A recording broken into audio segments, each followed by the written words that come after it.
Good evening, everyone, and welcome to this platform of GSSCORE. And like other series, like other mock test, as we have done in the previous one, we are going to repeat the same thing in this mock test. And I hope most of you have enjoyed this test. जहाँ तक मुझे लगता है थोड़ा सा discussion हमारा bilingual रहेगा, और जहाँ तक मुझे लगता है आप लोगों ने टेस्ट को एंजॉय करा है.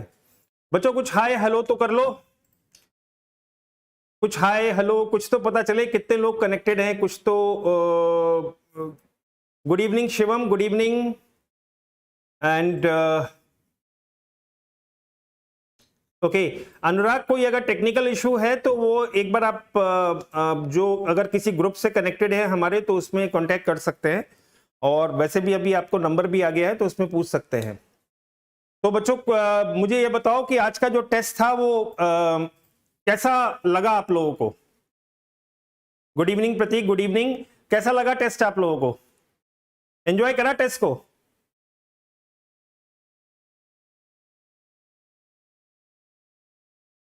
Sudarshan good evening, Nikhil good evening, Nitant good evening, exam Saurabh good evening, William good evening, Ankita good evening, Ankit sorry, Abhinav hello, Gaurav good evening. So I hope आप लोगों ने एंजॉय करा है आज के टेस्ट का. चलिए अच्छा, अब मुझे एक चीज बताओ, तुम लोग कितने जने ऐसे हैं जो within the time limit test को पूरा कर पा रहे हैं? How many of you are able to complete the test in within the time limit? Within the time limit how many of you is able, means how many of you are able to manage the time also? Good evening बीरा, good evening. तो वसीम, मेरी बात का आप लोगों ने जवाब नहीं दिया. थोड़ा सा बच्चों 2-3 सेकंड का लैग होता है यहाँ पर YouTube पे, और मेरे पास तक मैसेज आने में 2-3 सेकंड का टाइम लैग आता है. तो मुझे थोड़ा सा आप लोगों के लिए वेट करना पड़ता है कि भाई आप लोगों के जवाब आ जाए. Okay okay. देखिए एक चीज मैं आप लोगों को बता देता हूं, ठीक है? डिस्कशन तो हम लोग करेंगे ही करेंगे आज, लेकिन मैं एक चीज आप लोगों को बता देता हूं कि जब आप क्वेश्चन पेपर को सॉल्व कर रहे होते हैं ना, तो कई बार मैंने देखा है स्टूडेंट एक ट्रैप में फंस जाते हैं. ट्रैप क्या है कि उनको लगता है कि नहीं सारे के सारे ही क्वेश्चन करने हैं, सारे के सारे क्वेश्चंस जो है ना उनको आपको सॉल्व करना है. वो ट्रैप जो होता है उसके अंदर में वो फंस जाते हैं, और अल्टीमेटली होता क्या है कि वो फिर या तो टाइम को मैनेज नहीं कर पाते हैं, या कई बार ऐसे क्वेश्चंस के पीछे अपना टाइम बर्बाद कर देते हैं जो उनके सिलेक्शन और रिजेक्शन के अंदर में बहुत ज्यादा रोल प्ले नहीं करेंगे.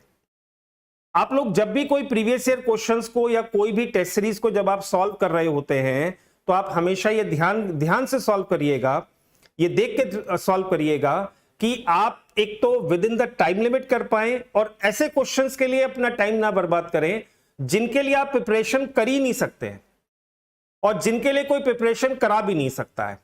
Out of 100 questions in your UPSC examination there are almost 10 questions for which you can not prepare, and nobody can help you to prepare for those 10 questions. Okay, आप 85 to 90 questions ऐसे हैं जिनको आप attempt कर सकते हैं और जिनके लिए आप तैयारी कर सकते हैं. आप उन क्वेश्चंस की तरफ मत जाइए जिनके लिए आप तैयारी नहीं कर सकते, और अगर आप करेंगे भी तो उनके लिए बहुत स्पेशलाइज आपको स्टडी करनी पड़ेगी, और वो बहुत ज्यादा आपके सिलेक्शन और रिजेक्शन में रोल प्ले नहीं करेंगे. ये दोनों के लिए अप्लाई हो जाता है, प्री के लिए भी अप्लाई हो जाता है और मेंस के लिए भी अप्लाई हो जाता है. बट थोड़ा सा मेंस में आपको थोड़ा सा ज्यादा करना पड़ता है, क्योंकि मेंस में आप क्वेश्चन छोड़ नहीं सकते हैं, और मेंस में अगर आपने क्वेश्चन छोड़ा तो फिर चांसेस ऑफ क्वालिफाइंग जो होता है, मेंस के क्वालिफाई होने के चांस जो होते हैं वो रिलेटिवली कम हो जाते हैं. ओके, तो बच्चों मेरा नाम सिद्धार्थ मित्तल है, और मैं यहाँ पे जीएस स्कोर पर यहाँ पे ज्योग्राफी की फैकल्टी हूँ. दोनों जीएस और ऑप्शनल दोनों की क्लासेस में लेता हूँ, और अभी हम लोग ऑप्शनल के अंदर में नए बैचेस लॉन्च करने वाले हैं, और जीएस के अंदर में भी 2024 के एग्जाम्स को लेके कुछ नए बैचेस जो हैं वो स्टार्ट करने वाले हैं. चलिए आज का डिस्कशन हम लोग करते हैं. आप लोग मेरे ग्रुप से भी कनेक्ट हो सकते हैं. ज्योग्राफी ऑप्शनल का भी हमारा ग्रुप है, और जीएस स्कोर का भी अपना एक प्लेटफॉर्म है आंसर राइटिंग से रिलेटेड और प्रीलिम्स से रिलेटेड. तो उससे भी इस वीडियो के डिस्क्रिप्शन बॉक्स के अंदर में सारे लिंक जो होंगे वो आपको दे रखे होंगे, तो आप उन लिंक्स के थ्रू ज्वाइन कर सकते हैं। वैसे भी बच्चों ज्योग्राफी, मैं आपको बता रहा हूं, ज्योग्राफी बहुत सिंपल सब्जेक्ट है, लेकिन है क्या कि ज्योग्राफी को लोग ज्यादातर ये समझते हैं कि ज्योग्राफी एक subject based on facts only है। ठीक है, प्री के अंदर में मैं मान सकता हूं कि आपको factual understanding about the geography चाहिए, लेकिन as far as the mains is concern तो वहां पे कंसेप्चुअल अंडरस्टैंडिंग बहुत मैटर करती है। ओके, चलिए आज के क्वेश्चंस हम देखते हैं। पहला क्वेश्चन जो ज्योग्राफी का मेरे सामने आता है वो आता है 67 नंबर। 67 नंबर मेरा पहला क्वेश्चन आता है ज्योग्राफी का, और उसको हम लोग देख लेते हैं। थोड़ा सा स्क्रॉल ज्यादा करना पड़ेगा क्योंकि हमारे टेस्ट बनाने वालों ने ज्योग्राफी का टॉपिक जो है ना काफी बाद में डाल दिया, तो ज्यादा स्क्रॉल करना पड़ेगा मुझे। और अगर हम देखें तो ये 67 नंबर, क्वेश्चन नंबर 67 है जो हमारा ज्योग्राफी से पहला क्वेश्चन हमें दिखाई देता है। ओके, और क्वेश्चन काफी सिंपल है। आप लोग मुझे बताइए इसका आंसर क्या होगा। क्वेश्चन नंबर 67 का आंसर जो होगा वो क्या होगा। क्वेश्चन नंबर 67 आपके सामने है, मुझे इसका आंसर बताइए कि क्या होगा। Yamuna is the second longest tributary of Ganga after the Son. Second longest tributary of Ganga after the Son. Okay, तो क्या ये आपसे क्या पूछा गया है, इनकरेक्ट पूछा गया। पहले तो जब भी आप whenever you are solving the question, always underline this word whether the question is related to correct or whether they are asking a incorrect one. Okay, so that is very important. कई बार ये गलती हो जाती है और उस गलती की वजह से सारा गड़बड़ हो जाता है।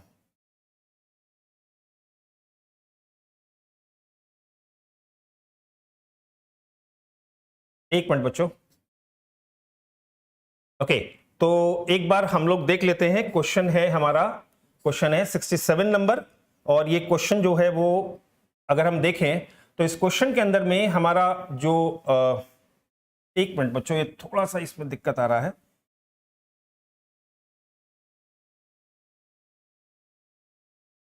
ओके, चलिए। Yamuna is the second longest tributary of the Ganga. Second longest tributary of the Ganga. Yamuna is the longest tributary of the Ganga. Yamuna जो है वो longest tributary of the Ganga है, नॉट द सेकेंड लॉन्गेस्ट। तो ये गलत हो गया हमारा। ओके, बिल्कुल सही। आप लोगों ने वैश्वी, बेटा बी तो आंसर मतलब आपसे पूछा गया है इनकरेक्ट, ध्यान रखिएगा, इनकरेक्ट आपसे पूछा गया है। Gandhi Sagar dam has been built, आपने मेरे ख्याल से वैश्वी, आपने मेरे ख्याल से इनकरेक्ट नहीं पढ़ा है, आपने करेक्ट पढ़ लिया और क्वेश्चन पूछा गया था इनकरेक्ट, तो मेरे ख्याल से आपने एक गलती कर दी है वैश्वी।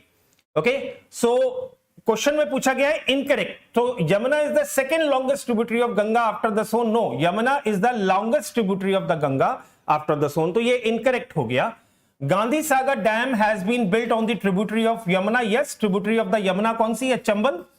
चंबल पर ही गांधी सागर डैम जो है वो, चंबल पे 3 डैम है ना, तो वो जो है वो आपको जो है वो ये बिल्कुल सही हो जाता है। और Yamuna originates from the eastern slopes of the Bander Punch range. Eastern नहीं है बच्चों, वो वेस्टर्न स्लोप है। एक्चुअली उसको वेस्टर्न स्लोप कहा जाता है, वेस्टर्न स्लोप से निकलती है, तो ये भी हमारा गलत हो जाता है और इसकी वजह से हमारा आंसर आ जाता है ऑप्शन सी।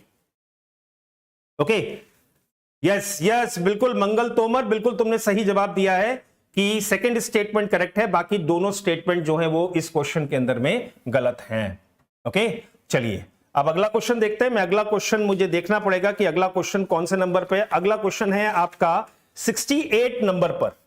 68 नंबर क्वेश्चन है आपका। नेक्स्ट क्वेश्चन जो है वो है 68 नंबर, और हम लोग देखते हैं 68 नंबर के अंदर में क्या कहा गया है। Which of the following is or are correct. Okay okay, आपसे पूछा गया which of the following is or are correct. Correct को हम गोला कर देते हैं यहां पे कि which of the following is or are correct statement about the interior of the earth. जल्दी से इसका आंसर बताओ। ओके, जल्दी से, अगर आप लोग कनेक्टेड हैं तो इसका जल्दी से मुझे आंसर बताइए कि इसका आंसर क्या होगा। कि which of the following is or are correct statement about the interior of the earth. मैं हिंदी तो खैर इसका दूसरे पेज पे दे रखा होगा। So which of the following is or are correct statement about the interior of the earth. Okay, जल्दी से Now, oceanic crust is thinner as compared to the continental crust. So this is perfectly okay statement. There is no problem with this statement. This is perfectly okay. Lithosphere is made up of crust and upper mantle. Okay. Lithosphere is made up of crust and upper mantle. Do you agree, guys? Jaldi se. Do you agree that lithosphere is made up of crust and upper mantle? कितने जने ऐसे हैं जो इस बात से agree करते हैं कि that lithosphere is made up of crust and upper mantle? Okay Ankit, lithosphere is made up of crust. बेटा इस क्वेश्चन के अंदर में आप लोग चाहें तो अपने लिए एक बोनस ऐड कर सकते हैं. ये इस क्वेश्चन के अंदर में थोड़ा सा एक स्ट्रक्चरल फॉल्ट है इसके अंदर में, किसमें गलती आ गई है कि इसमें एक लाइन मिसिंग है और लाइन है पार्ट. पूरा का पूरा अपर मेंटल नहीं होता. The whole upper mantle is not related to the whole upper mantle is not related to the lithosphere. Only a part of the upper mantle. Always remember, a part of the upper mantle is related to the lithosphere. So this question there is a mistake in this question, and I will request those who are going to evaluate your answer, they will add up a bonus mark for this one, or they will just delete this question. The lithosphere is made up of crust and the part of upper mantle, because if we take it as a wrong, we are not having any appropriate option to select. Part of upper mantle. So mantle extends, this is right, there is no problem with this one. Okay, and the major constituent of core are nickel and iron, there is no problem. So in my opinion, the answer should be 1, 3 and 4. But we do not have any option related to 1, 3 and 4. There is a printing error in this one. Okay, there is a printing error in this question. There is a mistake in this question. So the answer is 1, 3 and 4. Okay. So yes, fourth statement is correct. Third is correct, but second is wrong. Fourth statement is correct. Third is correct. First is correct, but the second statement is wrong. So in my opinion, the answer should go 1, 3, 4, but we do not have any option related to 1, 3, 4. So you can add up extra marks for this one. This is a bonus that you can get, because it is a printing error from our side. So typing error or printing error, I won't call it to be as a printing error, it is a typo error. So that is from our side, so we will give you an extra marks for this one. But just for learning the concept, just for the sake of the concept, keep this in mind. Okay, now come to the next question. The next question is, which of the following statement is or are incorrect with respect to the forest in India? With respect to the forest in India. So the question is with respect to the forest in India. The tropical evergreen forest now is or are incorrect. Always remember that again the word is incorrect. The tropical evergreen forests are restricted to the western Ghats and the hills of the northeastern region. अरे भैया, तो हमारे अंडमान निकोबार कहाँ जाएंगे? अंडमान निकोबार के जो forest हैं वो कहाँ जाएंगे? तो वो भी तो आएंगे. तो ये तो स्टेटमेंट तुरंत गलत हो जाता है. The sholas are mountain forest of Nilgiri and Annamalai. Yes, mountain forest के अंदर में हम दो तरीके के ले लेते हैं. एक तो हम अपने हिमालयन फॉरेस्ट की बात कर लेते हैं, एक पेनिनसुलर रीजन की बात कर लेते हैं. Yes, this is right. They are the temperate forests. So there is no problem with this one. So the is incorrect. So option this first statement is incorrect, and your answer should be option A in this case. Yes, guys. कोई दिक्कत इसके अंदर में? कोई दिक्कत इस चीज में? मेरे ख्याल से नो प्रॉब्लम. वैश्वी अभी आपको मिल जाएगा सारी चीज. अभी फिलहाल आप आंसर्स देख लीजिए. Now next come to the next question. The next question is, which of the following statement is or are incorrect about irrigation and its type? Incorrect. Again, incorrect. Okay, incorrect. So about irrigation and its type, the drip irrigation is the most efficient irrigation system and it reduces leaching significantly. This is a correct statement. Kaleshwaram lift irrigation project has been constructed to tap the water potential of river Krishna. No, it is about the river Godavari. So this is wrong. Kaleshwaram, this is related to the Godavari. So this is wrong. And fertigation is a special irrigation system where water and fertilizer is delivered to the crop at the same time. Yes, this is right. Fertigation means fertilizer plus irrigation. It is a combination of fertilizer and irrigation. So the question is about incorrect. So only second is incorrect, and this is going to be your answer. Option B is going to be your answer in this case. Okay, guys. Now come to the next question. Now next question is about Next question is about which of the following statement is or are correct about the cash crops in India? Uttar Pradesh is the largest sugarcane producer state in the country. This is right. Tea is a native plant of China. This is also right. And 1840, yes, it is right. And Karnataka is the largest producer of the coffee in India. This is also right. And your answer will be option D. The question is correct.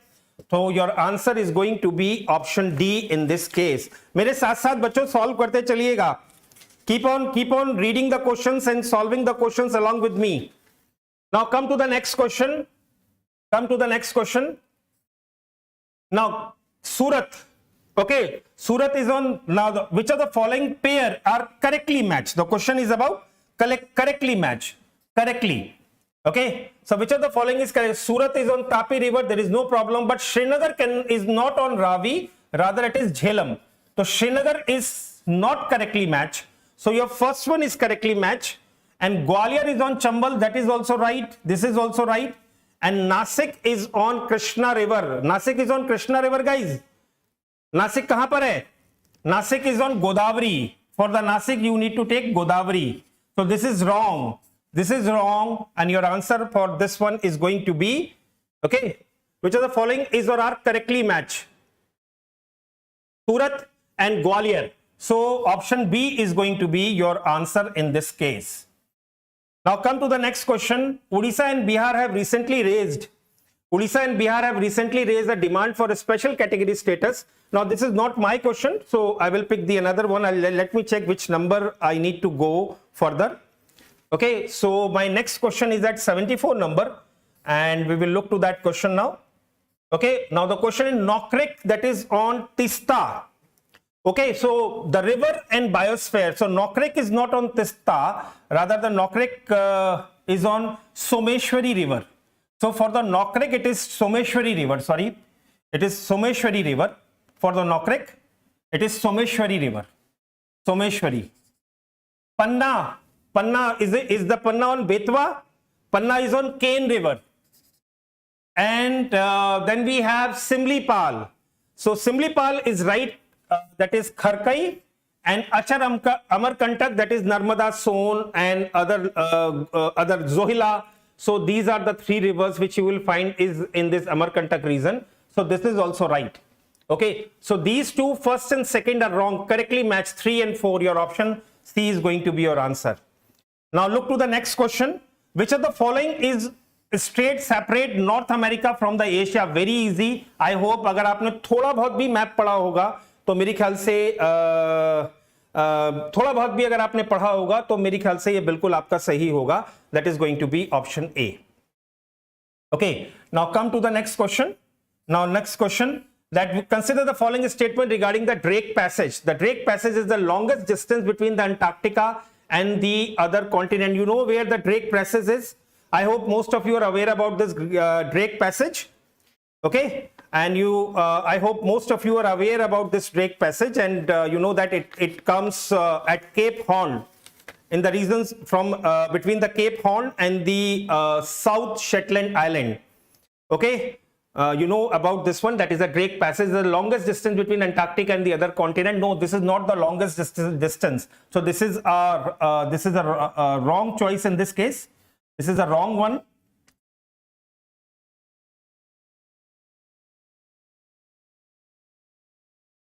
So this is a wrong one, and just a minute, guys. ये आज थोड़ा सा technical issue बार-बार आ रहा है.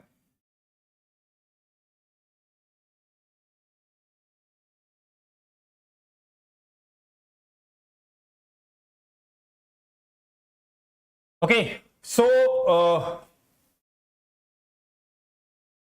just a minute, guys.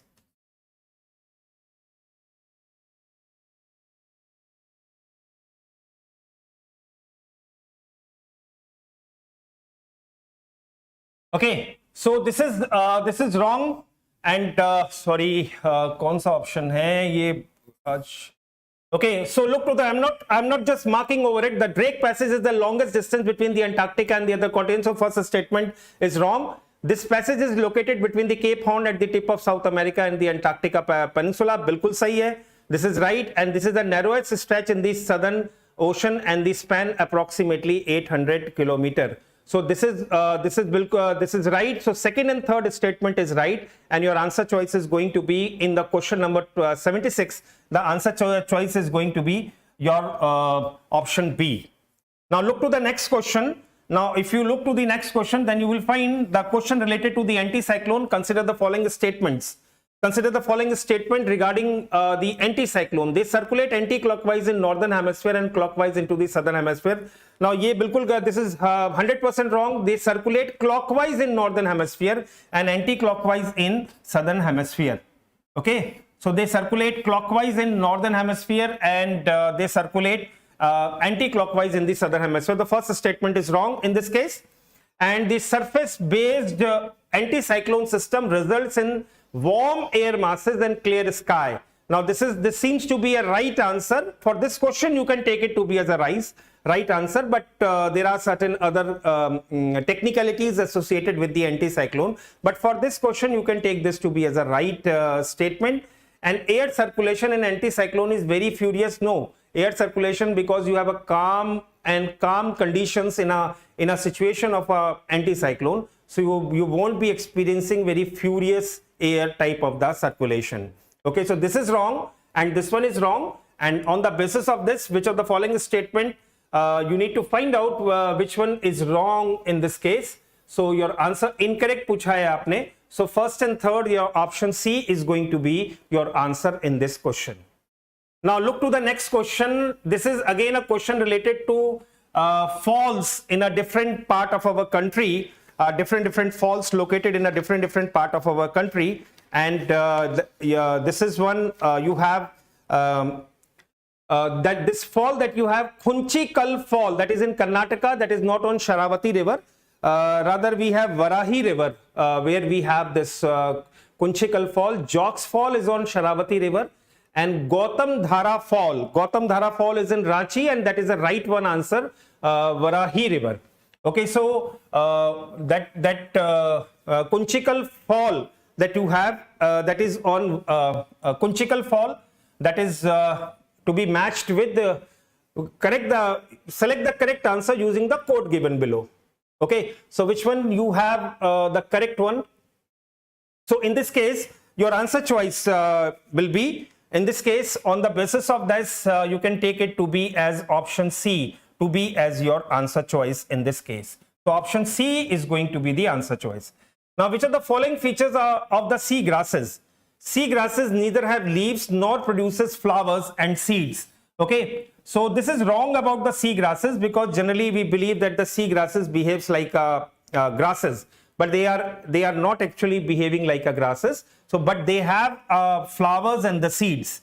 So they behaves like a land plants, terrestrial plants. They tend to behave like a terrestrial plant. So this is wrong. And they are found in the shallow, salty and brackish water. This is right. And they are one of the most productive ecosystem of the world. This is also right. So second and third is your right statement, and then you can choose your answer as, your answer is going to be option C in this case.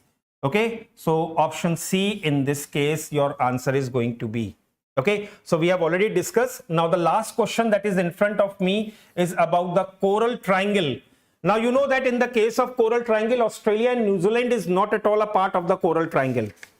Okay, Australia and New Zealand is not at all a part of a coral triangle, and you must be aware about this coral triangle because many a times it is in news. And can you please name the countries which are a part of coral triangle in the question number 80? We have Indonesia, we have Malaysia, we have Philippines, we have Papua New Guinea. Okay, Papua New Guinea, and we have Timor, and we have Solomon Island.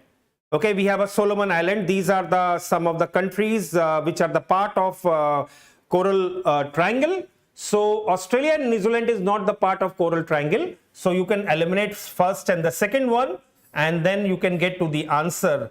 You can move to the answer. You eliminate the first and the second one, and your answer is going to be option B in this case. Okay, so option B is going to be in your answer in this case. Okay, so option B हो जाएगा इसके अंदर में. Now consider the following countries: Cyprus, Algeria, Lebanon, Iraq or Portugal. Now, which of the countries do not borders the Mediterranean Sea? Iraq do not borders, Portugal do not borders.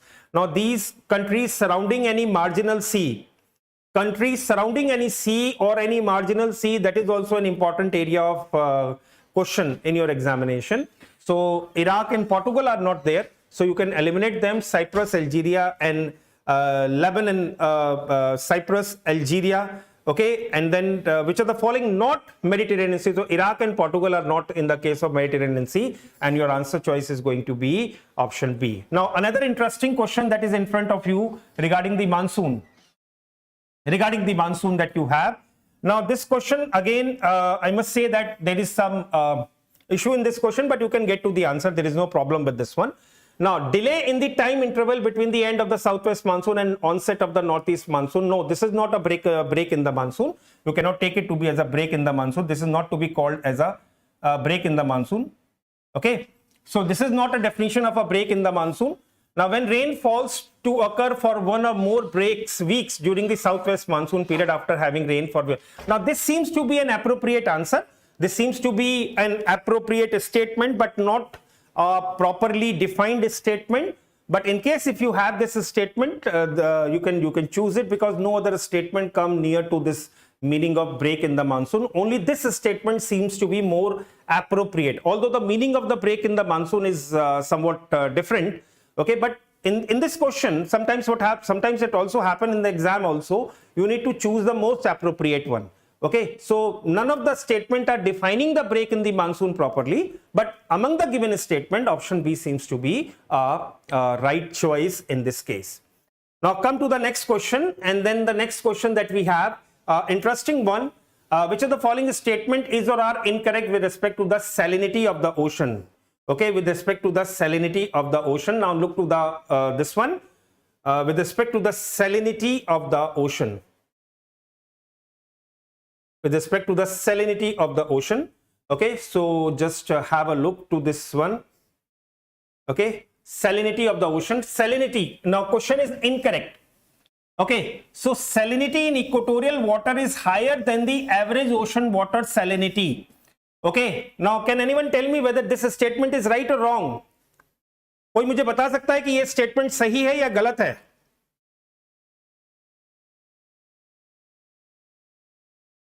कोई मुझे बता सकता है कि is there anyone in this batch, or can anyone tell me who this first statement is right or wrong? If salinity in equatorial water is higher than the average ocean water salinity due to high insolation, is this statement wrong or right? Question demands incorrect. So salinity in equatorial water is higher than the average ocean water salinity due to the high insolation. Wrong. Okay, yes, okay, yeah, right. Oshin, Ankit, Yogendra, Praveen, Praveen ने थोड़ा सा गलत बोला है. It is not a right answer. It is not a right statement. This is a wrong statement, because the ocean water salinity in the equatorial water is relatively lower because of the more precipitation. Because of the more precipitation, the salinity in the equatorial region is relatively less. So this is a wrong statement. The zone of halocline salinity rapidly increases with increasing depth. Okay, now this statement is right or wrong? अरे बोलो बच्चों जल्दी से. This statement is right or wrong? In the zone of halocline salinity rapidly increases with increasing depth.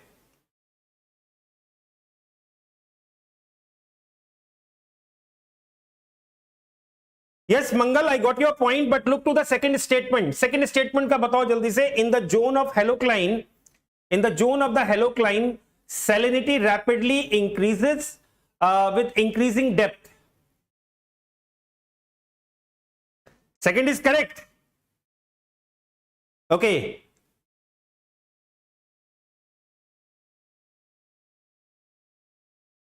Second is correct, guys. Now I tell you one thing, that sometimes we do not pay attention. कभी-कभी जल्दबाजी में हम ध्यान नहीं देते. The halocline, it all depends upon the latitudes. It all depends upon the latitudes. at high latitudes and at low latitudes, at high latitudes and at low latitudes, at low latitudes. Now at high latitude the salinity increases and at the low latitude the salinity decreases. Okay, so this is a wrong statement. अगर आप कोई भी अच्छी किताब पढ़ेंगे तो उसमें ऐसा halocline means a rapid change in the density. Halocline is a reason where we have a rapid change in the density, but does not mean that it will be always increasing. It may be a decreasing or it may be a increasing. It depends upon to the latitude. At a higher latitude there will be increase in the salinity, and at a lower latitude there will be a decrease in the salinity. Okay, so always remember this one. This point is very important, and this statement is also wrong. Okay, because it do not matches up with the standard concept. Now the Bay of Bengal shows higher salinity and trends than Arabian Sea. No, the Bay of Bengal, due to the addition of a fresh water, it shows a lower salinity. It shows a lower salinity. So this is also wrong, and your answer choice for this question is going to be option D. How many of you have made this question right? कितने लोगों का सही है ये वाला question? Option D.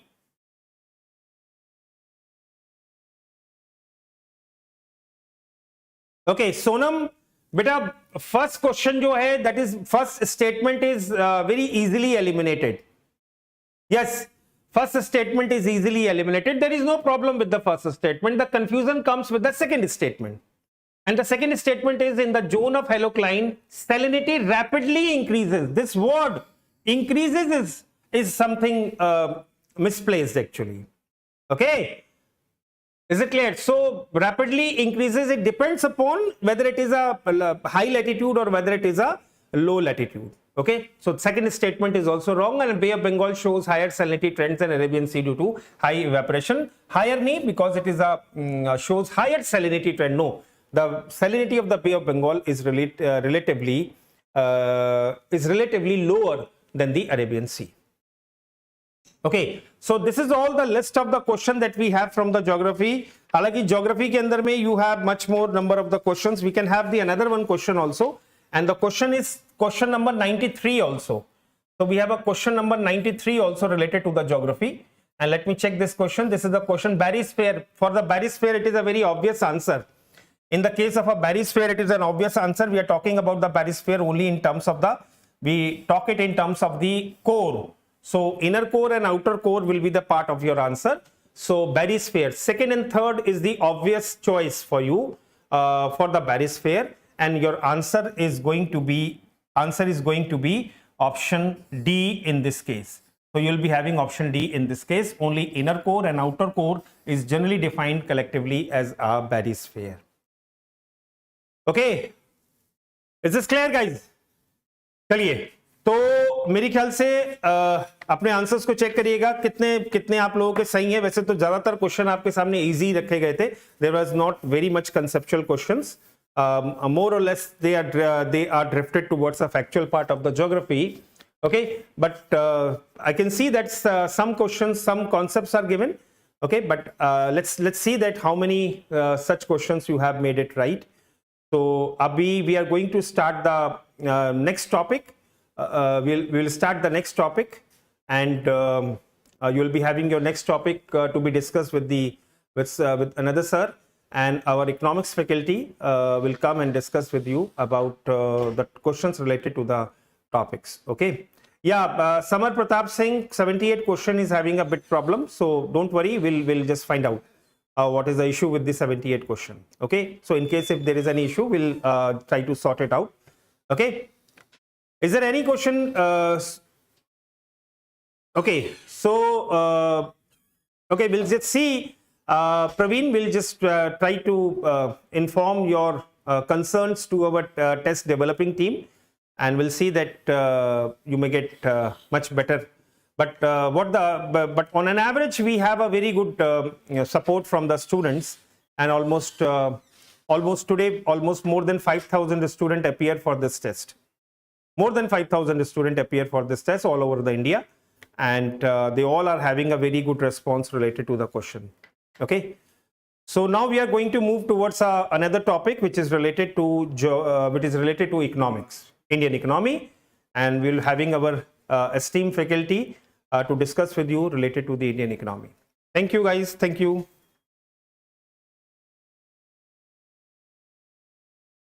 Students,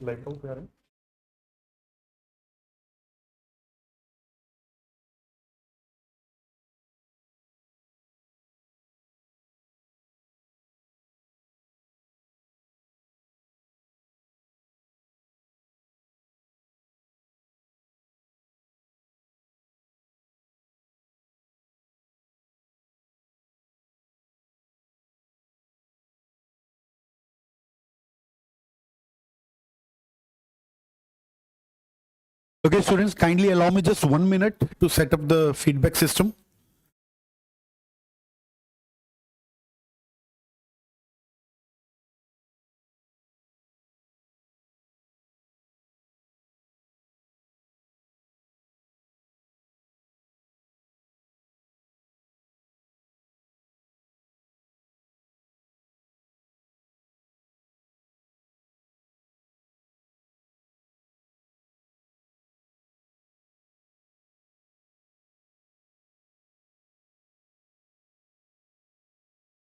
Okay, students, so enough of the break.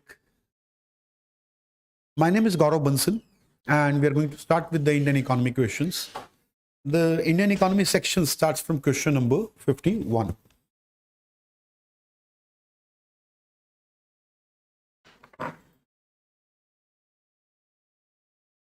So, let us look at the question number 51. Consider the following statement with reference to the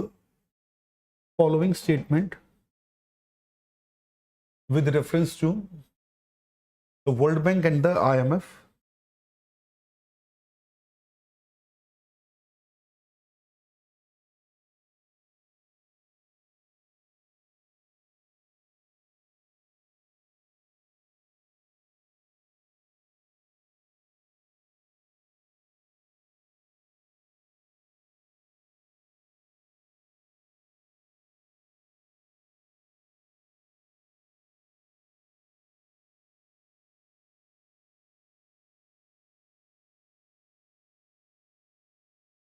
Okay. So consider the following statement with reference to the World Bank and the IMF. So as we know, these are also known as the Bretton Woods twins, and they were created in 1945 after the Second World War, and these institutions, they were created within the United Nations framework, and together these are known as the New World Order or the new framework of economy. Now, these systems were created by the US and its allies after the Second World War, when they were almost sure about winning the war. And these were created as a twin institute where IMF is going to support the exchange rate system and BOP systems of the member countries. Whereas World Bank was not called World Bank at that time, it was called IBRD. Originally, there was no World Bank. Originally, it was IBRD and IMF. The IBRD is International Bank for Reconstruction and Development. It was a bank which will give loans to the countries for reconstruction of the damaged infrastructure and development of the country. So that was the objective of IBRD. So these were the two institutions which were created after Second World War. IMF purpose, as I've discussed, was BOP and exchange rate, whereas IBRD, development finance. Okay, now let us look at the options. The IMF is a monetary institution, while the World Bank is a development institution. Well, that can be argued. Not a perfect statement, but an acceptable statement. Nothing is especially wrong here. Second, the World Bank aims to prevent the BOP crisis. Now, this is wrong because it is IMF whose objective is BOP. Okay. Whereas IMF aims to reduce poverty. Well, that is World Bank. Also, since we are talking about it, let me very briefly discuss what is World Bank. World Bank today is basically two institutions together, IBRD plus IDA, International Bank for Reconstruction and Development, and secondly, International Development Association. So this IDA was set up in 1960, okay, and this was set up in 1945. So together, these two institutions, when they were created, together they were called as World Bank. So we started using this term World Bank after 1960 only. Now, let us look at the third option here. Both are specialized agencies of UN. That is correct. This may come across as a surprise for some of the students, but these are created within the United Nations framework. Okay. So IMF and World Bank, they're part of the UN framework. So in a way, we can call them specialized agencies of the UN. It is WTO, which is completely outside the UN framework. So both are specialized agencies of UN. That can be argued because both are within the framework.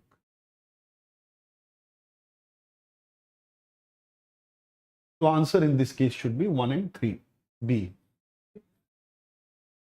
Now, let us look at the next question. Question number 52. Consider the following statement regarding the poverty estimation in India. Okay, a very debatable topic. So poverty estimation is one of the most debatable topic in India. It started with the Alag committee.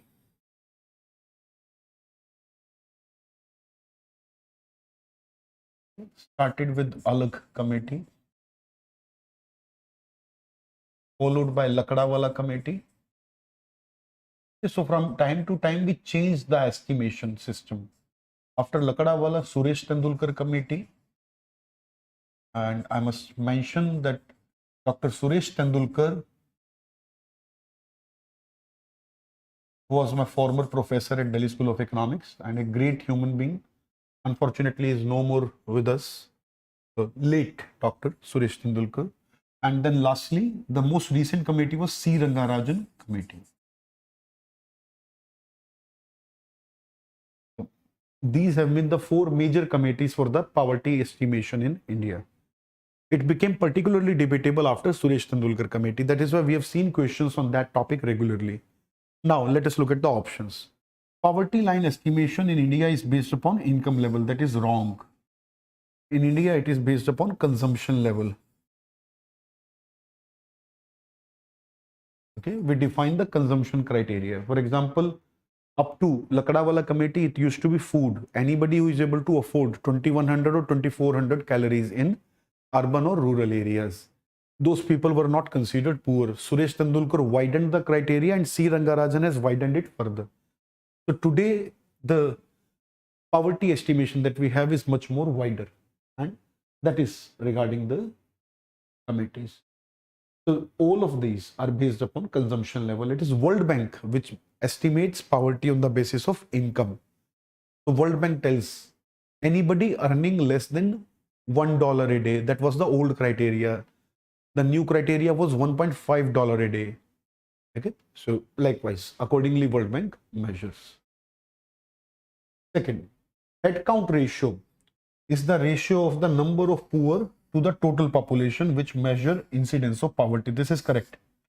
Actually, this headcount ratio earlier was known as BPL ratio, below poverty line ratio. But over time, BPL as a term has gone out of the fashion. It has just simply, let us say, considered, it was started to be considered derogatory, that you do not say anyone that you are BPL, you are below poverty line. So we stopped using this term and we started using a more neutral term, which is headcount ratio. So headcount ratio is very similar to the BPL ratio. Now, is this statement correct? So this statement is correct. Okay, so far statement 1 is wrong. Now let us look at the statement number 3. Poverty is measured based on the consumer expenditure surveys of the NSSO. That is correct. I've already told you poverty is estimated on the basis of consumption. Who estimates the consumption? NSSO, National Sample Survey Organization. Okay, we do not measure poverty for every person in India. We conduct sample for a very large population and accordingly we measure. Whereas national income, for example, that is measured as a complete, that is not a sample. So that is measured by different organization, CSO. Now, in this case, 1 is wrong. Answer should be C, 2 and 3 only.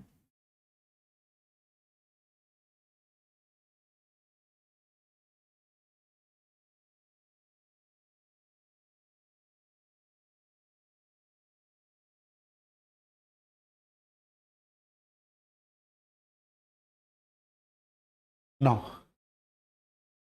question number 53. Consider the following statement regarding insurance sector in India. Okay, this is a common topic where students make it wrong because it is a bit counterintuitive. Okay. Now, recently foreign investment limit for insurance company was increased to 74%. That is correct. Okay, now foreign investors can buy a stake up to 74% in insurance companies. Earlier it used to be 26%, then it was increased to 51%.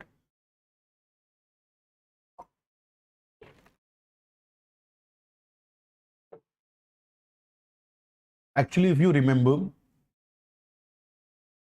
all the insurance companies in India, their names were like this: ICICI, Prudential, Max New York Life,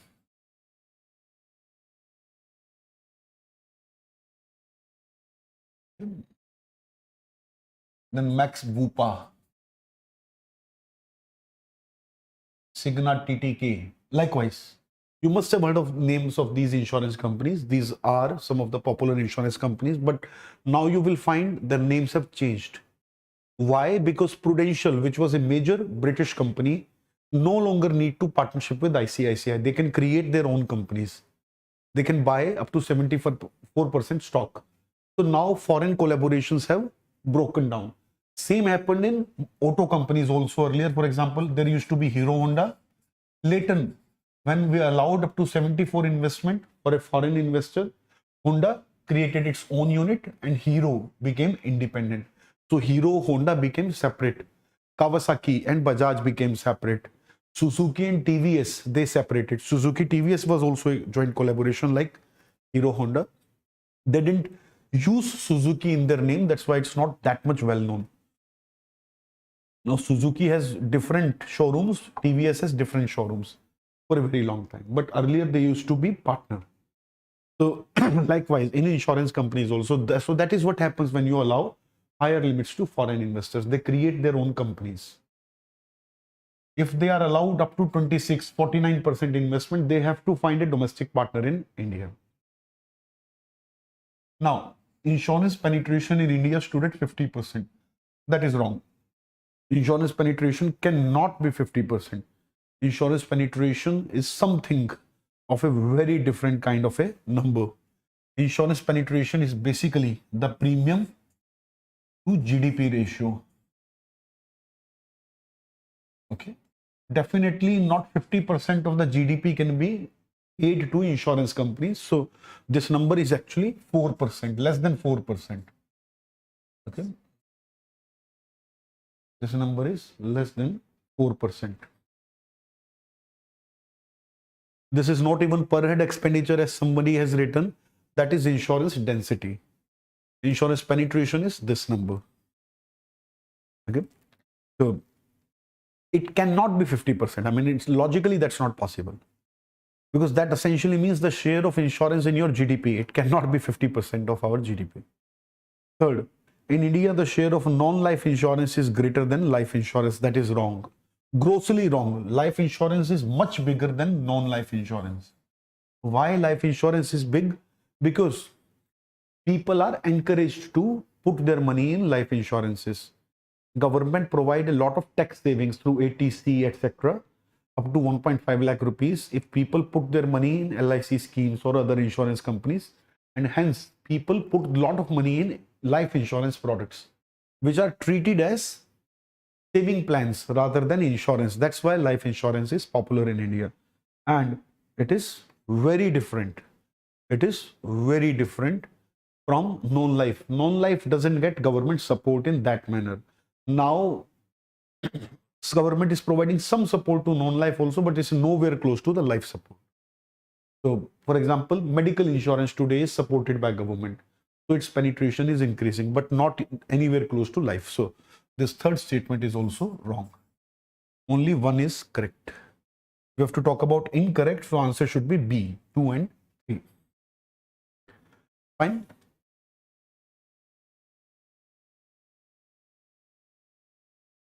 Now we have to talk about the question number 54. Not many concepts are here. Basically, it is about the urea. Now, urea basically is your nitrogen. And nitrogen is one of the nutrient required for the plant. We need NPK, nitrogen, phosphorus and potassium. Nitrogen is one of them. So urea provides one of the key nutrient. Now neem coating of urea slows down the rate of dissolution, that is correct, of urea in soil, and hence reduces the plant's absorption. This is wrong. It will actually improve. A slow dissolution is actually better. For example, if you buy medicines, you might notice that after some of the medicine, something like this would be written. SR, MR, okay? So this particular term is written after a lot of medicines. Crocin SR, Crocin MR, for example. Okay, and likewise, Disprin SR, Disprin MR, likewise. So these are some of the popular medicines. That's why I use this example. But SR, MR is also used in medicines. SR stands for sustained release. Okay, and MR is also similarly managed release. So slowly the medicine release in your body, and it benefits you because instead of instant, sudden, too much, let us say, chemical provided to your body, it slowly releases the chemical, and that benefits your body in much better way. And benefits also last for much longer, and its side effects are less. Likewise, it benefits, okay, it benefits the nitrogen absorption. The first statement is wrong because of this technicality. Ribosium are symbiotic N2 fixing bacteria, that is correct, that live in close association with the legume plants, correct. So that is why we talk about crop rotation, and particularly with leguminous plants. For example, pulses, for example, gram, for example, beans. These are the crops which are legume crops, leguminous crops, and they fix the nitrogen, they improve the nitrogen quantity in soil. So next crop automatically get advantage. So it creates a natural fertilizer. It benefits the soil as if you are providing fertilizer to soil.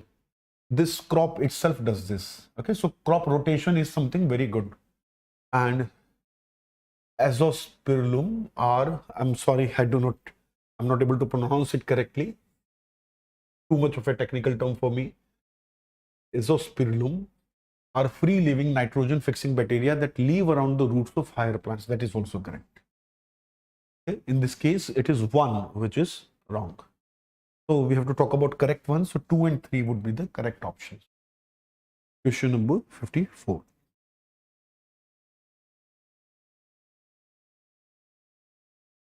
Yes, some student is asking that non-life insurance means general insurance. Yes, non-life insurance means general insurance. Now, question number 54. Consider the following statement regarding to or reference to the contract farming practices. In the contract farming, a company is not allowed to provide multiple technical aid and input. This is absolutely wrong. Contract can be of multiple types. Basic contract is advance purchase, that you will purchase the crop in future at a particular price in particular quantity. For example, let us say somebody manufacture tomato ketchup. They get into contract to buy tomatoes. So they get into contract that I will buy tomatoes from you at 9 rupees per kg or 9,000 rupees per ton. Okay. And I will buy up to 50 tons from you. So that is how contracts are in this category. Then there are land leasing agreements where you take land from the farmer for a certain period of time and you grow the crop yourself. A lot of farmers themselves get into such contracts. Lot of farmers take land which belongs to absentee farmers, those who have shifted to city now, but still retain their land in village. So in many states, there are different names for this. Okay. For example, in many of the North Indian states, I'm not sure how many of you can actually understand it from this particular term. Let us say बाधे पे देना, खेत बाधे पे दे दिया, something like that is used in many of the North Indian states. So that is land leasing. That is second type of contract. And third type of contract is corporate farming. In the corporate farming, basically you not only agree to buy the crop in future, but you also provide a lot of technical inputs in the process. So that is what happens in the corporate farming, which is a type of contract. So this is wrong. A company is allowed. Okay. A company is allowed. That is why this statement is wrong. Second, the transfer of the ownership of land to the company is allowed. This is wrong. This is not allowed. Ownership of the land cannot be transferred under the contract farming. That can be transferred under the property deeds, where you buy and sell land. That is obviously allowed and that happens, but that would be a separate thing. It cannot happen under the contract farming. Third, the company assures to buy the product at a predetermined price. This is exactly what I mentioned as the first, advance purchase contracts. Okay, so third is correct. Now let us see what are the options for question number 55.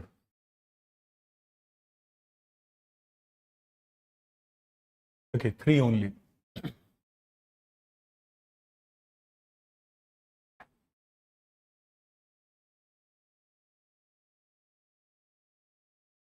Okay.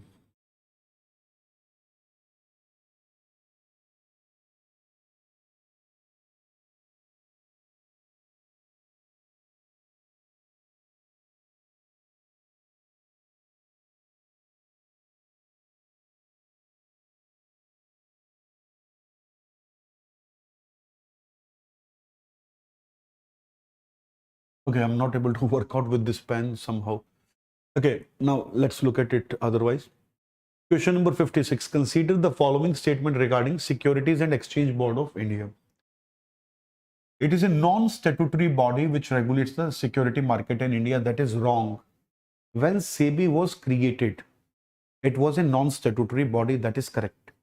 SEBI was created in late 80s, somewhere around 88. And SEBI was created as a non-statutory body. But in 1992, we gave SEBI a statutory status. And it actually became a very powerful body after government gave it much more powers to deal with the frauds. It was given control over the brokers after the Harshad Mehta scam, which is now very popular because of a TV series. Scam 1992, I think, or 1994, something like that. I've not seen it, unfortunately. Anyways, so the first is wrong. It is a statutory body. Second, it promotes investor education and training of intermediaries. That is correct. That is a standard TOR of the SEBI.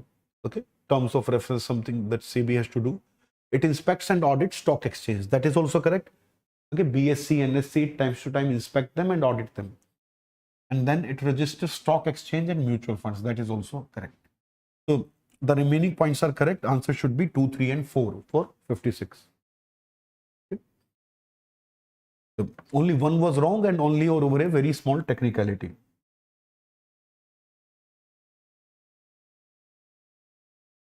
Question number 57.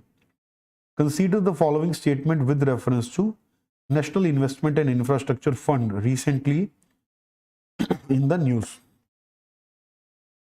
So let us look at the NIIF. This is a straight, simple question. There is not much to explain. So first statement is correct. NIIF is a fund which is registered with SEBI and it aims to enhance infrastructure financing in India. So NIIF in India was created as an inspiration taken from Singapore, inspiration taken from Abu Dhabi, Dubai, sorry, inspiration taken from Singapore, Abu Dhabi, etc., which had their sovereign wealth fund. Now, India does not have a sovereign wealth fund, but we created something which can be somewhat similar, and that is how NIIF was created. Okay, so it is a SEBI registered fund that aims to enhance infrastructure financing. This statement is correct. Strategic Investment Fund of NIIF invests in operating assets in core infrastructure sector. That is wrong, because this is a fund within the SEBI, within the NIIF, which invests in the stock market. Okay. There is nothing very explanatory about it. It is a technical point. Kindly read the explanation for this question. Question number 58. Consider the following statement with regarding the disinvestment in India.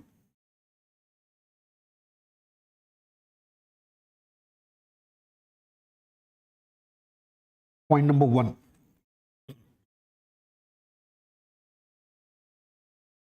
The Disinvestment Commission was set up in 1996 on the recommendation of Narasimham Committee. That is wrong. It was not Narasimham Committee, it was C. Rangarajan Committee. Yes, the same C. Rangarajan who later headed the Commission on Poverty. Same C. Rangarajan who was also the RBI governor later on. So, it was not Narasimhan Committee. Narasimhan Committee was a very famous committee on the banking. Second. Okay, so first statement is wrong.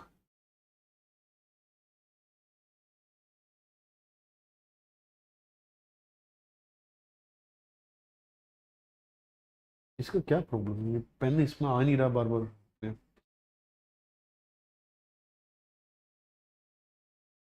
आ नहीं रहा ये. Okay.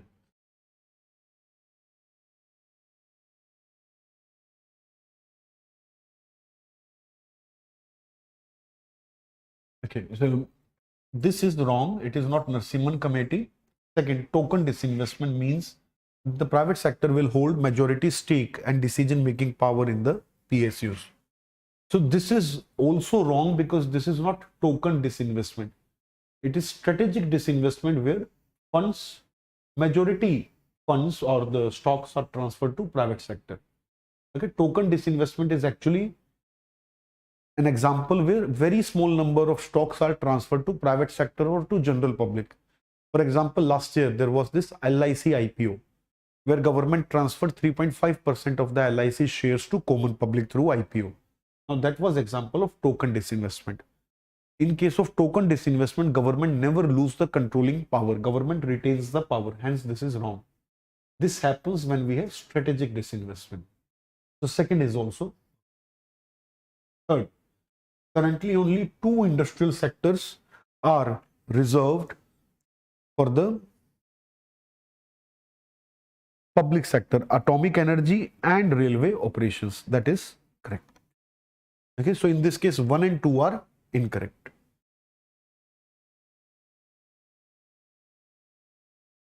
Okay, we have to talk about which are incorrect, and the answer is 1 and 2. Now let us look at the next question, 59. The state government can issue both treasury bill and dated security. This is wrong. Treasury bill can only be issued by central government, not state government. So that is a very simple and very popular point. I think all of you should be aware of it. The treasury bills cannot be issued by state government. Second, the gilt-edged securities are offered by the government and large corporation as a mean of the borrowing fund. That is correct. Okay, gilt-edged securities which have very high degree of safety and security. Some of the largest corporations in the world, for example, Google, Microsoft, okay, they have such security that they compete with government on that regard.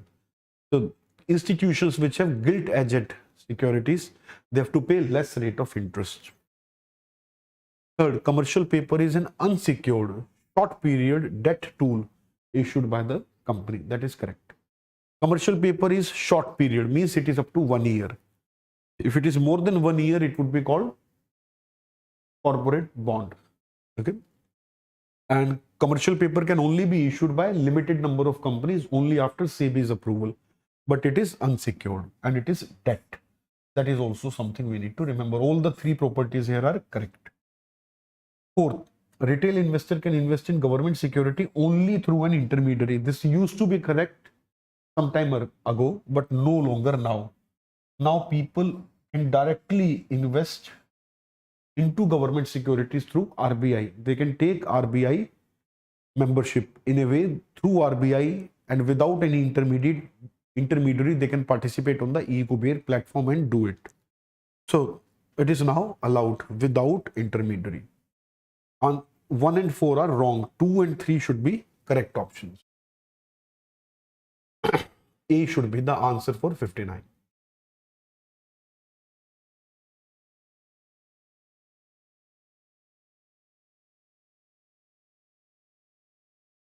Yes. Yes, some students have a doubt regarding the railway.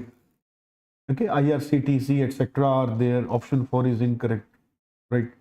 I do not know which question you are talking about. If you're talking about railway, then railway, basically its operations are not yet. Those are additional functions. Those are not the railway functions. Catering is a different thing. Online support for railway is a different thing. You are not allowed the railway functions. Okay, railway functions are not yet allowed for private sector. Nobody can run railway lines. Nobody can do scheduling. So that has to be very clear. Those are auxiliary support functions. For example, even in case of atomic energy, it is possible that somebody may supply iron to that company. Obviously, they do not make their own iron. They will buy raw material from somewhere. They might have some kind of arrangement for that. That is not transferred to private sector. No private sector company can do atomic energy investments. Similarly, no private sector company can run its own railway. That you should try to understand. A company which is supplying to the railway itself, it is a service provider to railway or to the people through railway. That is a completely different thing. So never confuse with IRCTC and this thing. Let's move. Which of the following statement is correct regarding the marginal utility? Now, marginal utility, this is a very straight and small answer regarding microeconomics. Marginal means the last or the next. Both of the options would be correct. Marginal simply means either the last or the next, means what I consumed last, what was the benefit to me from that. That can also be marginal utility, or what I'm going to consume next, what would be the benefit of that to me. So either of that can be called marginal. Marginal means on the margin, on the corner. So like on the edge. This side is also on the edge and that side is also on the edge. So last and the next both are on the edge which join. So edge has two sides. That's why last or next. So never confuse, because here additional unit is written which is next. It can also be last unit. Both options should be correct. Okay. In this case, A is the answer. Change in the total utility. What is utility? The benefit that we derive, the let us say satisfaction that we have from consuming something. Marginal utility, if I have one additional unit of something, how much benefit do I get from that? Let us say I am eating mangoes. If I get one more mango, what is my satisfaction from that? First mango that I have give me great satisfaction. Second mango, third mango perhaps give me equal or very little less satisfaction than the first or second. But by the time I am eating 10th mango, my satisfaction is much lesser than the first one. That is why some children, when they eat chocolates, smart children, what they do, they divide the blocks, like you have seen dairy milk. So they divide the blocks, they will eat 2 at once and keep the remaining chocolate, because the marginal utility of the next piece is going to be very less right now. Okay, my taste is already good. I already have the taste of chocolate in my mouth. One additional unit is not going to add too much to it. But if I eat this after few hours, then it will be a fresh taste once more. That is why some of the smart kids, they consume their chocolate over a long period. Whereas there are kids who consume chocolate like hungry pigs and then they cry. So it commonly happens among siblings also. A particular sibling, elder or younger, is relatively smarter, retains their chocolate, and the other sibling always cry and hate the other sibling for that. So that is a good example to understand. So if you divide your chocolate and eat it slowly over time, it gives you greater benefit in total. So basically, marginal utility of each additional block of chocolate that you're eating is going to be less if you're going to eat them continuously. So that is marginal utility. From the next one, how much we are going to get. Question number 61, dryland farming. This is also a straight question. So it is practiced in those regions which receive rainfall less than 100 centimeters. This is correct. This is the way we define it. Then more than half of the jowar, bajra, ragi, which are also known as millets, they are obtained from dry land agriculture. That is also correct. Where do we have the maximum penetration of dry land agriculture? That is Rajasthan, Gujarat, Madhya Pradesh. These three states have a great penetration of dry land farming, and they are one of the biggest producers of these crops. Rajasthan used to be the biggest one. I think it is the biggest one even today. Third, the millet village scheme has been launched by the government of India to promote dry land crops. This is wrong. This particular scheme is launched by the government of Kerala. Okay. So on this technicality only, this is wrong. So this kind of question, when you get them wrong, it feels very bad, because conceptually you understood it, you had understanding, knowledge about it, but you missed it out on something that you couldn't read properly. You missed out on the detail. Likewise, third is wrong, 1 and 2 are correct. Let us check if there are more options. No, it was 3 options only, so answer should be 1 and 2A for 61. Yes. Yes, I'm going to be faster. Question number 62. With reference to the scheduled banks, consider the following statement. So, option number 1, the scheduled banks are those banks which are included in the first schedule. That is wrong. These are included in the second schedule. So, first statement is wrong. And the remaining 2 options here are correct. Okay. And in this case, just because of this point, this is wrong. I think all of you would have got it correct. It is unfortunate if you get this question wrong. 63. Which of the following statement is or are correct with reference to the Phillips curve? Okay. It shows the trade-off between unemployment and inflation. What is trade-off? When you have to choose between two. So in a way, when inflation is low, okay, on y-axis we have inflation. If inflation is low, unemployment is high. And either way, when unemployment is low, inflation is high. Means you have to choose from either. You cannot simultaneously have both of them very low. So that is the point. So this is a trade-off. Second, the downward sloping curve of Phillips curve is generally held to be valid only in the short run. That is also correct. Third, in the long run, Phillips curve is usually thought to be horizontal at non-accelerating inflation rate of unemployment. So basically, in long run, it is argued that Phillips curve should be like this. It would be vertical. And that means inflation has no impact in the long run on unemployment. Okay. It is only a short-term phenomenon. That is the idea. So the third statement is wrong because it is not horizontal, it is vertical. And what is the meaning of a vertical curve? That means unemployment is same, whatever the rate of inflation be. So there is no choice or trade-off now. Unemployment is basically decided by other factors and not by inflation in the long run.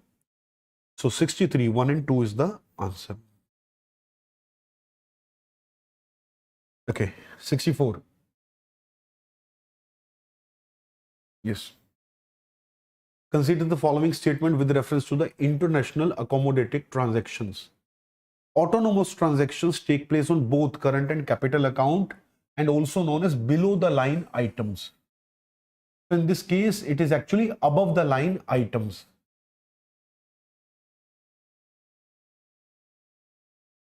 Okay, so let us say we have this current account and capital account.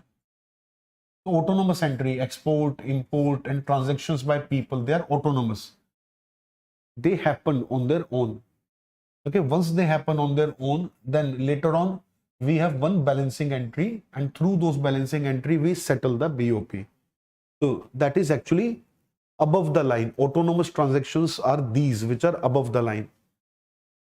We settle these first and then under the line we do the balancing. So accommodating item, accommodating are those which are used to cover the deficit or surplus. Let me simplify this a little bit. Let us say in the BOP, in the current account, I have deficit of, in the current account, payment is $500 billion. Okay, or $800 billion, let us say. Let us be more realistic here. And our receivings are $750 billion. That means in the current account, we have $50 deficit. Okay.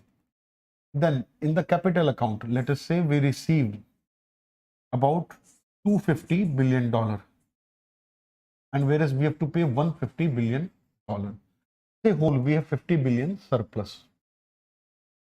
This 50 billion surplus will be the addition to our forex reserves. Our forex reserves will increase by $50 billion if we have overall $50 billion surplus in BOP. So this adjustment is made at the end, and that is known as a accommodating entry. We need to balance the BOP, accommodating entry balances out the BOP. Hence, these are known as below the line items. So 1 and 2, basically we need to interchange this last phrase. Rest of it was correct. So both of these seems to be wrong. Let me check out if there is any third option for the 64. No, there were only two options. Answer should be D. Yes, we are asked for correct, so it should be D. Neither 1 and 2. Both were incorrect. Ankita Parikh is saying, sir, SEBI is non-statutory body. Ankita, you need to change your source. Lot of books. I'm saying it openly here on YouTube. Lot of books have so many factual errors. Ramesh Singh has so many errors. I'm not sure about this particular one, but Ramesh Singh has so many errors as students show it from time to time. And I've corrected it number of times. And similarly, all of the other books, whether it is, let us say, any popular book which is written for UPSC, they are academically very poor books, and please correct your sources. Read from proper source. SEBI is definitely a statutory body. Correct yourself. And I'm telling you to correct yourself, not as in to assert myself, so that you do not get things wrong in the actual examination. So read from the correct sources, not from these poor books. Now, we have discussed the question number 64. Yes. Now let us discuss question number 65, which is a straightforward question.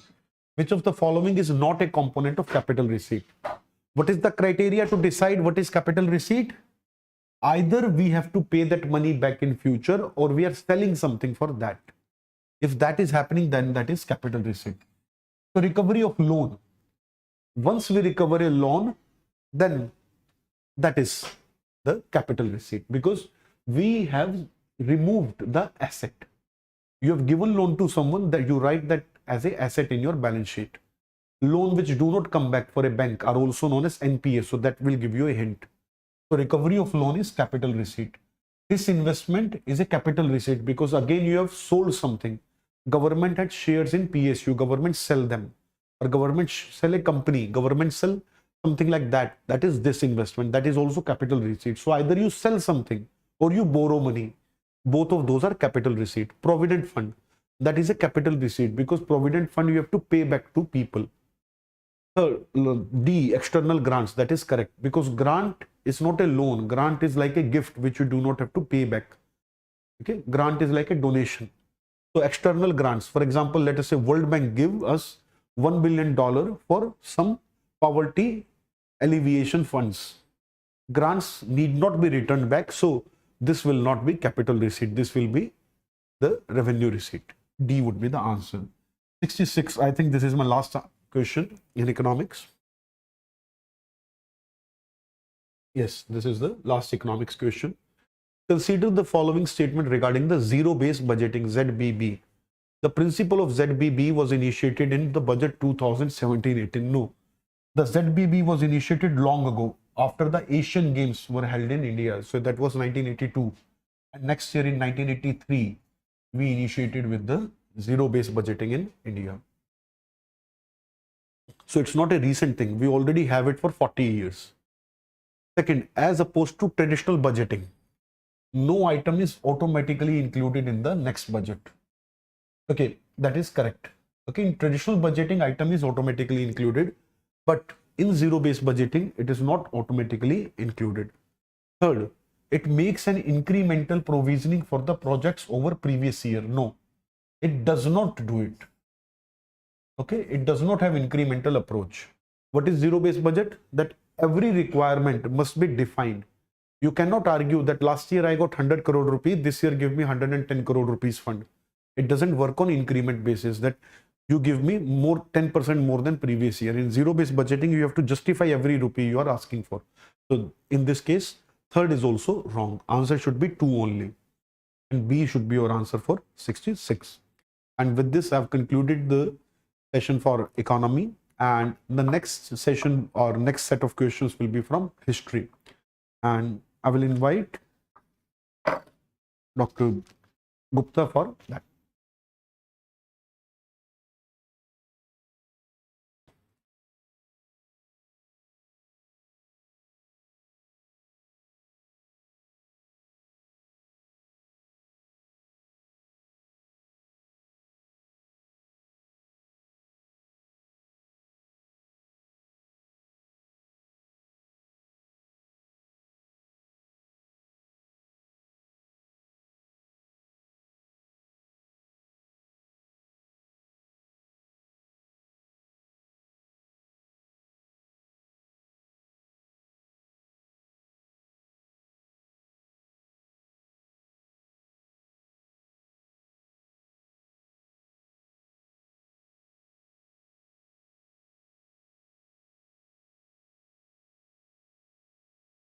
Hello everyone, I hope I'm audible to all of you. Myself Shivalal Gupta and I'm a faculty for history in the GSSCORE.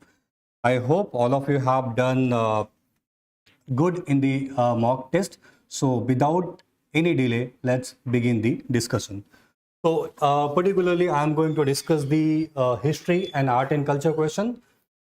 Let's begin with the question number 33. And again, let's try to make it two-way communication. So आपको जो भी answers लगते हैं, do write in the chat box. I will see to your queries, your questions, your answers in the chat box, right? So इसको हम लोग two-way बनाते हैं and try to write whatever you feel with respect to the answers, whatever you want to say with respect to those questions. Okay, so let's begin with the question number 33. So the question is with respect to the Sthanak Vasi, right? So I hope, right? So you can write your answers in the chat box, right? Okay, fine. So who are the Sthanak Vasi? Anyone? Who were the Sthanak Vasi? Any idea with respect to this Sthanak Vasi? Okay, fine. So when we talk about Shwetambar, in this Shwetambar, what we need to understand, there are two groups. One is called as a Murti Pujak and second is called as a Sthanak Vasi. So if you look at the question is from the Sthanak Vasi, right? So again, first thing you have to be very clear, it is not Digambar. When you have read the Shwetambar, there are Murti Pujak, as the name suggests, they are the idol worshipper, right? And Sthanak Vasi, because why they are called as a Sthanak Vasi, because you will find out Sthanak means prayer hall. So these are the people, these are the Jain people who gather in certain prayer hall, they worship the Jain god and so on. But again, you will find out they do not believe in the idol worship. So again, if you are conceptually clear, तो आपके लिए काफी आसान था question. But again, if you are not conceptually clear, then certainly you will find out trouble with the question. So Shwetambar में दो group है, particularly दो prominent ग्रुप है जहां से यूपीएससी सवाल पूछती है, मूर्ति पूजक and the Sthanak Vasi, right? So now just look at the first. All of you know already we have discussed. It is the it is the Svetambar, not the Digambar. So one is definitely incorrect, right? Then they practice their religious duty in temple. Again, conceptually, Sthanak, prayer hall. So again, this is also not correct, right? And then they do not believe in the idol worship. So हम लोगों ने already बात किया है मूर्ति पूजक, they believed in the idol worship.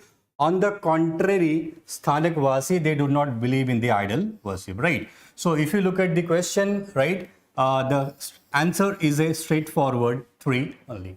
I hope all of you have marked the no, Lavanya, no, they were not the idol worshipper. In Svetambar, actually Murti Pujak, there is a group called as a Murti Pujak. And as the name suggests, Murti Pujak means they were the idol worshipper. On the other hand, the other group is called as a Sthanak. Sthanak word means prayer hall. And that is why they used to, gather do religious duty in the prayer hall and not in the temple. So again, this is a conceptual question, and I hope all of you are comfortable with the explanation. So let's move on. Any doubt you can write in the chat box. Fine. Okay. Next question we have 34.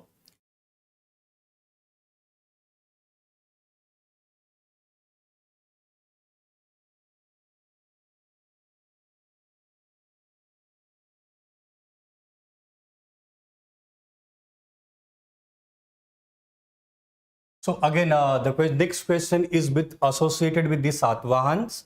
So again, very Satvahan, as all of you know, very popular, right? So very classical question, right?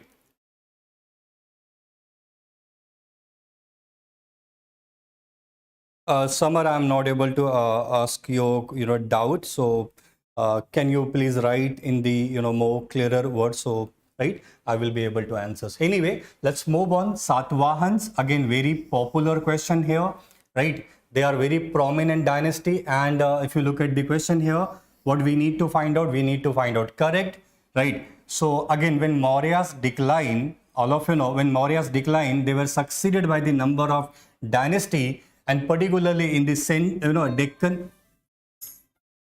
In the Deccan, you will find out. In the Deccan, you will find out they were succeeded by the Satvahans. So again, first is correct. If you look at the Simuk, again, it's a very known fact to all of you. All of you have definitely read who founded the Satvahan. It is the Simuk. So again, that is also correct. Again, when we talk about Satvahan, they came from the Brahman, Varna. But at the same time, you will find out during their reign, large number of rock cut cave architecture were created. Large number of the rock cut architecture were created with respect to the Buddhism. So again, if you look at the line, they were from the Brahman, right? That's correct. And they also promoted the Buddhism. So even that is also correct, right? So if you look at these all three statements, they are correct. And what we need to find out? We need to find out correct answers. So the correct answer is D, 1, 2, 3, right? So I hope all of you have marked, right? Okay, so again,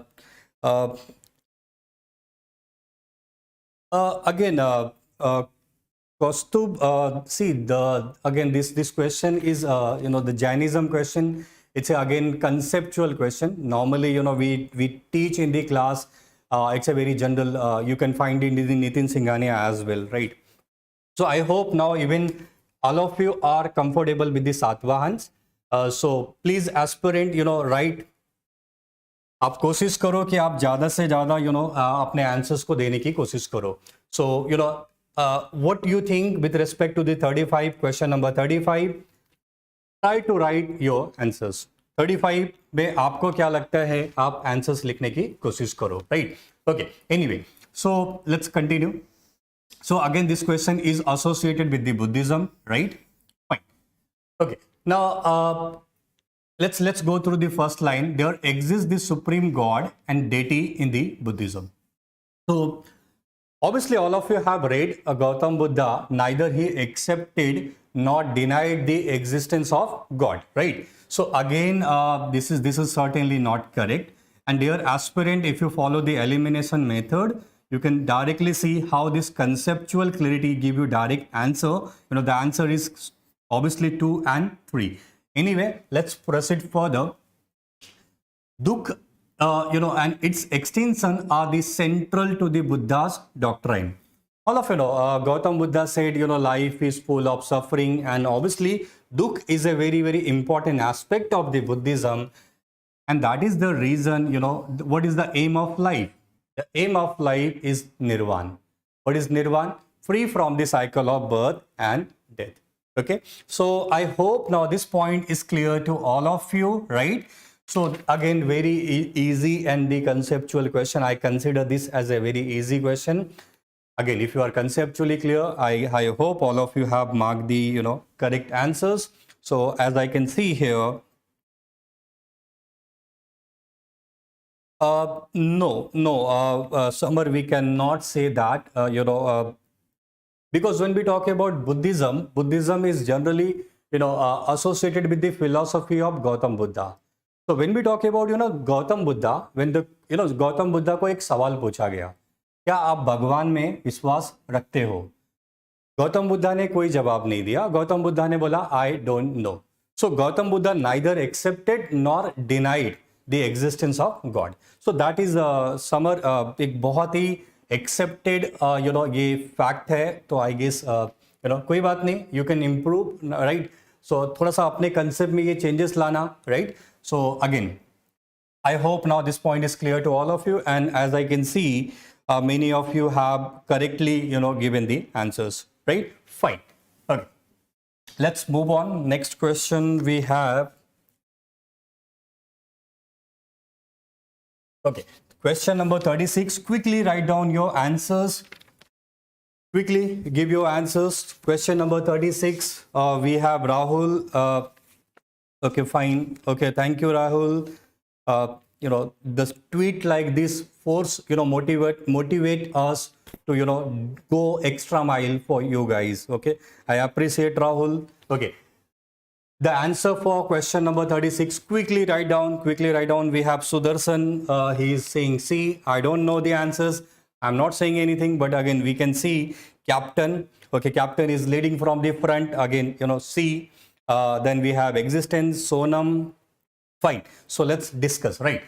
Okay. What we need to find out? Incorrect, right? Incorrect. This is what you have to keep in mind here. Very important in the exam hall. Make sure you are, you mark this, what you need to find out. Sometime what happens, exam में बहुत बार ये हो भी जाता है कि हम लोग, भूल जाते हैं और even though हमें पता होता है हम गलत मार्क करके आते हैं. So be very clear. You have to mark the incorrect, right? Okay. During the period of the Gupta, Vaisya, they were the Vaisya, no doubt about it, and the supremacy of the Brahmins declined during this period. No, this is not correct. Again, इसको ध्यान से समझने की कोशिश करो. When we talk about Guptas, even though they were the Vaisya, and you will find out, Hinduism है, Hinduism की सबसे बड़ी शुरुआत या बोलते हैं ना रिफॉर्म, लिबरल फॉर्म जो हिंदुइज्म का है वो हमें गुप्ता पीरियड में देखने को मिलता है. So you will find out, यहां पे ये एक चीज याद रखना, during the Gupta period the position of Shudra improved, the position of depress or the Dalit it decline, और we can say untouchables it decline. But at the same time you will find out even the position of the Brahmins increased a lot. Brahmins, they were given huge respect by the Gupta rulers, and you will find out, most of the Gupta rulers, they were, they respected the Brahminism well. In fact, they promoted the Brahminism, right? So again, certainly, on the basis of all this, you can simply say that, one is definitely incorrect, right? So fine. Now, large number of land grants were given to the Brahmins, right? Yeah, that's absolutely correct, right? So, if you look at what we need to find out, we need to find out incorrect, right? So 2 should not be part of your answers, right? आपको ये याद रखना है कि आपको strategy भी, with the minimum knowledge, you have to score maximum. So वहां पे आपको elimination method सीखना पड़ेगा. So you know that 2 should not be part of your answers. So straight away you find that C is the correct answers, right? अगर आपको सिर्फ इतना पता होता, and all of you know, during the reign of Guptas, large number of land grants were, issued, right? Fine. So obviously this is correct. And if this is correct, it should not be part of your answers because we need to find out incorrect, right? So anyway, let's move on. Okay. Now all the tribals, they were given the status of Sudra. No. See, as all of you know, during the post-Maurya and the Gupta, large number of foreigners, they came to, they attacked India. So अब foreigners आ गए, क्या करना है उनको accommodate करना है with in the वर्ण system, right? So you will find out now those who were the Kings of the tribal. अगर कोई किंग है ट्राइबल का, उसको आप शूद्र का स्टेटस तो नहीं दे सकते, right? And therefore you will find out they were accommodated as a Vratya Kshatriya. Vratya Kshatriya means second graded Kshatriya, they were called as a Vratya Kshatriya, second grade Kshatriya. And the commoners, the peoples, they were accommodated as a Sudra. So again, this is a very known concept, right? So जो king होंगे tribals के, उनको क्षत्रिय या second grade क्षत्रिय का status मिलेगा, and all others, they will be given the status of Sudra. So on the basis of that, even this is incorrect. And as we have discussed, with the help of the elimination, अगर आपको ये पता नहीं है, सिर्फ आपको 2 पता होता तो भी आप answers निकाल लेते. Okay, all good, fine. So I hope all of you are comfortable with the answers. Let's move on. Okay, question number 37. Quickly give your answers. Question number 37.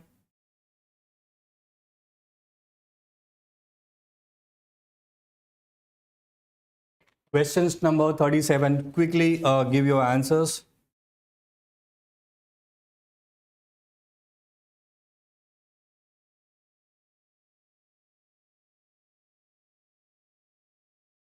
Okay, so again, this question is with respect to the Carnatic music, right? Carnatic music, and what we need to find out correct, right? Okay, so we have D by the captain. Again, captain is leading from the front. Then Gyan Prakash Kumar, we have D, existence C. Okay, we have difference of opinions here. Fine, that is good. Okay, now let's discuss. When we talk about Carnatic music, again, it developed in the south, states. So again, this is definitely correct, right? So again, when we talk about Hindustani music, north of India, okay, or we can say North India, not north of India, but North India.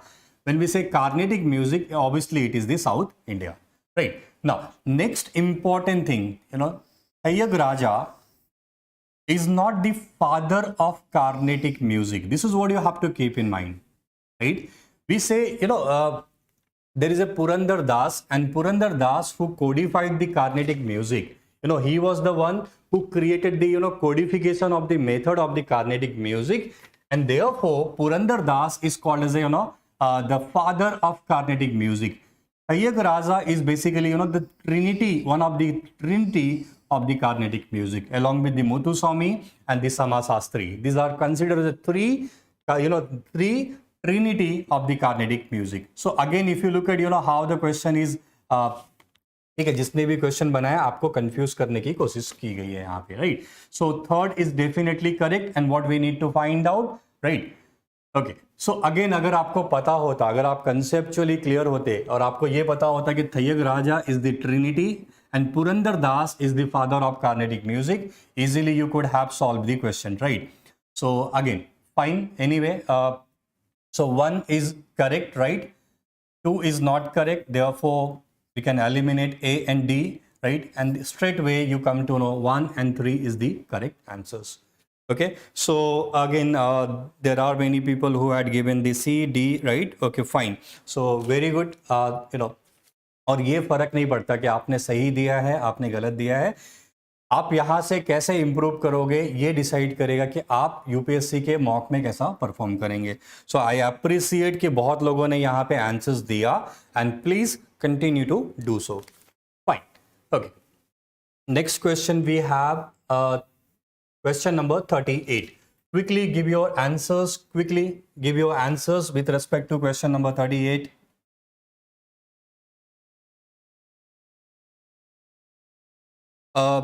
Sudarshan, Thayyag Raja, then Samasastri, and then already we have, talked about the third one. Right. So these were the Thayyag Raja, we have already talked about, right?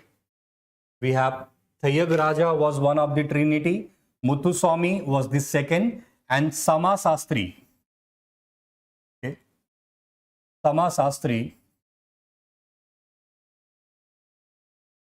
was the third. So these three were considered as a Trinity of the Carnatic music. So I hope now this point is clear to all of you. Anyway, quickly write down 38, question number 38. Give me the answers. Difficult one.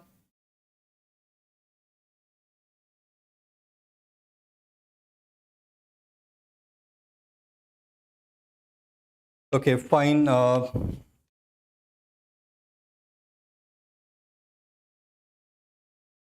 Okay.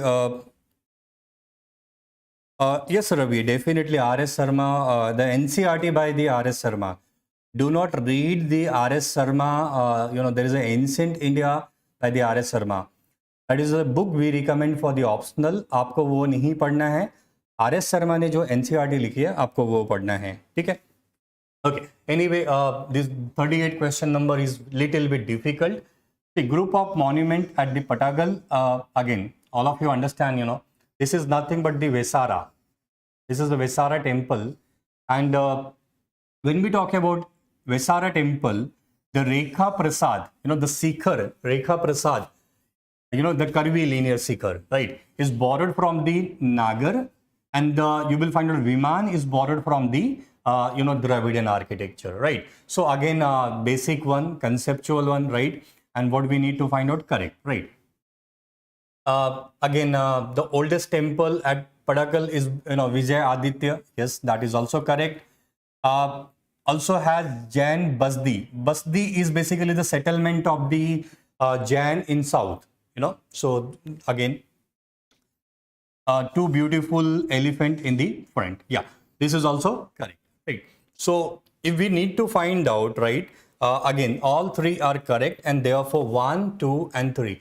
38 is little bit factual, and again, it is difficult. अगर आपको पता नहीं है तो थोड़ा सा difficult होगा. I understand. Anyway, let's move on. Question number 39. Question number 39. Quickly write the answers. 39.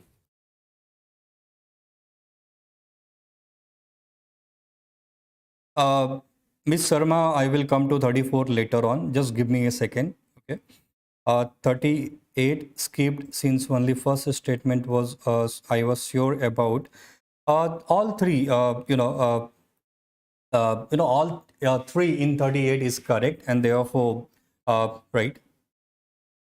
Yes, I will, Miss Sharma, definitely I will solve your query. We are here to solve your queries, so don't worry about it. Yeah, for medieval, yes, Satish Chandra. 39. Very good. Some of the people, they are writing the question number and then they are giving the answers. If you do it, please do it, right? That's a very good approach, So 39, most of the people, they are writing A. So let's see. Right. So what we need to find out? We need to find out correct answers. And there are folk paintings, number of folk paintings given here. Again, one of the classical folk painting is the Pattachitra.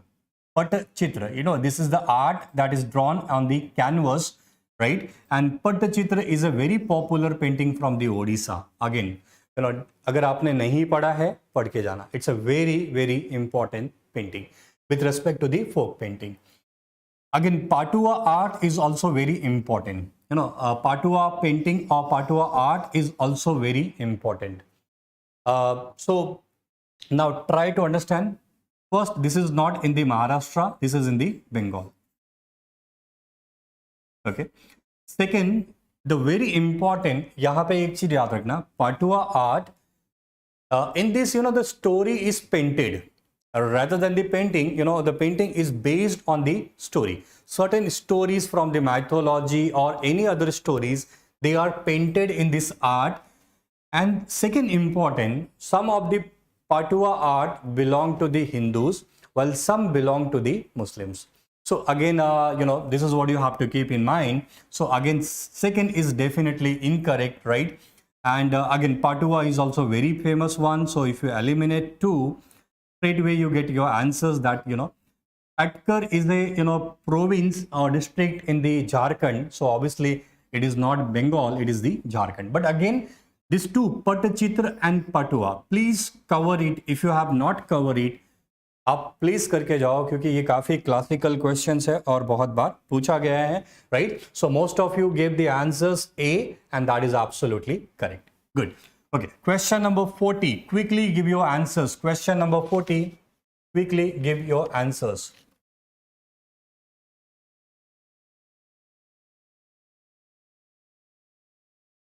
Yeah, very good, Rakesh. It is in West Bengal. Yeah, Sandhya, very good. Patkar is from the Jharkhand. Good. Okay. Question number 40. Quickly give your answers.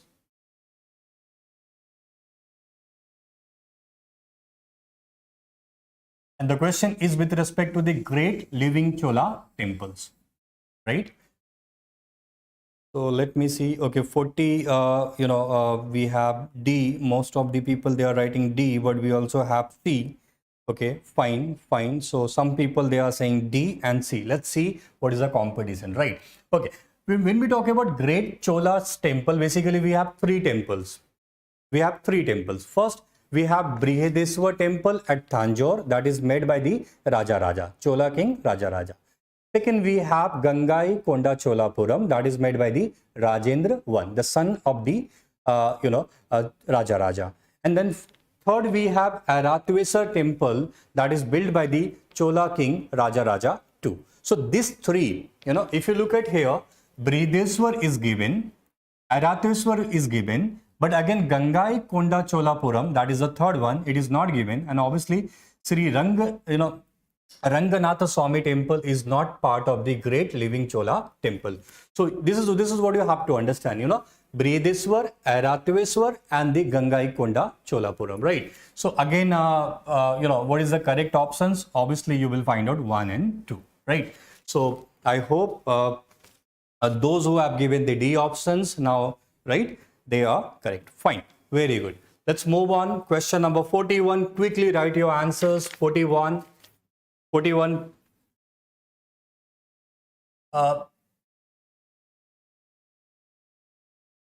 No, Sandhya, Ranganath Swami temple is also built by the Cholas, but again, it's not a part of the great Chola temple. Okay, so that is what you have to understand, Sandhya.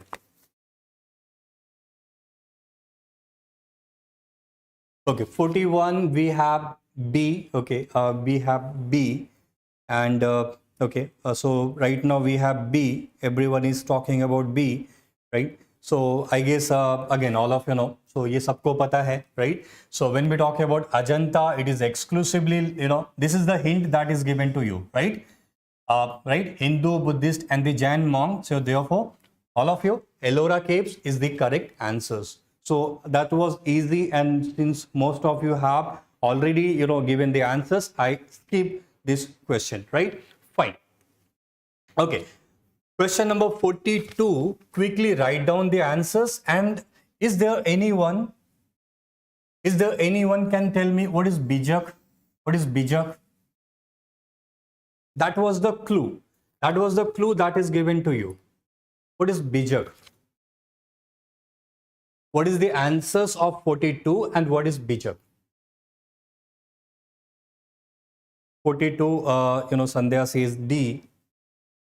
Okay, D. So everyone is writing D. Fine. Anyone, what is Bijak? What is Bijak? Sandhya says it is the composition of Kabir. Okay, fine. Fine. See, Bijak is the sermon that is given by the Kabir, right? So again, if you look at this word, Bijak, what is the Bijak? These are the sermons or the speech, or the philosophy of Kabir that is compiled in the Bijak, right? So yeah, very good. So right. So if you know Bijak, obviously you could have marked the Kabir, right? Fine.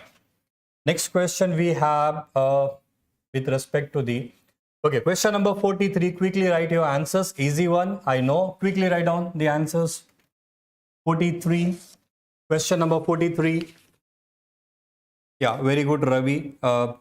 Yeah, Summer, absolutely correct. And yeah, okay, Sandhya, fine. Okay. 43, quickly. This question is with respect to the Visist Advaitwad, Visist Advait, right? So again, what is the answers? Who was the philosopher who promoted or, talked about the Visist Advait?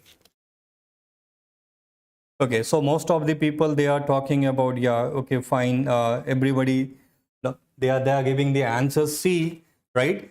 Yeah, right. So it is the Ramanujacharya. Sankaracharya, all of Advait, all of I'm not going to explain right now. Nimbarkacharya, all of Dvaitvad. Ramanujacharya, Visishta Advait, and all of Ramanujacharya. Again, he was continuously in the news, so obviously this is this question can be important. Do remember that Ramanujacharya पे थोड़ा सा पढ़ के जाना. Ramanujacharya and Sankaracharya. That there may be probability that ये question आ सकता है. ये question नहीं, but again Ramanujacharya पे कुछ ना कुछ आ सकता है. Okay, so I hope now 43 is clear to all of you. Let's move on. Okay, 44. Quickly, 44. This question is with respect to the subsidiary alliance. Subsidiary alliance. Question number 44. Answers subsidiary alliance. Quickly write down in the group. ठीक है, आपके सवाल से मुझे answer से पता चलता है कहाँ पे मुझे आपको बताना है और कहाँ पे हमें जल्दी निकल जाना है, right? Subsidiary alliance. Okay, so we have, okay, D. Right now we have Miss Sharma and the Spacer. They have given the right. Sonam says A. Sandhya says A. Fine. So we have diversity of opinion. Fine. A and D. Right. Okay. So let's discuss. See, all of the beginning of subsidiary alliance was started by the duplex. ये समझो कि India में India को colony बनाने का concept किसने लाया था? कॉलोनी बनाने का कंसेप्ट डुप्लेक्स ने लाया था. And you will find out particularly during the second Carnatic war you will find out duplex he basically created the idea of subsidiary alliance. So ये काफी known fact है. Who was the inventor of the subsidiary alliance? It is the duplex. But again, who properly refined those concepts and implemented those ideas? It is the Lord Wellesley. So I hope now this point is clear to all of you, right? So this is definitely correct, right? Again, second point, if you look at the second point, in the subsidiary alliance, Britishers said not to interfere. Obviously, theoretically, they are not going to interfere, but again, all of they did. But again, theoretically, as per the system, British, they are going to adopt the policy of non-interference in the internal matters of the allied. Theoretically, this is correct, and therefore, इसको हम लोग क्या करेंगे? सही mark करेंगे. Okay. Yes, Summer, definitely duplex interfere. देखो, Britishers ने भी किया था. ये ब्रिटिशर्स ने भी किया था, बट ब्रिटिशर्स ने ये थ्योरेटिकली ये सब्सिडरी अलायंस में ये दिया था कि वो इंटरफेयर नहीं करेंगे. But again all of in subsidiary alliance there will be British resident. Who is the British resident? Who will reside in the durbar. और ब्रिटिश रेसिडेंट क्या करेगा? He will run the parallel government along with the king. So obviously British resident काफी interfere करते थे. और in fact if you have read about third Anglo Maratha war, one of the reason for the third Anglo-Maratha war is the interference by the British resident. Bajirao too, he got fed up with the British resident, so he poisoned the British resident. That led to the beginning of third Anglo-Maratha war. But again, theoretically हमें summary याद रखना है कि theoretically policy of non-interference था. Okay, so fine. Okay, Hyderabad. So what do you think? Hyderabad was the first Indian state to be annexed via the subsidiary alliance. So what you people think? Is it the Hyderabad? कितने लोगों को लगता है हैदराबाद पहला state था जिसको subsidiary alliance के through annex किया गया था? It's a very good question. It's a very good question, right? Okay, so स्पेजर ने बोला यस सर, ये राइट, फाइन. तो स्पेजर का रिप्लाई आ गया. I am waiting for the others. Awadh, okay. Ravi Ranjan said sir Awadh. Samar says yes. Okay, see again, Mahabhajang, no. Awadh, okay, fine. Rahul says yes. Okay, fine. See, when we talk about Wellesley, अगर आपको Wellesley के बारे में यहाँ पे दिया होता, तो Wellesley, with respect to Wellesley subsidiary alliance, Hyderabad was the first, right? That is the point. But when we talk about, overall, which was the first state to sign the subsidiary alliance, so आपको याद रखना है Battle of Buxar. And Battle of Buxar के बाद there was a treaty called as the Treaty of Allahabad. Treaty of Allahabad. And you will find out, why this Treaty of Allahabad, the Awadh actually accepted the subsidiary alliance. So dear aspirant, एक चीज यहाँ पे याद रखनी है, question open ended है. Question ने कहीं भी ये नहीं बोला है वेलेस्ली के बारे में. सो अगर वेलेस्ली होता तो हम यहाँ पे इस स्टेटमेंट को करेक्ट मानते. But again this question is open ended and what is the first state? Obviously it was this Awadh via the treaty of Allahabad, right? So again if you look at this point, this 3 is definitely incorrect from that point of view. So what is the correct answers? We need to find out correct, and therefore B, 1 and 2, right? So again, कोई बात नहीं, जिनका गलत हुआ है make sure करो कि exam में ये गलत ना हो. Be very clear with those concept, right?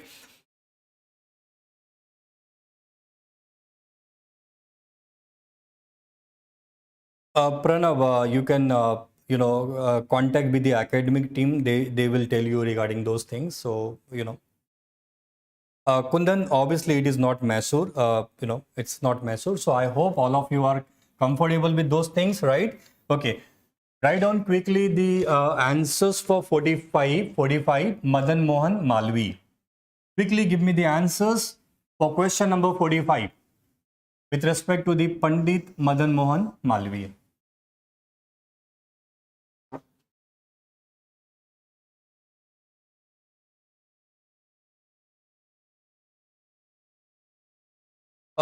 No, Miss Sharma, actually during the reign of Wellesley, Awadh ने वापस रीनेगोशिएट किया था एंड देन वापस से सब्सिडरी अलायंस साइन किया था.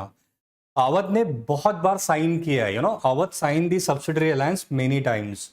First they signed in the year 1765, but when Wellesley came, Wellesley again refined those terms and forced the Awadh in 1801 to sign the subsidiary alliance. I hope now you will be comfortable. Yes, see, Sheikh, ये आपको समझना पड़ेगा. ये conceptually आपको बहुत clear रहना पड़ेगा क्योंकि यूपीएससी फैक्चुअल एग्जाम नहीं है. यूपीएससी फैक्ट्स आज के डेट में इजीली अवेलेबल है. आप वो फैक्ट्स को कैसे एनालाइज करते हो, that will decide your success, right? Okay, so 45, most of the people they say B and C and D, right? So again, many people they are, when we talk about Pandit Madan Mohan Malvi, popularly he is called as a Mahanama, and again he was very close to Mahatma Gandhi as well, right? So when we talk about, he was the Congress president for the 4 times, not 5. So again, this is this is what you have to remember here, right? What we need to find out, correct. and it's a very well known fact. आप सबको पता होगा, he was one of the person who founded the Banaras Hindu University, and he became the vice chancellor, right? So that is correct, right? And when we talk about, he is one of the leader who was involved in the foundation of the Hindu Mahasabha, right? So again, if you look at the one is incorrect, right? So if you अगर आपको पहला ही पता होता, suppose अगर ये factual है, but again अगर आपको ये पता होता तो आप इजीली ये मार्क कर सकते हैं. So the answer for 45 is the B, 2 and 3. So I hope now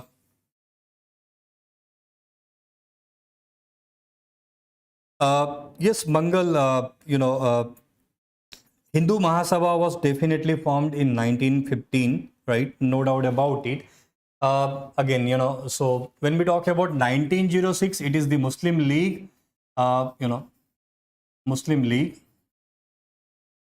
But again, recently in some of the article, 1906 was given, and this question was made from that point of view. So, you can contact later on, you can contact, later on to have the clarity. अगर कोई doubt है तो बाद में मिलके उसको या बातें करके कॉल कर लेना, ठीक. Okay, fine. Let's move to the question number 46. Quickly give me your answers with respect to wood dispatch. Wood dispatch.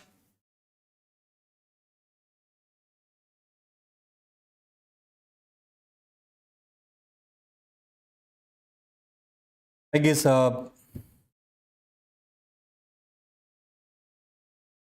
yes, Spazer, in the Treaty of Allahabad, the subsidiary alliance word was not used. But if you read the Treaty of Allahabad, you will find out, most of the provision that in the subsidiary alliance were present in the Treaty of Allahabad. And this is what I said.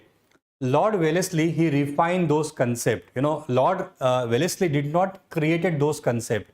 He just refined those concepts and he used it on a wider scale. That is the achievement of the Wellesley, Lord Wellesley. Okay, so most of the people, they are arguing that B is the Kundan, I hope कि आपके पास PDF और question हो तो वहाँ से भी देख के आप बोल सकते हो, right? Okay. Now काफी easy question था ये, जैसे आपको लोगों को पता है, wood dispatch. When we talk about wood dispatch, the primary education will be given in the primary education will be given in the vernacular, but the higher education will be given in the English medium, right? So that is a well-known concept. So if you look at the first line, definitely this is not correct. English as a medium of instructions at the all level of education was recommended. No, obviously, I hope this is clear to all of you, right? So yeah, primary education vernacular, ठीक है, और higher education जो रहेगा, that is going to be, वो होगा English medium में. So you will find out, because of the wood dispatch, many people, they followed the Western education or the, British education, right? Again, via the wood dispatch, on the models of the London University, 3 main universities were created in Bombay, Madras and the Calcutta in the year 1857. So that is definitely correct, right? So do remember 1 is incorrect while the 2 is correct. I don't know what we need to do. So, okay, fine. So now, if I eliminate 1 is definitely incorrect, right? Straight away, all of you come to know, B, 2 and 3, right? Anyway, at least 1 government school to be open in the every district. Yeah, that is also correct, right? So this is the answers B, 2 and 3, and I hope all of you have given the right answers. So yeah. Obviously it is called as a Magna Carta of education, but that reason is different, right? That reason is different. Okay, so let's quickly move on. 47, quickly write your answers, all of you. Quickly write your answers. What do you think? 47, what will be the correct answers? We have tribal rebellion and we have the area, right? Okay, so what do you think the correct answers? And we need to find out correct answers. Quickly see, we have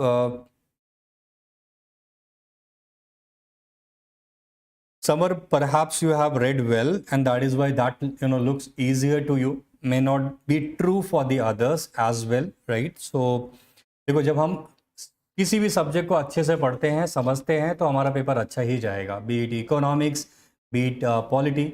अगर अच्छा नहीं जा रहा है, इसका मतलब कहीं ना कहीं उस सब्जेक्ट को आपने अच्छे से नहीं पढ़ा है. Okay, 47. Most of the people, they are arguing C and so let's see. Bhil uprising, Khandes, that is correct, absolutely correct. Mapila, all of Mopila or the Mapila, they were on the Malabar coast. Kerala, Malabar coast. So ये सबको पता है. And look at if you eliminate too easily, you get your answers, and that is the reason most of you have marked these answers correctly with the help of the elimination method. Santhal is obviously Rajmahal. This is again well known fact. Fine. Okay, let's quickly move on. 48, question number 48. Quickly give me the answers. Question number 48.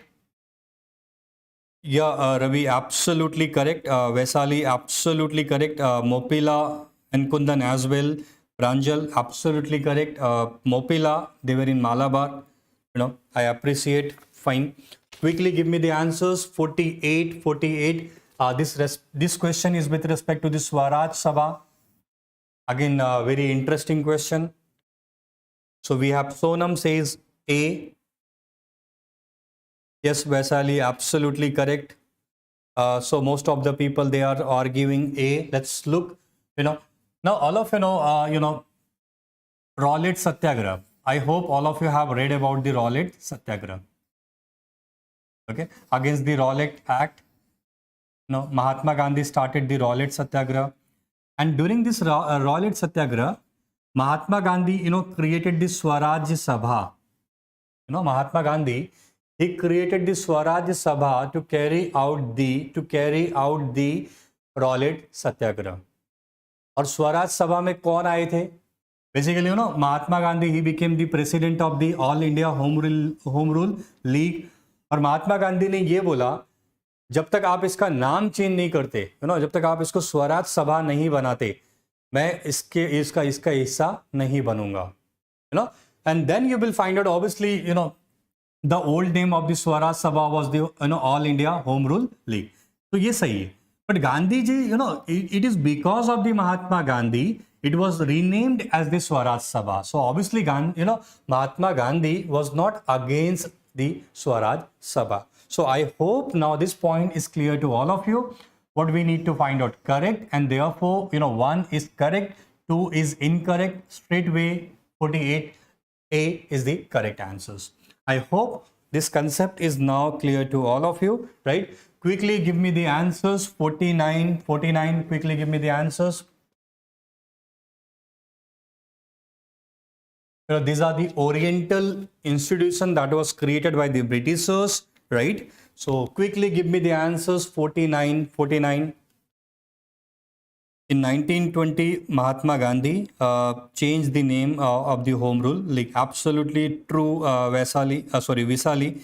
So yeah, that's fine. That's correct, right? Okay. So now when we talk about these are the Oriental institution, I have not seen other, what is the polity question, economic question. So obviously I can say history is conceptually, if you're conceptually clear in the history, you will perform well. But if you are not, then certainly you will face problem, right? Okay, fine. 49D, somebody, Sheikh says for D, Gyan Prakash says C is Pranjal, D, so again, right? Okay, fine. When we talk about Sanskrit College at Banaras, this was created by the Jonathan Duncan. Fort William College by the Lord Wellesley, right? Calcutta Madrasa was by the Warren Hastings, and the Ascetic Society by the James Mill, right? So I hope now this, so 1 is 3. I can't see, let me go through 49, question number 49. I can't see the choices, so let me see on the paper to give you the answers, right? So if you look at the, Sanskrit college at Banaras, one need to be 3, right? One need to be 3, that means A and B is eliminated, right? Then you have Fort William College and Fort William B, right? So 2 need to be B. After this 2 fact, you come to know, your answer is D, right? Fine, everyone. So all of you have given the correct answers. Fine, very good. Right, fine. Okay, question number 50. Question number 50, again, interesting question, conceptual question, right? Quickly give me the answers with respect to the railway.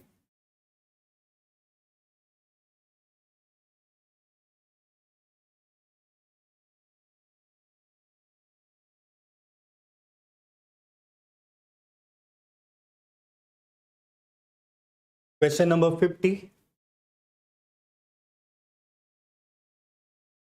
50, C. Okay, fine. Okay, now development of railways. Let's talk about, any company that construct the railway in India was given 5% annual guaranteed in return by the, Britishers. Absolutely correct, right? Britishers ने British investor को ये promise किया था कि अगर आप यहाँ पे रेलवे के लिए इन्वेस्ट करोगे मिनिमम आपको हम 5% रिटर्न देंगे. So that is absolutely correct. All of first train ran between the Bombay and Thane, right? During the reign of Lord Canning. This is what we say, chor ki daadi mein tinka, right? So there are 2 facts. First, Bombay to Thane, that is correct. But again, if अगर आपकी नजर हटी दुर्घटना घटी. All of Dalhousie, first train, it is by the Lord Dalhousie. So definitely this is not correct, right? So if you eliminate 2, straight away you get your answers, right? Okay, anyway, the origin of railway budget, again, all of William Akeworth committee was created in the 1924. And in 1924, for the first time, this committee recommended the separation of the budget and the railway budget, right? So again, no summer, Dalhousie was there till 1856. Dalhousie was there, till 1856, right? Fine. Okay, good. So let's quickly move on. Then we have, let me see.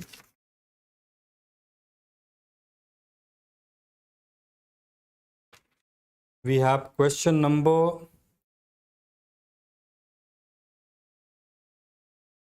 98. Quickly give me the answers till the time I scroll. All of you please write down the answers. Question number 98.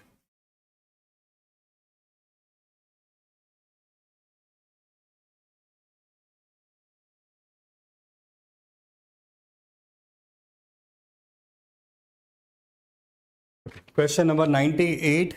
Okay. Question number 98. Okay. IUC says answer A. Okay. Fine. Again, Santosh Raja also says. Now, which was the international port of the Chola dynasty? Again, all of Cholas, they had 2 capital. One was the port capital, another one was the inland capital. So Urayur was the inland capital. And अगर आपको map में समझना है तो यहाँ पे चोला का capital होगा उरायूर और यहाँ पे एक कैपिटल होगा जिसको हम लोग कहेंगे पोहार. And this Pohar later on is going to be Kaveri Patnam. Okay. So again, again, Cholas, they were known for the, one of the fine cloth called as a Kalingam. And you will find out, Urayur में ये cloth बनेगा, फिर यहाँ से, Pohar में जाएगा, and then from Pohar, it used to be exported to the different parts of the world, right? So again, the international port is the Pohar here, right? So I hope most of you have given the answers, correct answers, right? Okay, let's quickly move 99, question number 99. Question number 99. Quickly give me the answers. 99. The question is with respect to the Indus Valley civilization. And obviously Indus Valley is very, very important for this year preliminary. So अच्छे से करके जाना, right? Okay, so let's quickly move on. Now, the first line says Indus Valley, they were the vegetarian, right? Vegetarian. No. You will find out obviously, the Indus Valley people, we have number of evidence that prove that they were not the just vegetarian, So we have also, हमें कुछ, मछली के भी हड्डी मिली हैं, बहुत सारे हमें animals के हड्डी मिली है यहाँ पे. That point to the fact that they were not just the vegetarian, right? So again, they consume the dairy product as well as meat for their, right, protein needs. So again, 1 and 2 both are incorrect. They were non-vegetarian as well. They consume the dairy plus meat for their protein needs. The only word is the problematic here. We have no evidence of rice. We have the evidence of rice from the Rangpur and the Lothal. Lothal or Rangpur se hame, yeah, absolutely, Yaka, that's absolutely correct. So, Lothal se hame, Lothal and Rangpur, ये दो sites है जहां से हमें evidences मिलते हैं, right? So again, this is also incorrect. And what we need to find out? Incorrect, right? And therefore, all three are incorrect. And therefore, C, 1, 2, and 3 is the correct answers. I hope, now 99, थोड़ा सा medium level का question था, and I hope कि अगर आपने इसको सही किया होगा, इसका मतलब है कि ancient आपका ठीक ठाक है, ठीक है? Okay, let's quickly mark the question number 100. Straightforward fact है ये, हीरा विजय सूरी, जिनको हम जगत गुरु के नाम से भी जानते हैं, तो जगत गुरु का टाइटल किसने दिया था, तो ये चीज, quickly write down the answers. Heera Vijay Suri, he was a Jain philosopher and he was given the title by the title of Jagat Guru. Obviously the answer is Akbar. Akbar was very close to the Hira Vijay Suri, and he had a considerable influence on the Akbar, and for his knowledge Akbar gave him the title called the Jagat Guru, right? So it is the Akbar, right? So I hope right, so these are the question with respect to the history, and I hope all of you have performed well in the history sections. Most of the questions were the conceptual, and this is what you have to understand. Even in the UPSC, the questions are conceptual in the nature. Even though I wish all of you very bright future, or I can say best wishes for the UPSC preliminary exam. And if any doubt, feel free to connect. On that note, thank you. And next we have very eminent faculty from the environment.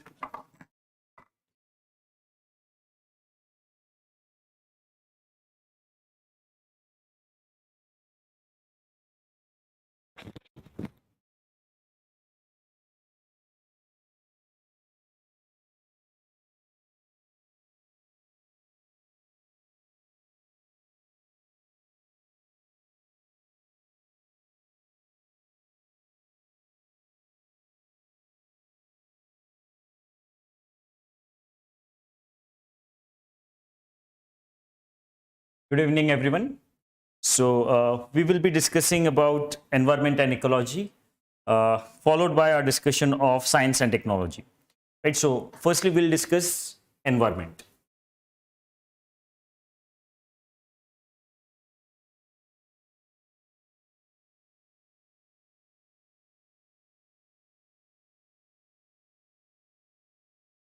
So environment is from question number 1. So let us start with our discussion of environment.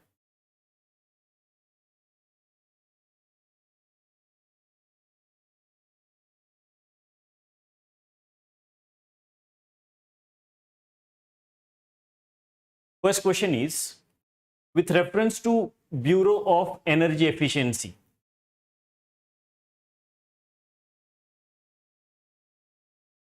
Just a minute.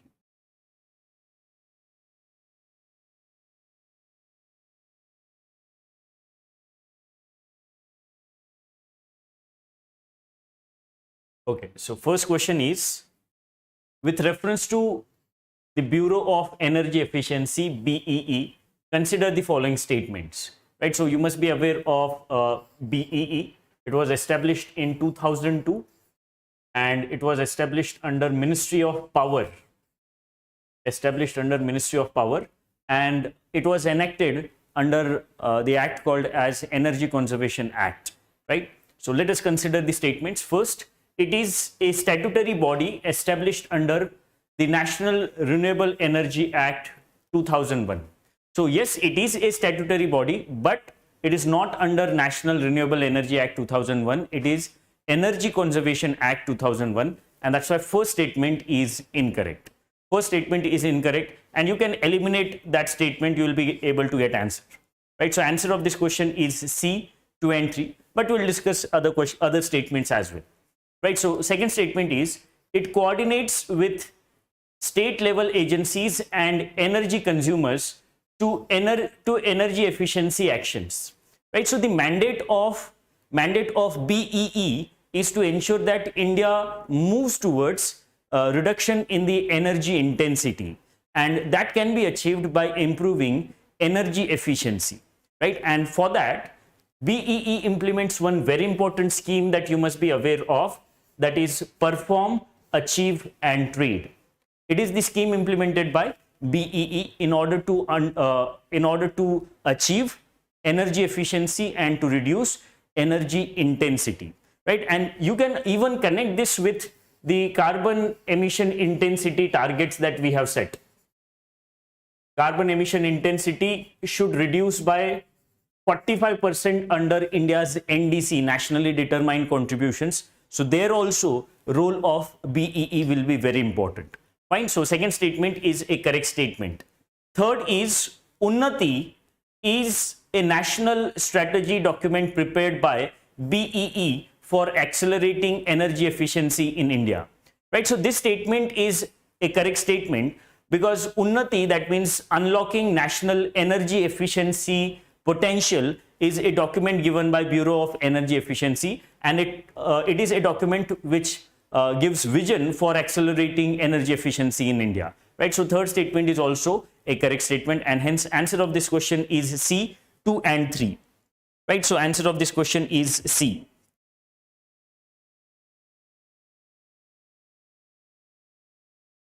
Next question. Next is question number 2. So question is, with reference to sand mining, consider the following statements. First statement, sand is an important raw material for manufacturing mobile phones, right? So this statement is a correct statement because sand is used to produce silica, and silica is an important component of glass used in mobiles. Glass used in mobiles is derived from, or one of the ingredient is silica, and the silica is derived from sand. And that's why, yes, sand is an important raw material for the production of mobile phones. So first statement, that's why, is a correct statement. Second statement, sand is classified as a major mineral as per MMDR Act, right? So this statement is an incorrect statement. Sand is not a major mineral, it is a minor mineral,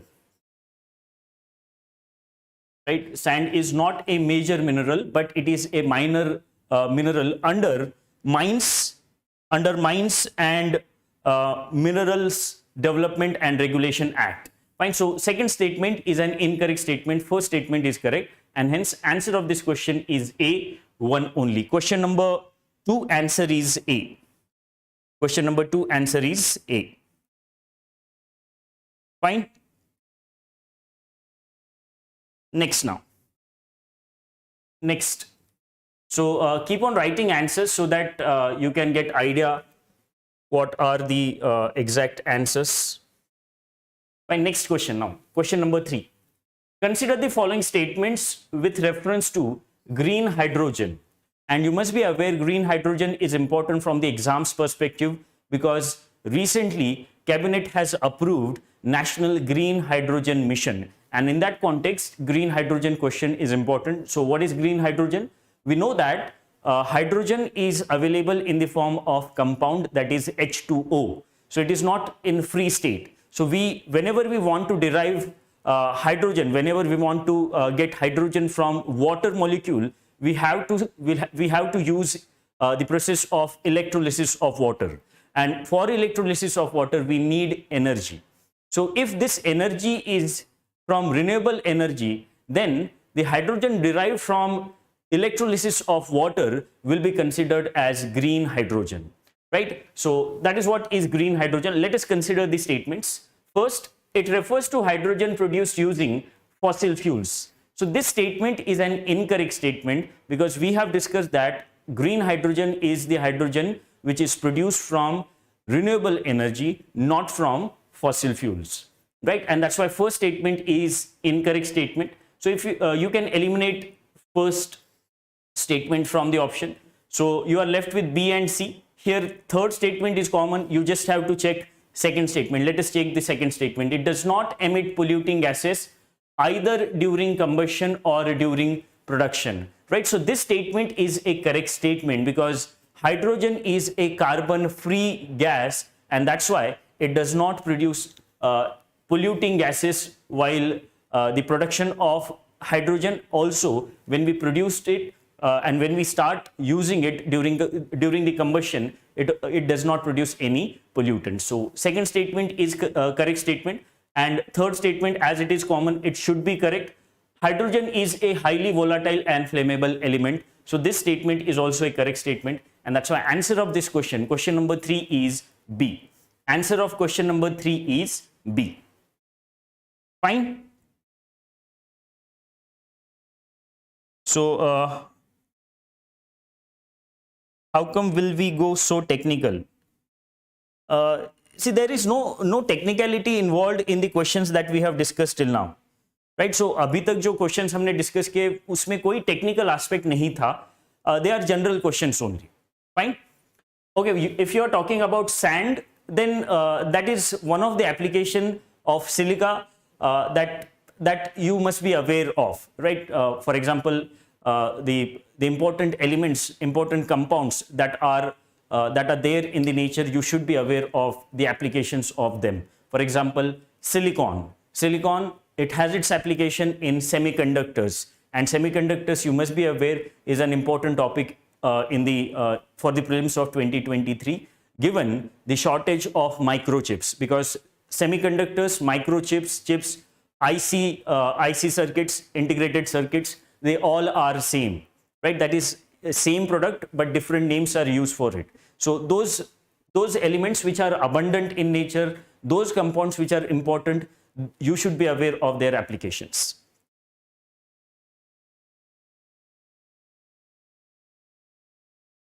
Yes, Samar Pratap, that is correct, because we won't be able to produce the products which are completely green in nature, right? For example, even if we are producing solar energy, there for the manufacturing of solar panels, we are using some kind of fossil fuels. So there is no 100% green energy, but that is the term, or that is a name given to hydrogen which is produced from renewable energy, and that's why that term green hydrogen. But still there will be some use of fossil fuel in order to produce renewable energy, right? So yes, you are right in that case. Next, maybe don't go into those technical details. If something is called green, we should consider it as environment friendly rather than comparing it with completely environment friendly. There will not be 100% environment friendly equipments, 100% environment friendly energy. There will be certain use of fossil fuels involved in that. Fine. Next now.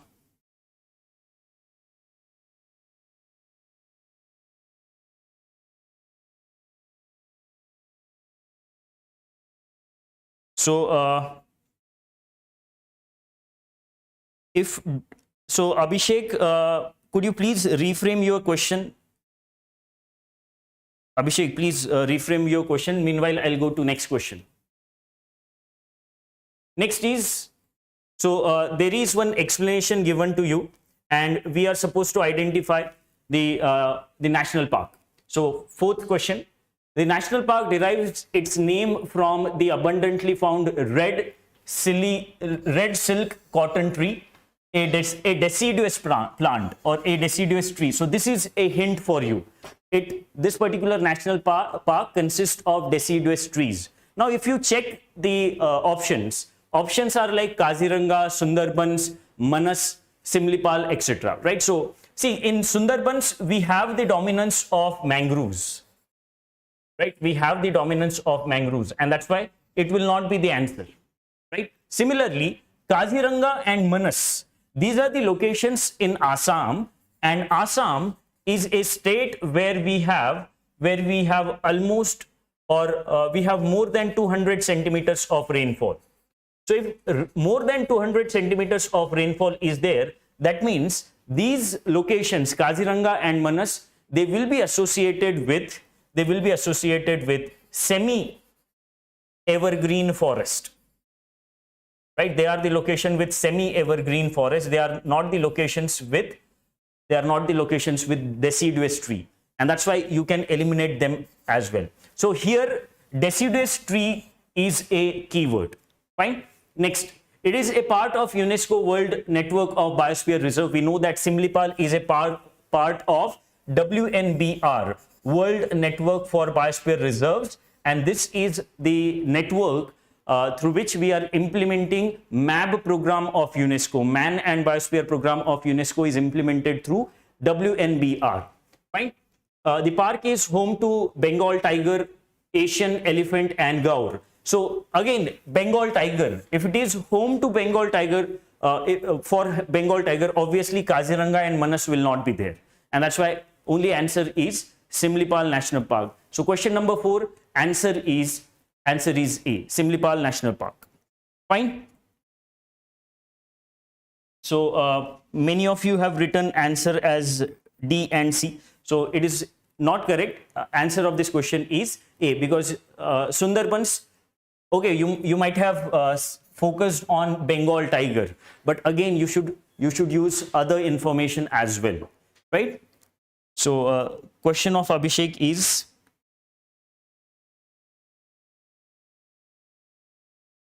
if do not emit any polluting gases, the answer should be D.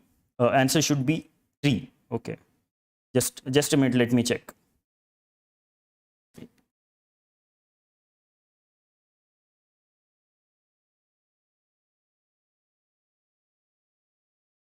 So Abhishek, we are asked to find out correct answer. If it does not emit polluting gases, answer should be only 3. Answer should be only 3. But see, green hydrogen does not lead to emission of polluting gases. So second statement is correct only, right? It does not lead to emission of any polluting gases. So second statement is correct. Third statement is also correct. And that's why answer is B, 2 and 3. It is not 3 only. Third statement is correct, but at the same time, second statement is also correct statement. It is not incorrect statement. It does not emit polluting gases while combustion or while production. Fine. So that's why answer should be 2 and 3. That means B. I hope Abhishek, it is clear to you. Next question, question number 5. Consider the following statements. First, share of wind energy in India's electricity generation is larger than solar energy. So mere by general observation, you can eliminate this statement, because it is not wind energy but solar energy whose share is more in the renewable energy in India. And that's why first statement is incorrect. You can eliminate first statement. You are left with B and C, where 2 is common. That means second will be correct. We'll check it.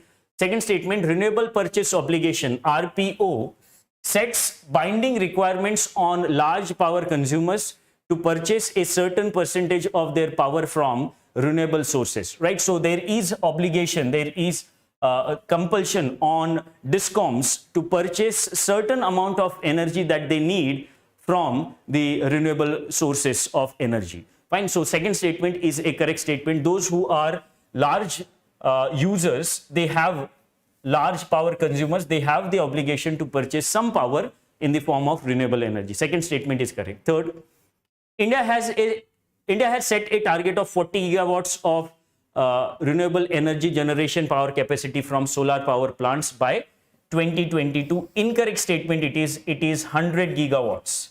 Right? You must be aware by 2022 we were supposed to get 175 gigawatts of energy. Out of that, 100 gigawatts should come from solar energy. So it is not 40, it is 100. That's why third statement is incorrect. Only second is correct, and that's why answer of this question is B, 2 only. Question number 5, answer is B. Question number 5, answer is B. Fine.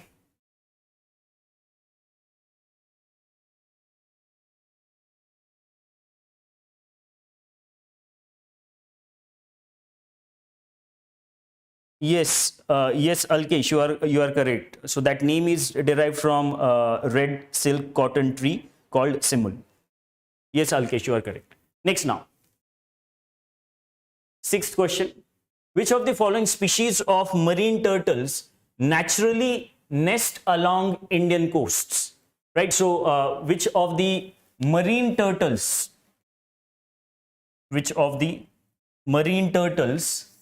nest along Indian coasts, right? So first, we all know that olive ridley turtles do nest along Indian coast in the Gahirmatha coast of Odisha, and it is called as, that activity is called as Aribada. But along with olive ridley turtles, we also have hawksbill turtle, which carry out their nesting and breeding in Andaman and Nicobar as well as Lakshadweep. A leatherback turtle, which carry out its nesting activity in Andaman and Nicobar. Green sea turtle is also there, where it carries out its nesting activity primarily in Konkan coast, right? So all these are the marine turtles that nest along Indian coast, and that's why all of these is the answer. Answer of question number 6 is D. All these marine turtles carry out their nesting activities along Indian coast. Answer of this question is D. Next now. Answer of this question is D. Next question, question number 7. Question number 7. So there are certain conventions, and they are, on the other hand, we have their objectives, and we are supposed to find out which of these are incorrectly matched. Right. So first is Basel Convention. So Basel Convention, we know that Basel Convention is for controlling the transboundary movement of hazardous substances, and it manages that hazardous waste during its life cycle. Right. And that's why Basel Convention's correct pair is management of hazardous waste materials throughout their life cycle, and that's why first pair is incorrectly matched. First pair is incorrectly matched. Second, Rotterdam Convention. So we know that Rotterdam Convention talks about prior informed consent before carrying out international trade in hazardous substances, right? So it is establishing prior convention consent framework regarding import of hazardous chemicals and pesticides. So Rotterdam should be matched with first pair, and that's why this is also an incorrect pair. Stockholm Convention. So Stockholm Convention is about persistent organic pollutants. So eliminate production, use, trade and storage of POPs. That means persistent organic pollutants. So this is the only pair which is correctly matched, but we are supposed to find out pairs which are incorrectly matched. So first and second pairs are incorrectly matched, and that's why answer is A. Question number 7, answer is A. Question number 7, answer is A. Fine, right. you'll get, Bidisha, you'll get PDF of this discussion or this test from the website. Next question is question number 8. Question number 8. Consider the following statements. So, which of the above criteria are used to rate buildings under Griha ratings framework? Right. So, what is Griha? Griha is green rating for integrated habitat assessment. Integrated habitat assessment.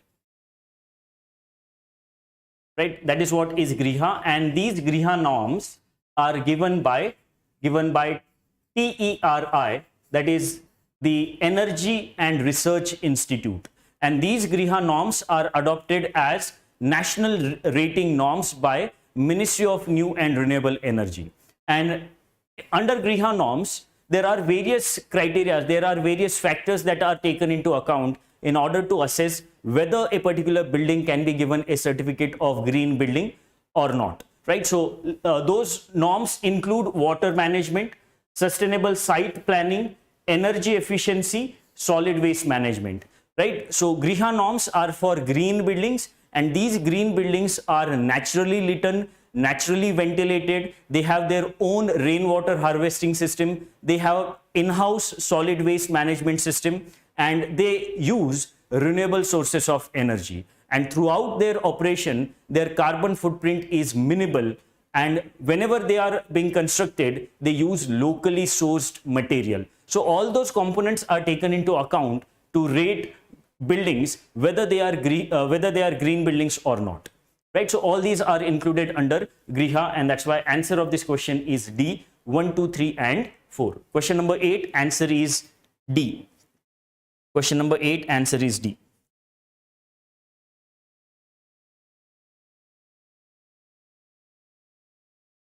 Next is question number 9. Consider the following statements with reference to Climate Ambition Summit. Right, so Climate Ambition Summit, first statement, it was co-hosted by WEF, World Economic Forum, along with UK and France. This statement is an incorrect statement, right? Climate Action Summit was held by United Nations. It was held by the United Nations along with UK and France, and there Chile and Italy were also the partners. Chile and Italy were also the partners in Climate Ambition Summit, right? So first statement is an incorrect statement in this case. Second, it was hosted to commemorate the occasion of 5th anniversary of Paris Climate Agreement. So this statement is a correct statement. Climate Ambition Summit was held in order to mark 5 years of Paris Climate Agreement. So only second statement is correct, and that's why answer of this question is B, 2 only. Question number 9, answer is B. So this question is a current affairs based question. This question is current affairs based question. Fine. Next question now. Next question is question number 10. Question number 10.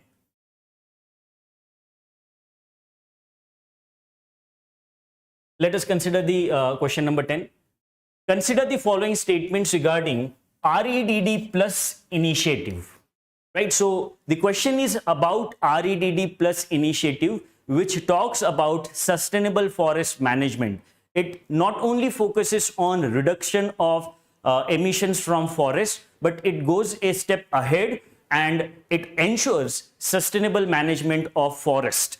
And these forests are primarily in developing countries, right? So there are two terms that you should be aware of. First is UNREDD and second is REDD plus, right? So UNREDD talks about reducing emissions from forest by ensuring that there is no degradation of forest in developing countries. Now REDD plus is a step ahead of it, and that's why the plus sign, wherein we talk about sustainable forest management, for which developing countries will also be receiving incentives. Right? So let us consider the statements now. And the question is about REDD plus. First statement, it is a collaborative program of World Economic Forum. So this statement is an incorrect statement. Right? REDD plus is an initiative of UNFCCC. Right? It is an initiative of member countries of UNFCCC, and that's why first statement is an incorrect statement. Second statement, it aims to incentivize developing countries to reduce emissions from deforestation and forest degradation. As we have discussed, incentives will be provided to developing countries for sustainable management of their forest. Right? So second statement is a correct statement about REDD plus. Third, the framework on REDD plus was adopted at COP19 at Warsaw. Right? So this statement is also a correct statement. REDD plus framework was adopted in COP19 at Warsaw, that means in Poland. Right? So this third statement is also a correct statement. Second and third statements are correct. We are supposed to find out correct statements. Answer is C, 2 and 3 only. Question number 10, answer is C.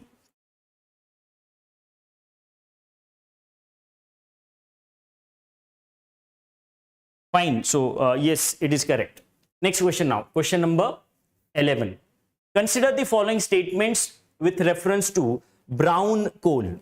Right. So the question is about brown coal and its comparison with black coal. So brown carbon and black carbon. Brown carbon is a greenhouse gas. It is a greenhouse gas, but on the other hand, black carbon, you must be aware, is a particulate matter. Right? It is a particulate matter and it is also known as soot. Fine. So let us consider the statements. First, brown carbon is emitted mainly by biomass combustion. Right? So first statement is correct statement. Brown carbon is emitted in the form of smoke whenever biomass is burned. First statement is correct. Second, brown carbon has more potential to warm the atmosphere by absorbing light than the black carbon. So this statement is an incorrect statement. Black carbon is more potent than brown carbon, and that's why second statement, which says that brown carbon is has more potential to warm atmosphere, is an incorrect statement. It is black carbon which has a more tendency to carry out warming up of atmosphere. Second statement is incorrect. Third, black carbon is commonly known as soot, which is a form of particulate air pollutant. Right? So third statement, as we have discussed, is a correct statement. First and third statements are correct. That's why answer is C. Question number 11, answer is C. Right. So most of you are correct. Next now. Next question is question number 12.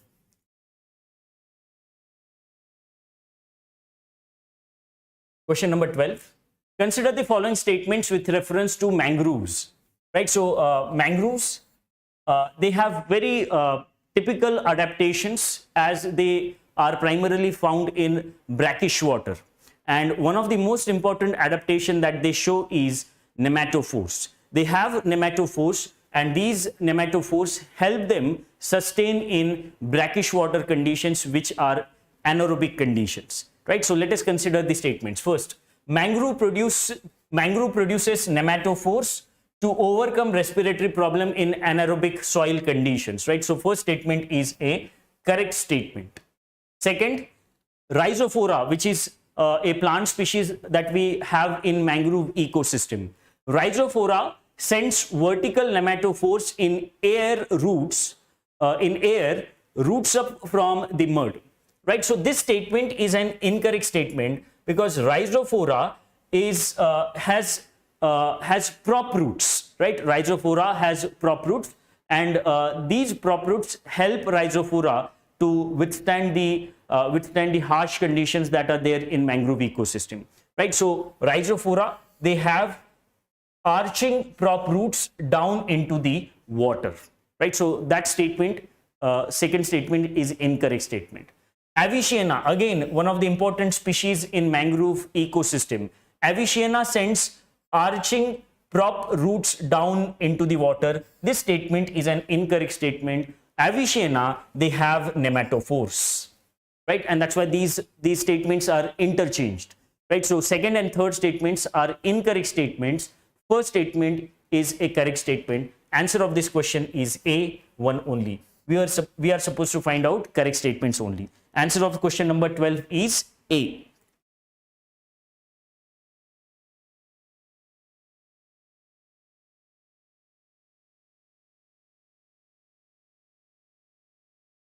Next now.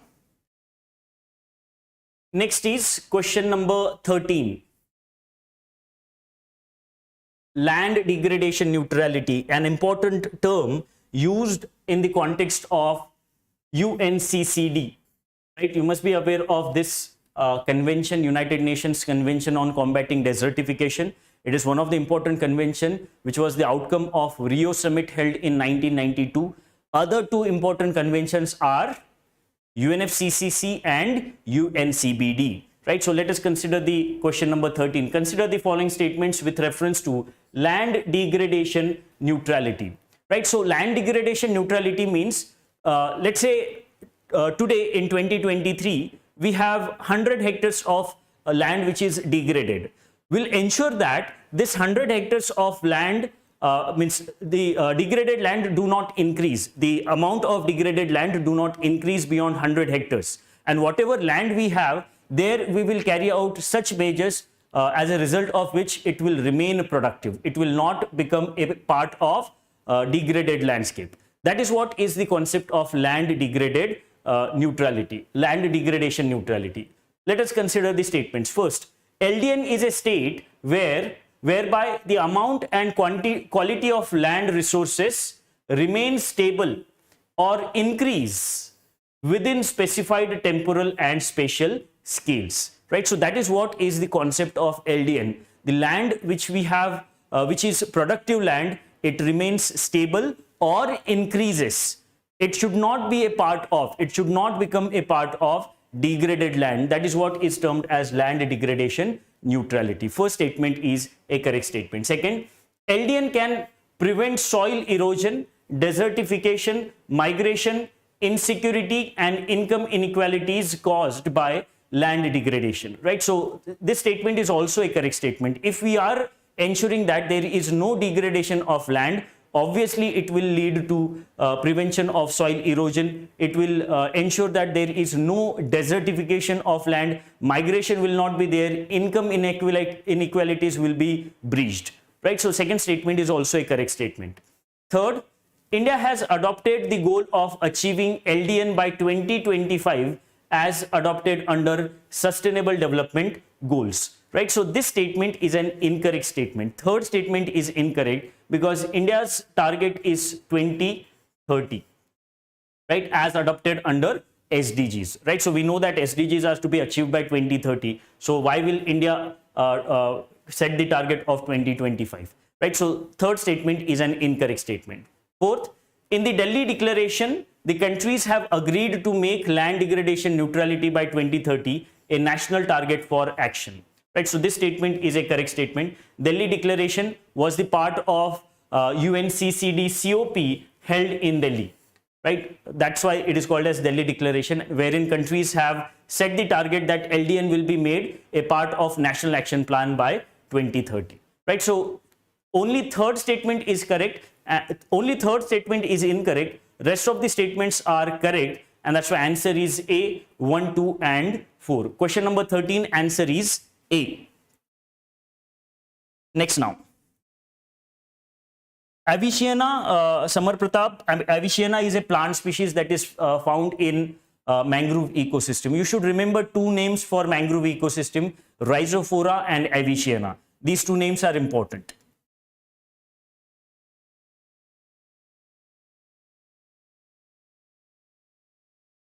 Fine. Next now. Next is question number 14. Question number 14.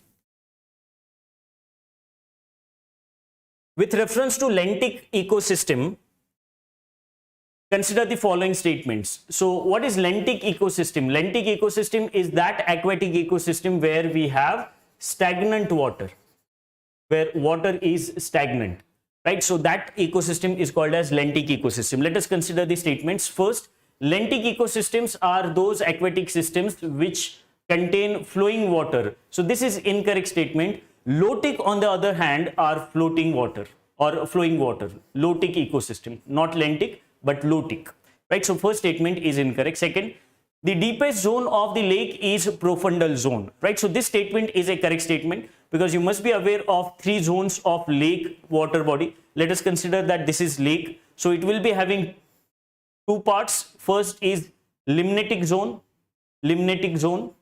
and the part which lies below it is profundal zone. And at the edges we have littoral zone. Right? So these are the three zones of lake ecosystem. So deepest zone is called as profundal. Second statement is correct. Third, the benthic zone is the topmost region of aquatic body. This statement is an incorrect statement. It is pelagic. Pelagic zone is the topmost zone. Benthic is the bottom of aquatic bodies are called as benthic zones, right? So only second statement is correct, and that's why answer of this question is B, 2 only. Question number 14, answer is B. Question number 14, answer is B. Yes, so most of you have given correct answer. That's correct. Let us move to next question. Question number 15. Question number 15. With reference to Great Indian Bustard,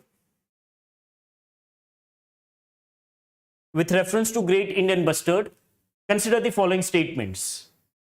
So again, Great Indian Bustard is in news because of the problems related to evacuation of solar energy produced in Rajasthan. And you must have heard about the case going on in the Supreme Court, where Supreme Court has asked that low voltage power transmission lines should go underground. Why? Because there is accidental entanglement of Great Indian Bustards with these power transmission lines. And why there is accidental entanglement? Because Great Indian Bustards have poor frontal vision. Their frontal vision is poor, and that's why they are not able to identify these power transmission lines, and that's why they are getting entangled with power transmission lines, ultimately leading to their death. And you must be aware, around only 150 Great Indian Bustards are left in India, and that's why we should take care of Great Indian Bustards, which are critically endangered species of birds in India. Let us consider the statements. First, the Great Indian Bustard is listed in the Appendix 2 of CITES. Incorrect statement, it is in the Appendix 1. Right? Those species which are threatened with extinction are in Appendix 1 of CITES.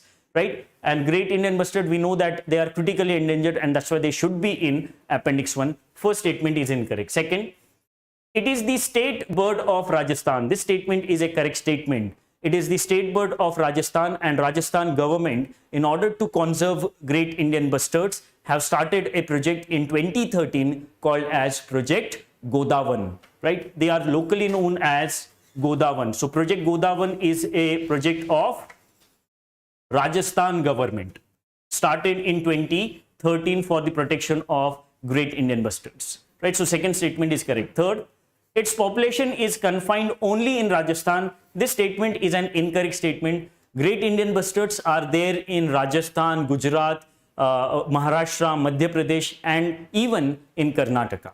Right? So second statement is correct only, and that's why answer of this question is C, 2 only. Question number 15, answer is C. Question number 15, answer is C. Fine, so most of you are correct. Now we have one more question, and that question is question number 97. So let us consider this question.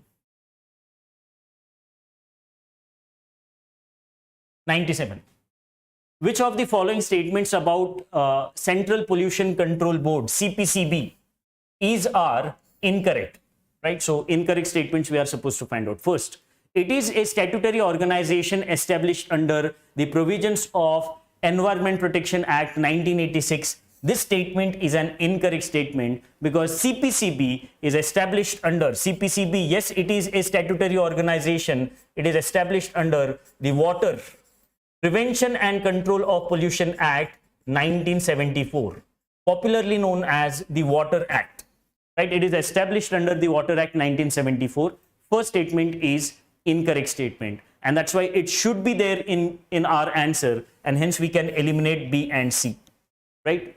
We can eliminate B and C. Second statement now. The CPCB is entrusted with the powers and functions under Air Prevention and Control of Pollution Act 1981 and Water Prevention and Control of Pollution Act 1974. This statement is a correct statement, right? So this statement is correct. Third, it has the responsibility to regulate and control noise pollution, right? So CPCB, yes, it does have responsibility to control and regulate noise pollution, because in India there are noise levels given for residential, commercial, industrial and silent zones, and those noise levels are given by CPCB, and that's why CPCB does have responsibility to control noise pollution, right? And that's why third statement is correct. Only first is incorrect, and we are supposed to find out incorrect statements. Answer is A, one only. Question number 97, answer is A.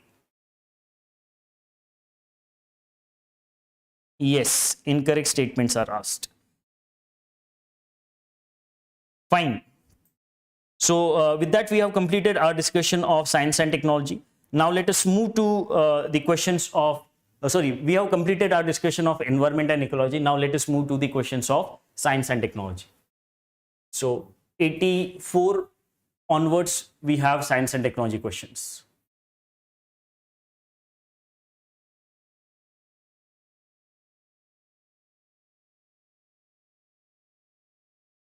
So we are now discussing science and technology questions. 84.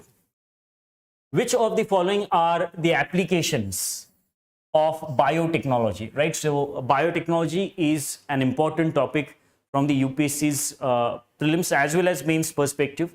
So biotechnology, in biotechnology, what we do, we use various biological organisms, biological processes in order to develop such products which are useful for human beings. For example, vaccines are the result of, are the application of biotechnology, right? We can develop hormones, we can develop antibodies, we can use them in agriculture sector for the development of genetically modified crops.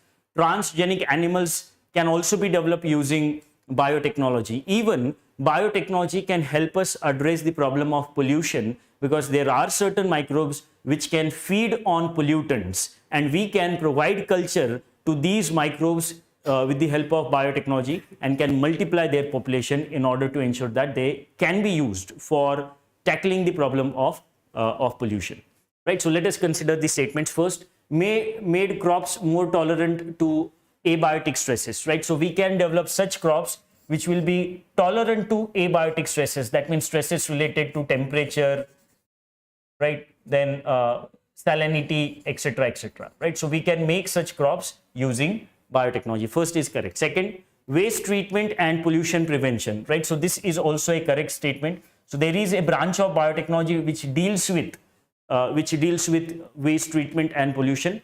It is called as bioremediation. Bioremediation. Second statement is correct. Third, production of insulin, right? So we know that insulin is hormone. So this hormone we can produce with the help of biotechnology. Third statement is also a correct statement. Fourth, reduce environmental impact in industries, right? So for example, we can use bioethanols, again an application of biotechnology. And if bioethanol is used in industries or biodiesel is used in industries, then we will be able to reduce their environmental impact, right? So all these are the applications of biotechnology, and that's why answer of this question is D, 1, 2, 3 and 4. Question number 84, answer is D. 84, answer is D. Fine. Next now. Next is 85.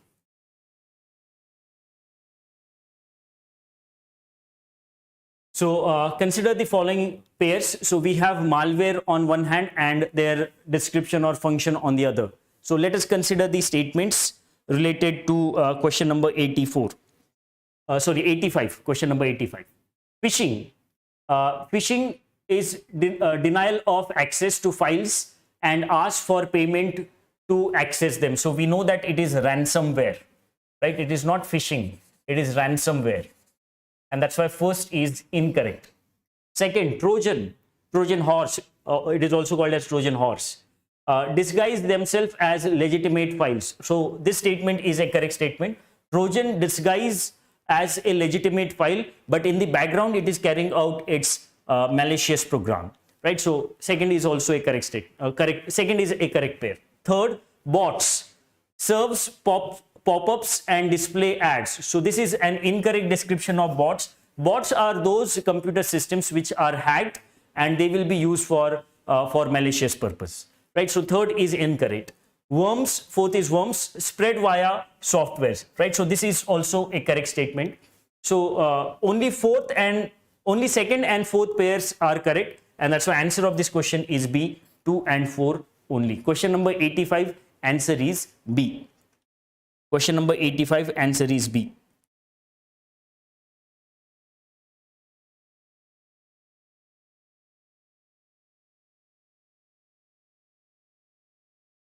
Next now.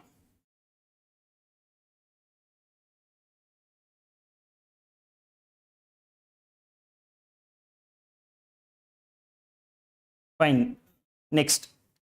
86. 86 is consider the following statements and which of the above are possible applications of geospatial technologies, right? So geospatial technologies. What are geospatial technologies? Geospatial technologies are the technologies that allow us to collect data, allow collection of data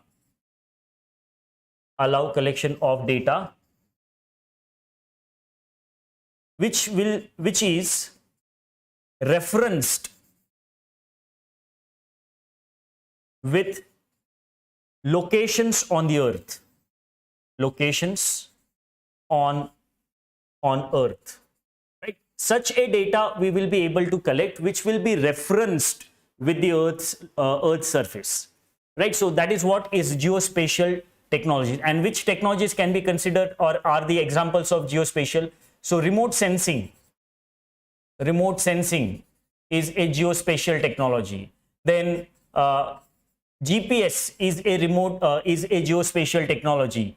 Geographical information system is also a geospatial technology, right? So in geospatial technology, what we have the information about different locations on the Earth's surface, and on the basis of that information, we can carry out various applications like climate change studies, disaster management. We'll be able to know vulnerabilities of different locations to different disasters, right? So let us consider the statements. First, managing risks in questioned areas, right? So this is a correct application of geospatial technology. Second, tracing location of various species. This is also one of the important applications of geospatial technology in the ecology sector.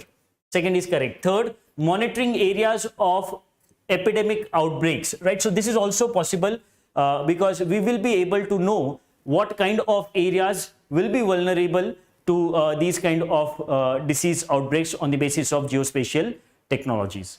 Fourth, assessing vegetation in an area, right? So as it is using remote sensing, we'll be able to assess vegetation in a particular area, right? So all these are the applications of geospatial technology, and that's why answer of this question is D, 1, 2, 3 and 4, right? Question number 86, answer is D. Next now. Next question is question number 87. Question number 87. Consider the following statements. So on one hand, we have space missions, and on other, we have their objective. So Perseverance is a rover launched by NASA, right? So Perseverance will collect rock and soil samples from Mars to bring them back on the Earth's surface. So this is a correct statement or correct pair for Perseverance, and Perseverance was launched in June 2020, right? During the lockdown, it was launched, and along with Perseverance, Al-Amal, that means Hope mission of UAE for the study of weather on Mars, was also launched, and other space mission during that particular time was of China, that was Tianwen. Tianwen was also the Mars exploration mission of China, right? So first two are correct. Third is Hayabusa 2, which is of JAXA. Hayabusa 2 is a mission of JAXA, and it is for the exploration of an asteroid called as Ryugu.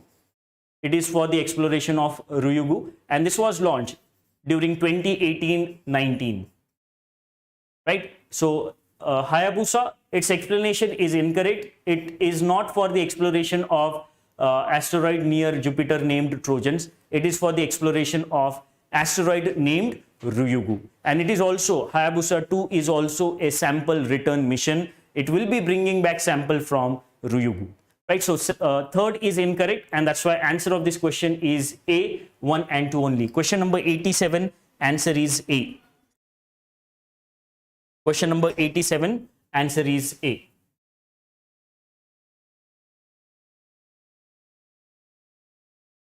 Uh, 87 answer is A. Unfortunately, many of you have marked it incorrect.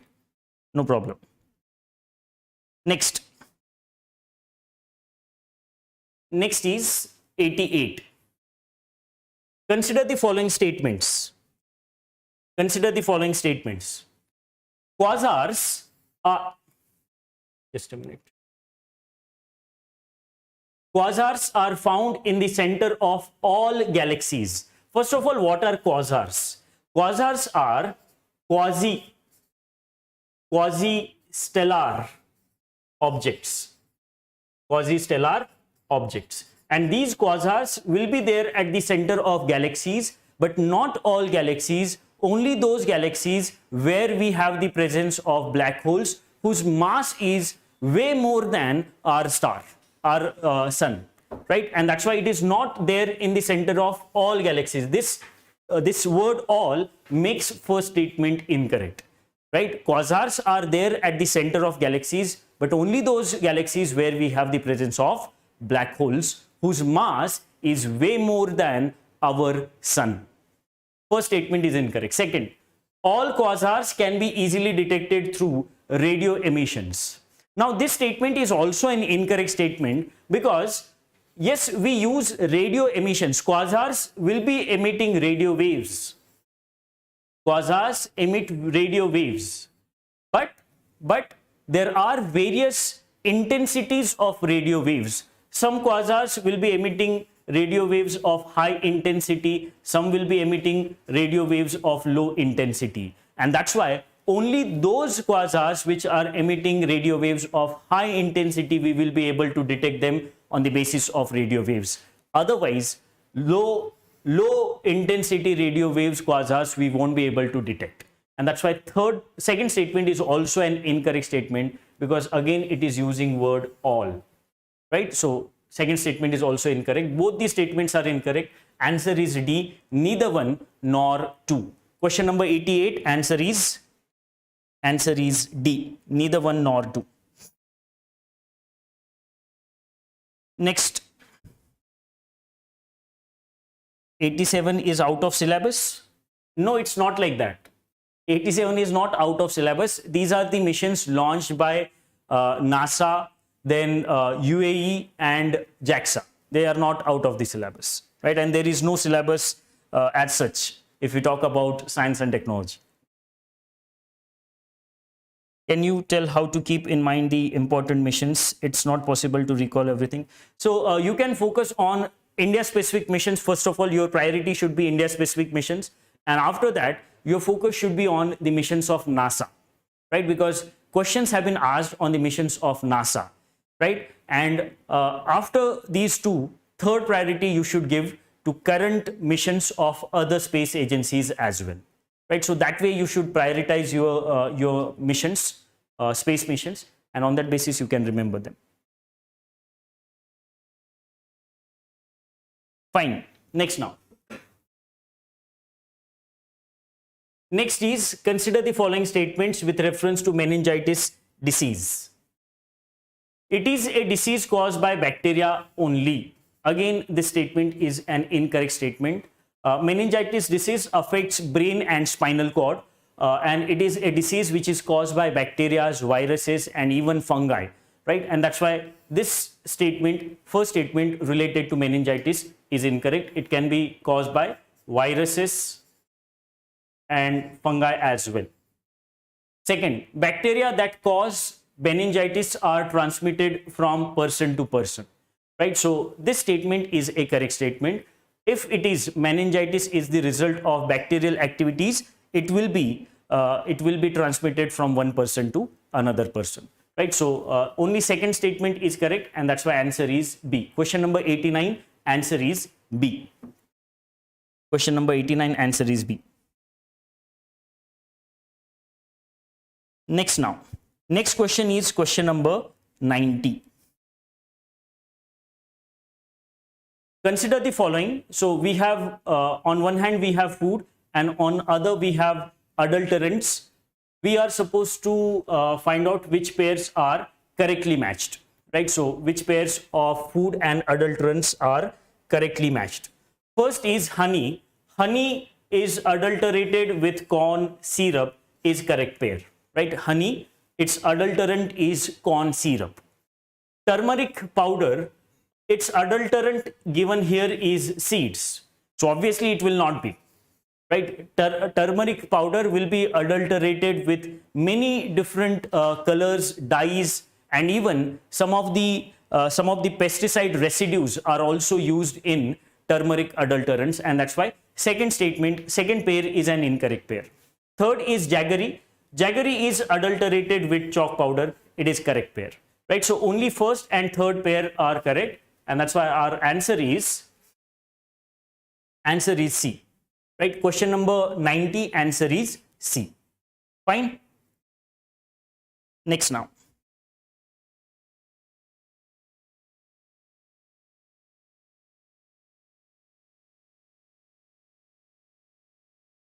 Next question now. Question number 91.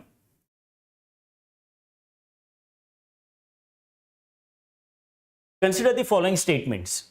So the question is about narrow band Internet of Things. So this question is about the narrow band IoT, which was launched by BSNL, right? So let us consider the statement first. Narrow band IoT will allow more connections to Internet of Things, right? So as the power requirements for narrow band IoT will be lesser, we'll be able to connect many more devices to narrow band IoT. Right, so what is IoT? Internet of Things.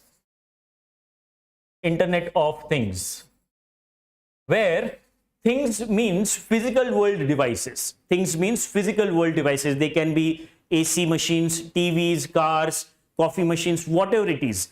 Those things we will be able to connect to the network, and that network is internet.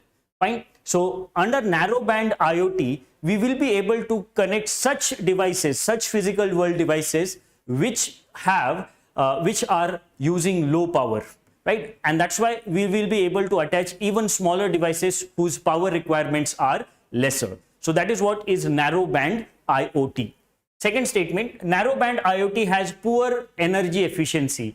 This statement is an incorrect statement. They have high energy efficiency, right? As the energy requirements of the devices connected in narrow band IoT will be lesser, the overall efficiency of narrow band IoT with respect to energy is more, right? And that's why second statement is an incorrect statement. Only first statement is correct, and that's why answer is A, one only. Question number 91, answer is A. Next now.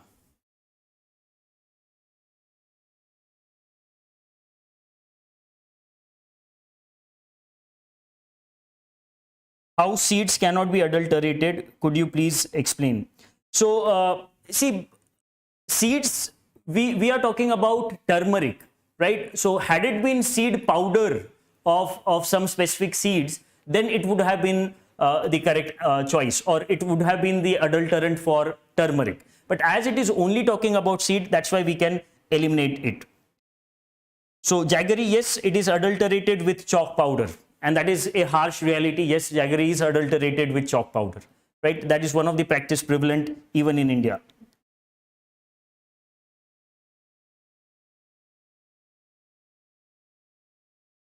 Fine, Pratik, that is correct. Eateries can be adulterated with anything, right? That is correct. But as we are talking about turmeric powder and seed, had it been seed powder, it would have been a correct pair, right? So that's why it is incorrect. Adulterant means which is mixed with a food product, जो जिसमें मतलब कोई food product है उसमें अगर हम किसी दूसरी चीज को मिक्स कर रहे हैं तो वो जो दूसरी चीज है वो अडल्टरेंट है. For example, more often than not you must have heard about urea is being mixed with milk. So urea in this case is adulterant for milk. Fine. Next now, one more question is there for science and technology. 92. Consider the following statements with reference to disease leprosy. Consider the statements with respect to disease leprosy. First, it is an infectious viral disease. So first statement is an incorrect statement because leprosy is not a viral disease. It is a bacterial disease caused by, it is a bacterial disease. Bacterial disease caused by Mycobacterium leprae. Mycobacterium leprae is the bacteria that leads to leprosy, right? So first statement, that's why incorrect. Second, leprosy is known to occur at all ages, right? So as it is a bacterial disease, it can occur at any age, at any stage of life, right? So it can occur at all ages. Second statement is correct. So answer of this question is B, 2 only. Question number 92, answer is B. So you must be aware, India has eradicated leprosy in 2005, but that does not mean that we are leprosy free country completely, right? When the prevalence rate is less than 1 for 10,000 people, then that country will be considered as a country which has eradicated leprosy. That does not mean India is leprosy free completely. Fine. So that is about science and technology questions as well. So I hope you have got a fair idea about the paper. So that's it from my side. Now Viraj sir will take over and he will be discussing questions from polity. So thank you.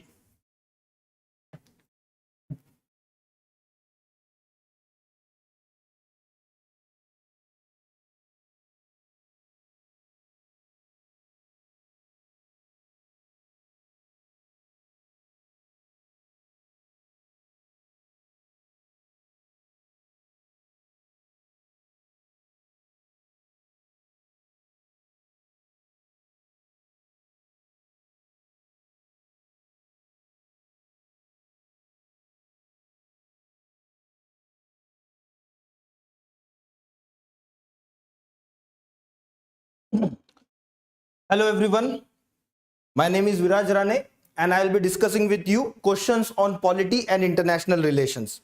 Alright, so let us start. First and foremost, let us look at question number 16 guys. Question number 16 देख लेते हैं फटाफट. What we will be doing is, we'll be going through the questions and we will talk about why a particular answer is right. थोड़ा सा explanation हम लोग उसका discuss करेंगे so that you have a clear picture of polity as far as these questions are concerned and the answers of these questions are concerned. ठीक है, तो 16वां question देखते हैं. It is from international relations. What is the question? With reference to organization of Islamic cooperation, consider the following statements. It is the second largest intergovernmental organization after United Nations. Absolutely, this particular statement is correct. Second statement, India has been awarded an observer status. Not at all. India has not been awarded an observer status. In fact, there is always a conflict between OIC and India. The reason for that is OIC takes up, all right, under the influence of Pakistan and Turkey, it many a times takes up the issue of Kashmir.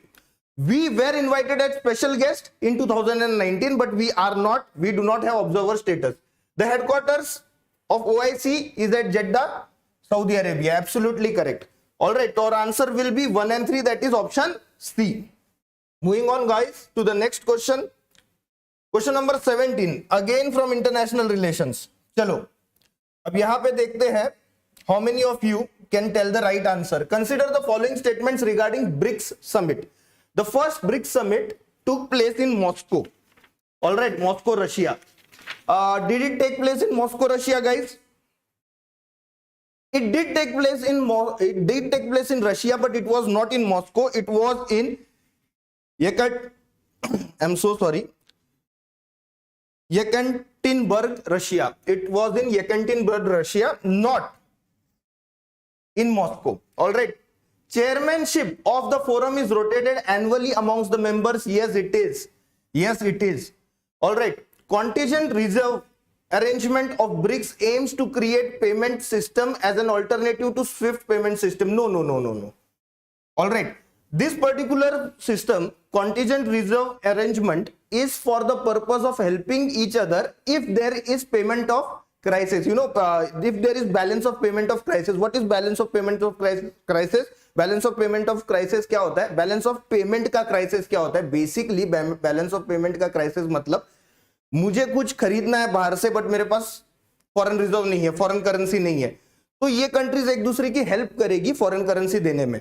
Now what you will do is, you people will tell me what is SWIFT payment arrangement. आप लोग बताओगे, पहले मुझे उसका full form बताओ और उसके बाद बताओ कि उसका पर्पस क्या था. तो here only 2 is the right answer, hence the answer is C. 17 का answer C. Very good Adarsh, very good. ठीक है, 17 का answer is C, only 2. Moving on now to question number, moving on now to question number 18. Question number 18 देखते हैं. Question number 18. With reference to domicile-based reservation, consider the following statements. All right. The first statement is resident-based reservations for employment is mentioned in Article 16(3) of the Constitution. Yes, it is. All right. तो Constitution में there is a clause जहां पे Parliament can make a law with respect to residence being one of the determining factors of getting job. So this particular statement is correct. Now you will tell me which was the first and only state जहां पे parliament ने ये law use किया. You people tell me that. I will give you the answer, but think about it for 5 minutes. Second statement, states may enact legislation consistent with such residence-based reservation with prior approval of the president. Not at all. This particular power lies only with parliament and not with the states. All right, it lies only with the parliament and not with the states. Next statement, state is prohibited by the constitution for making language-based discrimination in recruiting job applicants. Actually, language is not one of the factors जिसके basis पे discrimination नहीं किया जा सकता. अगर हम लोग article 16 देखेंगे ना, तो आर्टिकल 16 में लिखा हुआ है state will not discriminate with respect to providing employment on the basis of religion, race, caste, sex, descent, place of worship, place of birth and residence. तो इसमें language का mention नहीं है, तो state can, alright, state can discriminate based on language. तो हमारे पास question में ये पूछा गया है कि which is the incorrect statement ना, तो incorrect statement is, अगर हम लोग देखें तो incorrect statement is 2 and 3. Incorrect statements are 2 and 3. तो our answer will be C, 2 and 3. All right. Moving on now, guys. चलो next question देखते हैं. Let me see. Okay, Andhra Pradesh. All of you are right. बिल्कुल आंध्र प्रदेश है. All right. Udaynidhi, yes, I will speak in English, but there are some people who might not be comfortable in that. Don't worry, I will translate it. ठीक है, you will not face any problem. Don't worry at all. ठीक है. Shefali, you are right with respect to Swift. Now you people have to tell me what is the purpose of Swift. मुझे बताइए Swift का purpose क्या है. चलिए, moving on now to question number. Okay, moving on now to question number 19. Question number 19 देखते हैं. Let us see question number 19.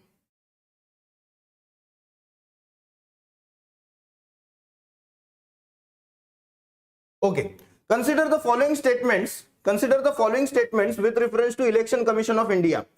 Constitution has not specified the term. Constitution has not specified the terms of members of Election Commission. This particular statement is incorrect. Oh, sorry. I'm so sorry, guys. Okay, question number 19. Question number 19 देखना था. Okay, consider the following statement with reference to closure motions. All right, closure motions क्या होते हैं? When a particular law, जब कोई कानून, जब कोई law parliament pass करता है, at that point of time while passing the law, you have to pass a motion कि this particular law is being passed. That is called as closure motion. So with respect to closure motion, in guillotine closure, only important clauses are taken up for debate and voting, and the intervening clauses are skipped over and taken as passed. No, this is in kangaroo closure. Guillotine closure, what happens in guillotine closure is important clauses are taken. All right, important clauses are taken, they are discussed, and while they are passed, non-important clauses are also passed. All right, that is what happens in guillotine closure. Okay, so non-important clauses are passed, but they are not specifically, debated. All right, next is kangaroo closure. Kangaroo closure is one when undiscussed clauses of a bill or a resolution are also put into vote along with the discussed ones due to want of time. देखो what they have done is guillotine closure के साथ they have mentioned what is kangaroo closure, and kangaroo closure के साथ they have mentioned what is guillotine closure. Both these terms are very important. They were in news. All right, so it is important for you to remember them. Third statement, simple closure, is one when a member moves that a matter having been sufficiently discussed be put to vote. This particular statement is correct. That is a simple closure. ठीक है? 1 and 2 is incorrect ना, तो our answer is A, 1 and 2 only. All right, moving ahead. Yes, Abhishek Pani, you are right. Swift is regarding interbank info sharing. You are very right. ठीक है? Yes, Akshay Patel. The options are the statements may the concept and the meaning of the concept was interchanged. Very good, Akshay Patel. Very good. All right, moving on to question number 20. Moving on to question number 20.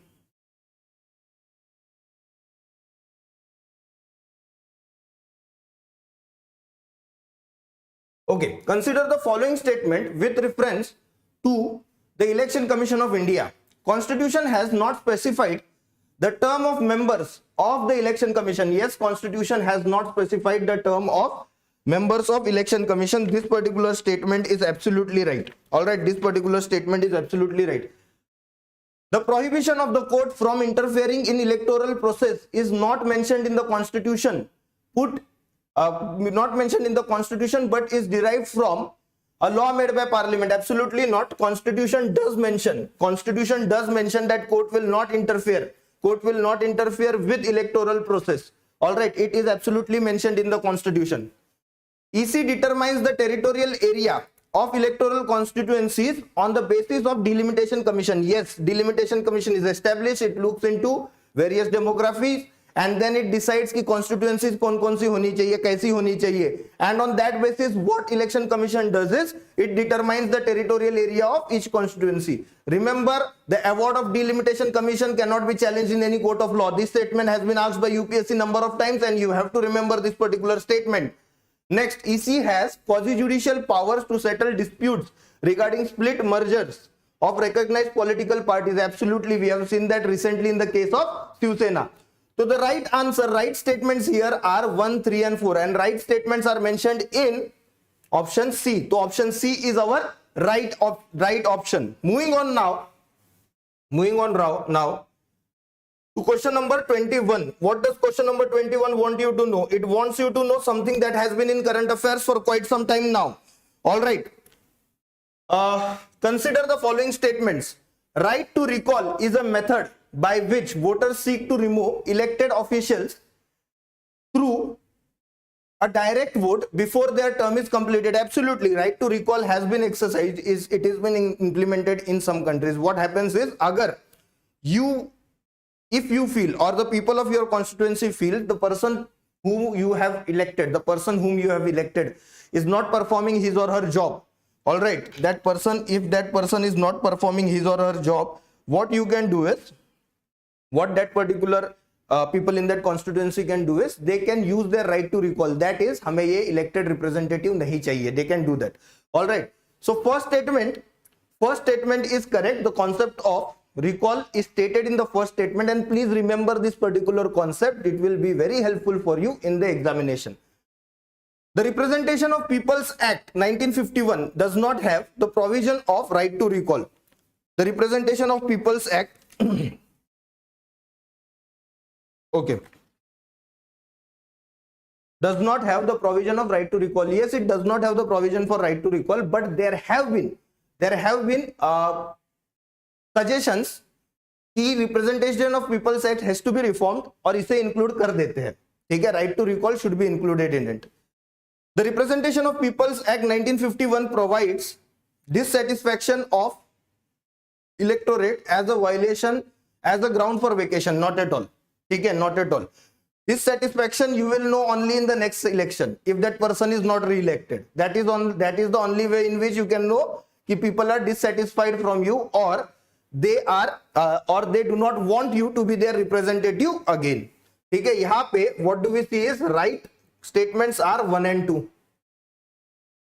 Which of the following statements are correct? We have discussed it is 1 and 2. Okay. चलो question number 22 देखते हैं. Let us see question number 22. What they have done is they have listed reports on one side and organisations on other side. We have to match them. ठीक है, देखते हैं क्या match निकलता है. Let us see. Global hunger index, WHO, no. Global hunger index is by IFPRI. All right, it is by IFPRI, that is International Food Policy Research Institute. All right, so it is not by WHO. World press freedom is not by Transparency International. It is by Reporters Without Border. Not by Transparency International, but Reporters Without Border. Global Gender Gap Index, yes, it is by World Economic Forum. So only third match is correct. All right, only third match is correct. Answer will be B. Now what UPSC has done is, from the last year, what it does is, it is asking you how many pairs are correct. All right, how many pairs are correct. In that case, now you have to answer that particular question. Dekho, this type of question, कि 1 pair is correct, 2 pair is correct, 3 pairs are correct. This particular type of questions,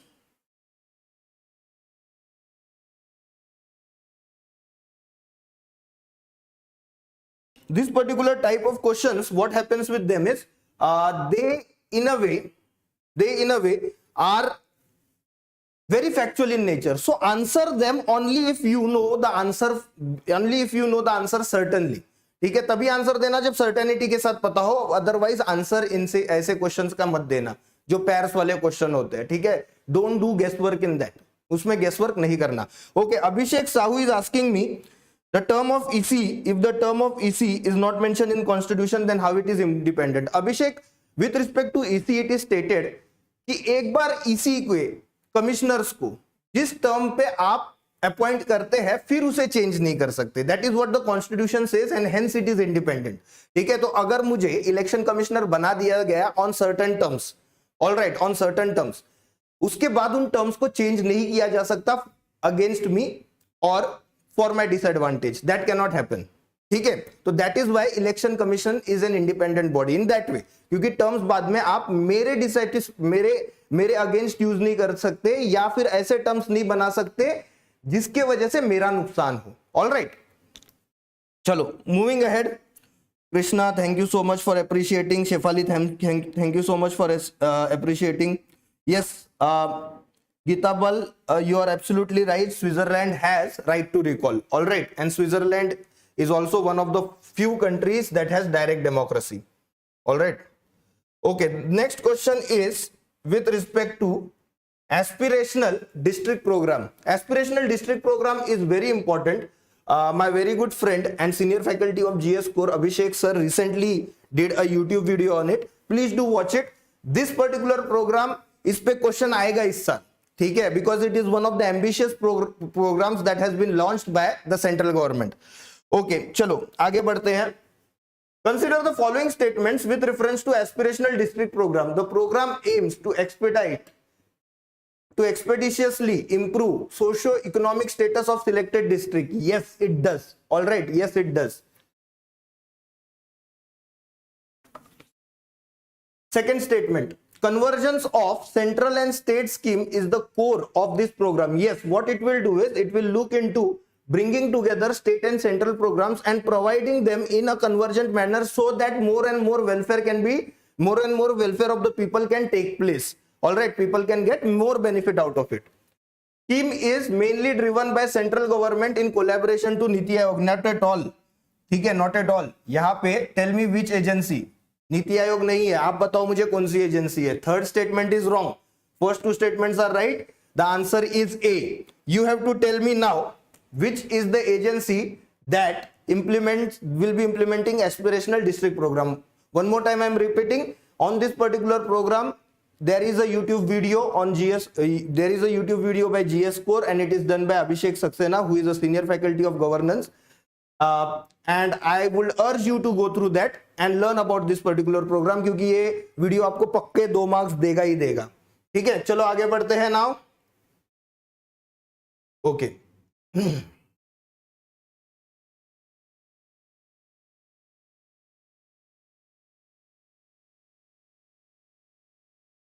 okay.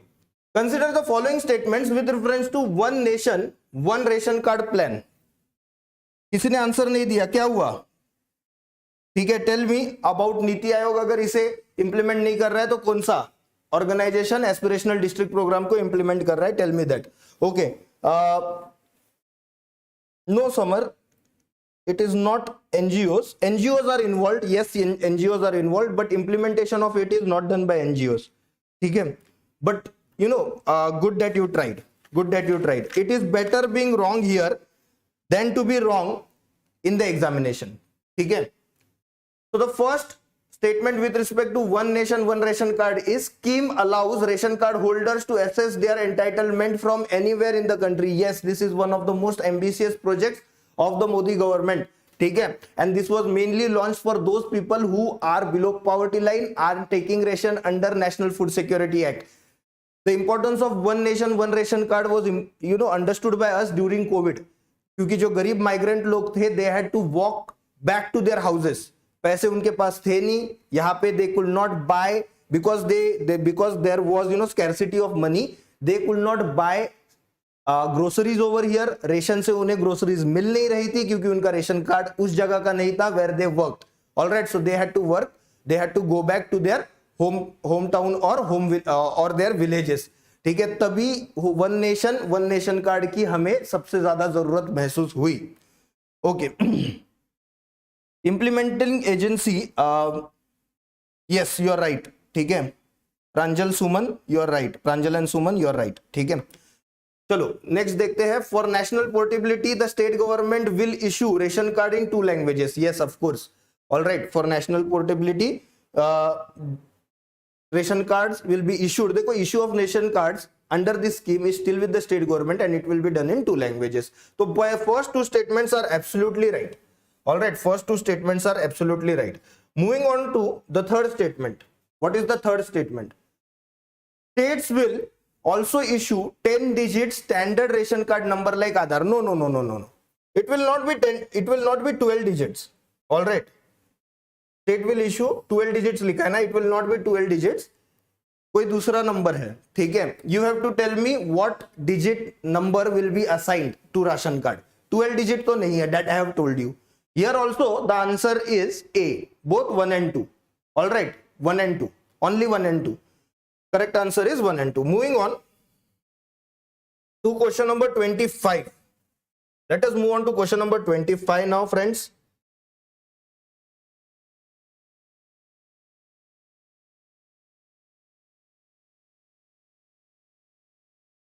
What is question number 25? Consider the following statements with reference to parliamentary system. Executive is constitutionally independent of the legislature in respect of term of office. This statement forms the fundamental of parliamentary system.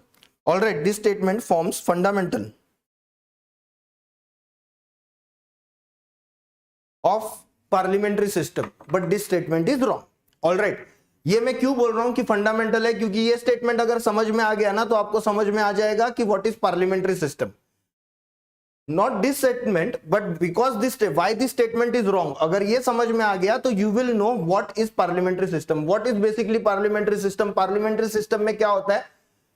The people who are elected to the lower house, the people who are elected to the lower house of the parliament, if they have majority in the lower house, if a particular party has majority in the lower house, only then it can go and form the government. All right. So executives are not independent of legislature, but executives are fused in the legislature. ये question UPSC ने 3 बार पूछा है. What is the core of parliamentary system? Parliamentary system का core है कि executives are part of parliament और executives are part of legislature and executives are responsible to the legislature. All right, remember this. 3 बार पूछ चुका है UPSC in the last 7 years. Second statement, the constant conflict between legislature and the executives is one of the main drawbacks of parliamentary system. Absolutely not. Parliamentary system is appreciated because executives वही होंगे who will have majority in the legislature. ठीक है, तो अगर majority ही उस party का है जिस पार्टी की गवर्नमेंट है, there is no conflict. In fact, there is harmony between executives and the legislature. ठीक है. Yes, yes. गीतामल, you are absolutely right. Ayushi, you are absolutely right. 10 digit का होगा. Right, very good. Summer, you are right. Very good, very good. Okay, then we come to the third statement. Collective responsibility is the cornerstone of parliamentary system of government. Absolutely, collective responsibility is the cornerstone. What is collective responsibility? That you will explain it to me in the comment section. All right, go ahead, do it fast. मुझे बताओ कि collective responsibility क्या होती है. Also tell me what is individual responsibility. I want to know it from you. Question number 26. Let us look at question number 26. Okay, consider the following statements with reference to center state relations. The constitution states that no law made by the parliament shall be deemed to be invalid on the grounds that it will have extraterritorial operation. What is extraterritorial operation? Basically extraterritorial operation is, मतलब देखो, India, government of India का jurisdiction क्या है? Territory of India. If government of India makes a law for a place which is outside India, or if government of India makes a law which will be operational even outside India, so that is extraterritorial jurisdiction. Government of India can do it. ठीक है, Parliament can do it. Central government, Parliament can do it. Central government can make a law which has extraterritorial jurisdiction. State governments cannot do it. Remember this particular fact, very important from the point of view of examination. According to the Constitution, Parliament has exclusive power to make laws with respect to any matters enumerated in Union list but not in concurrent list of 7th schedule. Absolutely, this particular statement is also right. I'll tell you why. Parliament can make law with respect to something in the state list, but the word over here, that is exclusive. Parliament does not have exclusive power to make law on subjects that are in concurrent list. Both state and union government can make laws. Both state legislature and parliament can make law on something that is in the concurrent list. So exclusive word के वजह से this statement is wrong. Next statement, as per the constitution, parliament may make laws for any part of territory of India. Yes, parliament can make law for whole of India or any part thereof. ठीक है, any part thereof. Okay. Geetabal, you are right. Summer, all responsibilities okay ठीक है, okay summer is also right.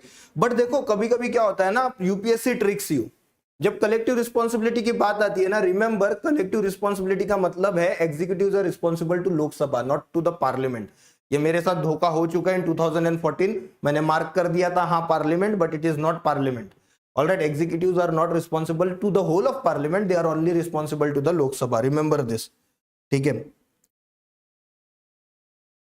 No Shefali, individual responsibility में individual ministers are not responsible to the parliament, they are responsible to the president, in reality to the prime minister, but in theory to the president, and exam में question आएगा तो वहां पे भी answer president ही होगा, ठीक है। Individual responsibility is towards the president, collective responsibility is towards Lok Sabha, ठीक है। मूविंग ऑन नाउ, तो यहां पे आंसर हम लोग क्या देख रहे हैं, answer is actually 1 and 3, okay चलो यहां पे मेंशन नहीं है, the answer is 1 and 3, 1 and 3 are correct statement, there is a typographical error, कोई बात नहीं, it happens। Moving ahead, consider the following statements with reference to Representative of People's Act 1950। All right, question number 27 है ये, question number 27 है।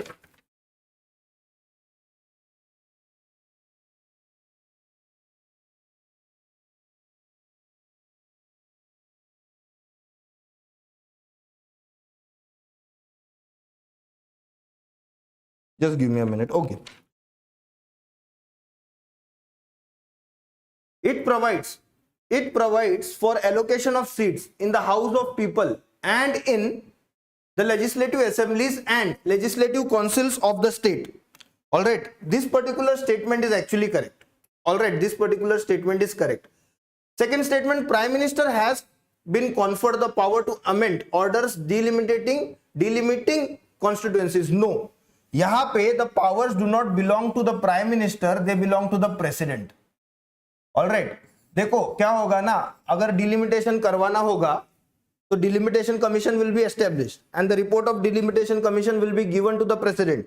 Alright, then president what he will do is he will sign the report and on that basis election commission will then divide the constituencies. Alright, act lays procedure for preparation of electoral rolls but not for the manner of filling of the seats। This also statement is incorrect, so our answer is C, 2 and 3। all right, moving on now to question number 28। question number 28 देखते हैं, चलो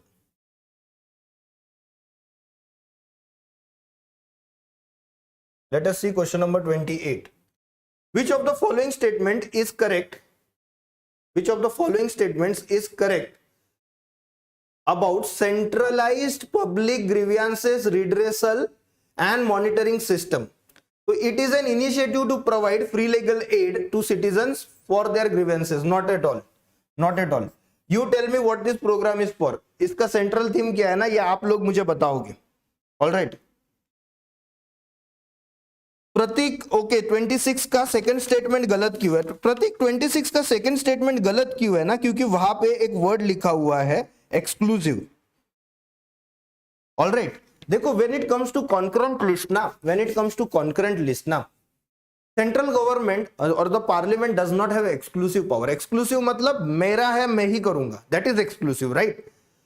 तो central government does not have exclusive power to make laws on concurrent list. State government के पास भी तो power है, ठीक है, both of them can make law when it comes to concurrent list, that is why that statement is wrong, ठीक है। वहां एक्सक्लूसिव वर्ड अगर नहीं होता ना, तो फिर that particular statement would have been correct. अगर ऐसा होता कि central government can make laws on subjects which are in union list also and concurrent list also, तो वो सही होता। लेकिन एक्सक्लूसिव वर्ड क्योंकि वहां पे आया, तो कॉन्करेंट लिस्ट के ऊपर सेंट्रल गवर्नमेंट का या पार्लियामेंट का एक्सक्लूसिव राइट नहीं है। I hope you have got that, I hope you have got this. Alright, Surajpal, I think I have answered your question also. Alright, चलो, एक्सक्लूसिव इज नॉट रिटन। अच्छा, मेरी copy में लिखा हुआ है, मेरी कॉपी में लिखा हुआ है, आई एम सॉरी, ठीक है, मेरी कॉपी में लिखा हुआ था तो मैंने आंसर उस हिसाब से दिया, और यहां पे भी लिखा हुआ था in this PDF. So if it is not written, if exclusive is not written ना, then the answer will be B, 1 and 3 only। All right, then the answer will be B, 1 and 3 only. All right, chalo. Yes, Abhishek Saxena sir is also here. As I told you, he is senior faculty of governance in GSSCORE. Thank you, Abhishek sir, for joining in this session. Thank you so much. All right, चलिए आगे बढ़ते हैं. तो tell me what is this CPGRAMS? उसका objective क्या है ये मुझे बताओ. ये ऑब्जेक्टिव तो नहीं है जो स्टेटमेंट 1 में लिखा है. स्टेटमेंट 2 देखते हैं. This system is been developed by NIC and Department of Administrative Reforms and Public Grievances. Yes, this particular statement is absolutely right, and hence our answer for question number 28,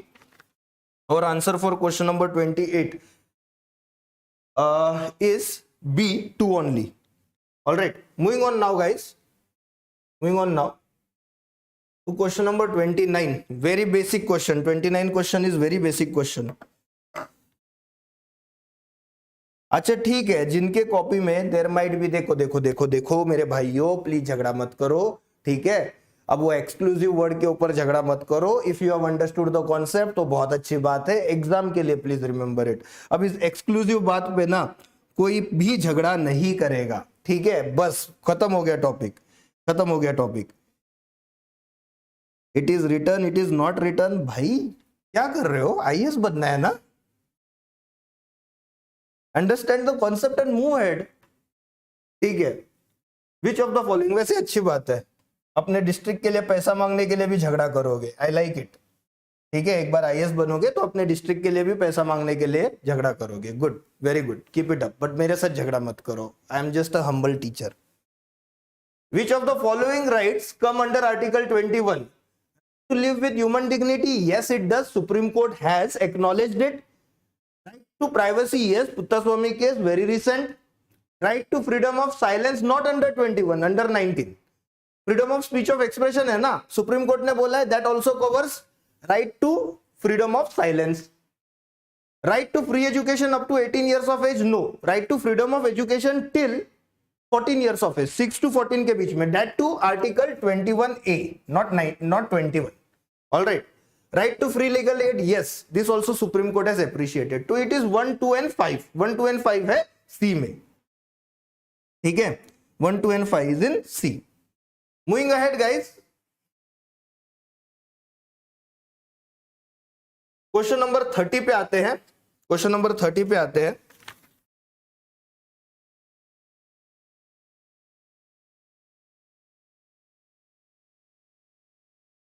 2 minute के लिए पानी P low.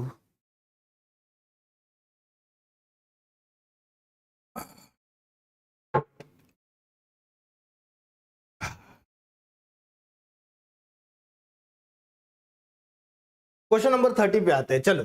Which of the following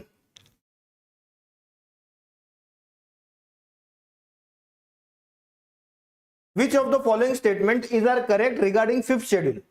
Tribal Advisory Council consists of 20 members, 3/4 of whom are to be representatives of the scheduled tribes in the state. Absolutely correct. Article 244. ठीक है, 244 talks about Tribal Advisory Council. All right. आगे. Only Parliament is empowered to declare an area to be scheduled area. No, it is the President of India, not the Parliament. ठीक है, it is president of India, not the parliament. Moving on. 5th schedule deals with the states of Assam, Meghalaya, Tripura and Mizoram. No, it is the 6th schedule. 6th schedule, not 5th schedule. ठीक है. तो और ये नाम याद रखना है states के, Assam, Meghalaya, Tripura and Mizoram. This particular states are mentioned in 6th schedule. 6th schedule में क्या होता है ना, ट्राइबल एडवाइजरी काउंसिल की जगह पे there is autonomous tribal councils. Alright, autonomous tribal councils होते हैं. ठीक है, तो here the correct answer is C, only 1. ठीक है. Moving on now guys to question number 31. Question number 31. Question number 31 का आंसर बता दो फटाफट. ठीक है, इजी क्वेश्चन है. Tell me the answer of question number 31. Let me read the question for you. Which of the following statements is are correct regarding exclusive jurisdiction of Rajya Sabha? It can pass a resolution to empower parliament to enact law on the state subject. Yes, अगर state list की किसी subject पे parliament को law pass करना है तो in that case what has to happen in that case, पहले राज्यसभा को एक रेजोल्यूशन पास करना पड़ेगा कि नेशनल इंटरेस्ट में स्टेट लिस्ट के इस सब्जेक्ट पे हम लोग को लॉ पास करना है. Then parliament can enact law on it. It can pass a resolution to create a all India service, a new all India service. Absolutely, all India service is a service in which cadres work both for central government and state government at different times. Alright, तो वो दोनों के under काम करता है. That is all India service. In India at this point of time there are 3 all India services: IAS, IPS and Indian Forest Service. There has been talk to add on Indian Judicial Service, but it is not at this point of time. Indian Judicial Service at this point of time is not. It is not an all India service. Please remember this. All right. All right. चलो आगे बढ़ते हैं. Dr. Sarvapalli Radhakrishna was the first chairman of Rajya Sabha for 3 consecutive terms. No, he was not there for 3 consecutive terms. Sorry. He was there for, बच्चों की तरह यह board भी मेरी बात नहीं मान रहा, 2 consecutive terms. All right. Presence of 35 members is the quorum sufficient to constitute its meeting? नहीं, देखो राज्यसभा में ना membership is of 245. All right, current membership is of 245 members, and with respect to parliament, quorum is 1/10 of the members, right? 1/10 of the members. So 245 का 1/10 is 25. So 25 is the quorum, not 35. So 4th statement is also wrong.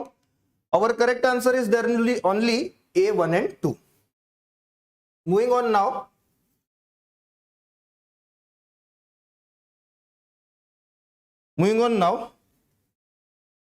To question number 32. Question number 32. All right.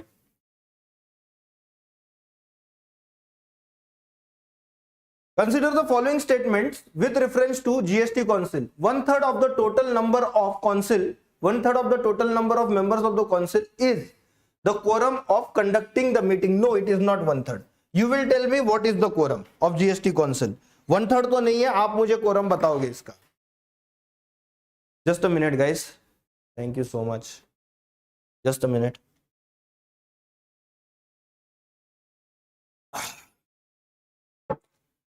Okay. Second statement. Every decision of the council is to be taken by majority of not less than 3/4 of the weighted votes of the members present and voting. Absolutely correct. Decision is taken by majority of 3/4 votes. Votes of all the states combined shall have weightage of 2/3 of the total votes cast in that particular meeting. All right. Okay, this particular statement is also right, hence our answer is 2 and 3. जल्दी बताओ GST Council का जो है what is its quorum? Okay, half, 50%. Good. Pranjal, it's not 3/4, it is 50%. ठीक है, फिर भी well tried. ठीक है, I appreciate all those people who are at least trying.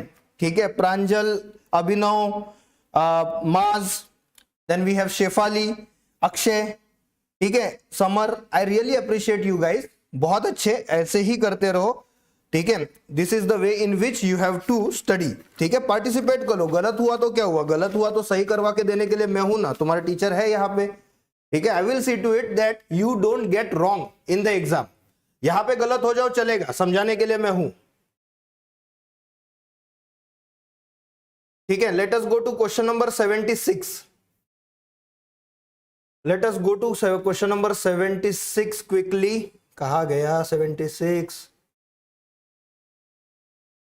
Okay, आ गया. नहीं 76 नहीं है, I am so sorry. It is question number 95. Question number 95.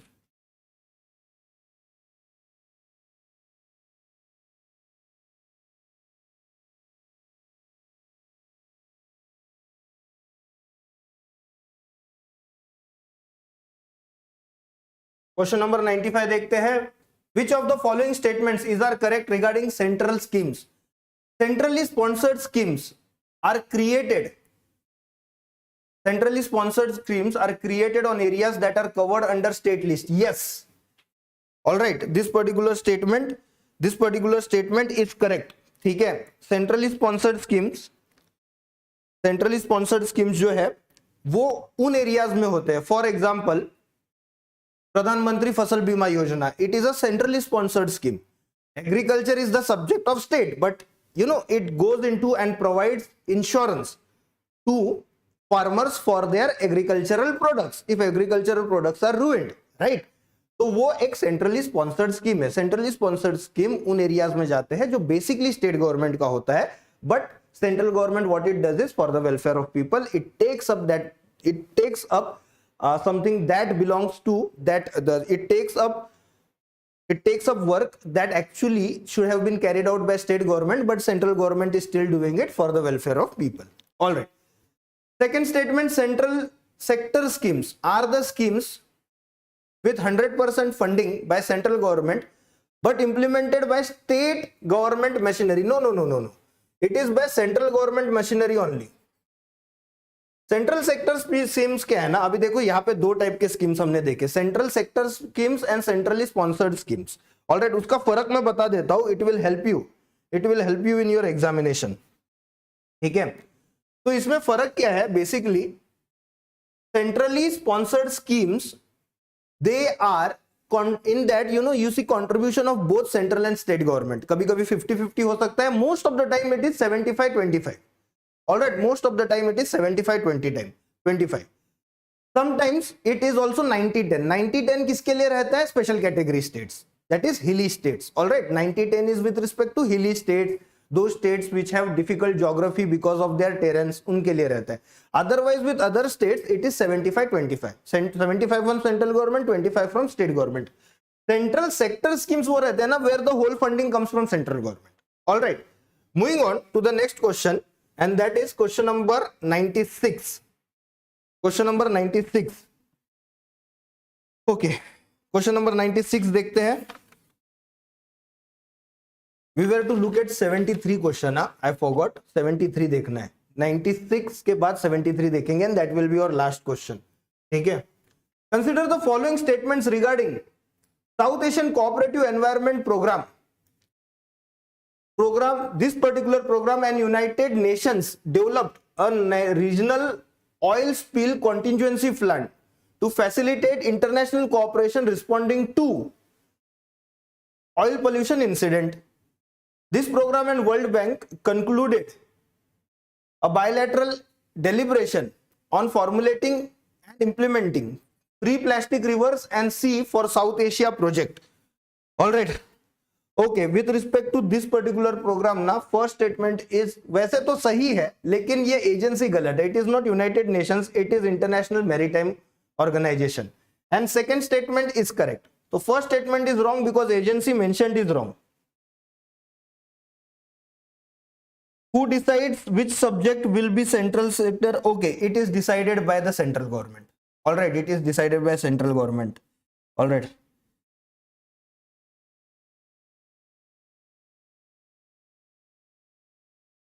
Okay, आगे बढ़ते हैं. 73rd क्वेश्चन देखते हैं. 73rd क्वेश्चन देखते हैं and then I will come to your doubt. Abhishek, don't worry. 73rd, मैंने 76, मुझे लगा 76 है. It is 73rd. Okay, 73rd.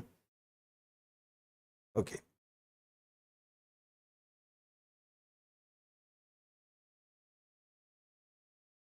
Bihar, Odisha and Bihar have recently raised a demand for special category status. In this context, consider the following statements. Constitution does not have any provision for categorizing of any state as special category status state. बिल्कुल सही है. Constitution does not talk about special category states. So this statement is absolutely right. The decision to grant special category status to the state lies with Finance Commission. No, it does not lie with Finance Commission. It lies with NDC, National Developmental Council. You now people will tell me who are the members of NDC. NDC के member कौन है वो बताओ.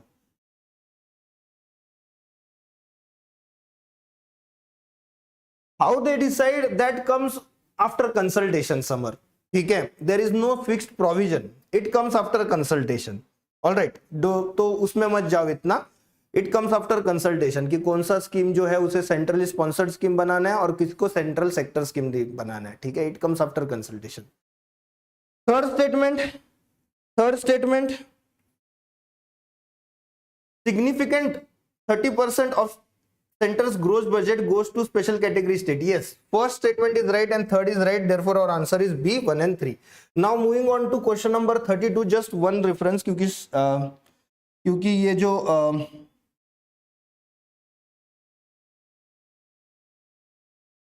32 ना, someone had asked doubt visible, okay, Shahu has asked doubt with respect to 32, 94 is not my question dear, ठीक है, मुझे बिना वजह परेशान मत करो।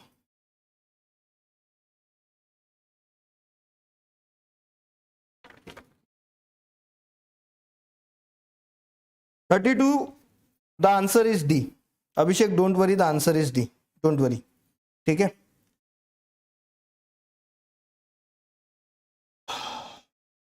all right guys, all right, yes 32 GST वाला है Akshay, the answer is D, 2 and 3, ठीक है। So I will rest this particular discussion now. All right, thank you so much for joining in. Thank you so much for joining in and thank you so much for being part of this particular discussion even after so long. I know most of you must have been tired going on through a video for 4 hours, but then that is your dedication. I congratulate you on this. What we will do is tomorrow again, as most of you meet me on Telegram, tomorrow again we'll meet on Telegram and discuss some important issues, some important, important parts in the polity section through previous year's questions, and through that what we'll do is we will look into what is required for you to gain marks, what content is required by you to remember to gain marks in prelims in polity.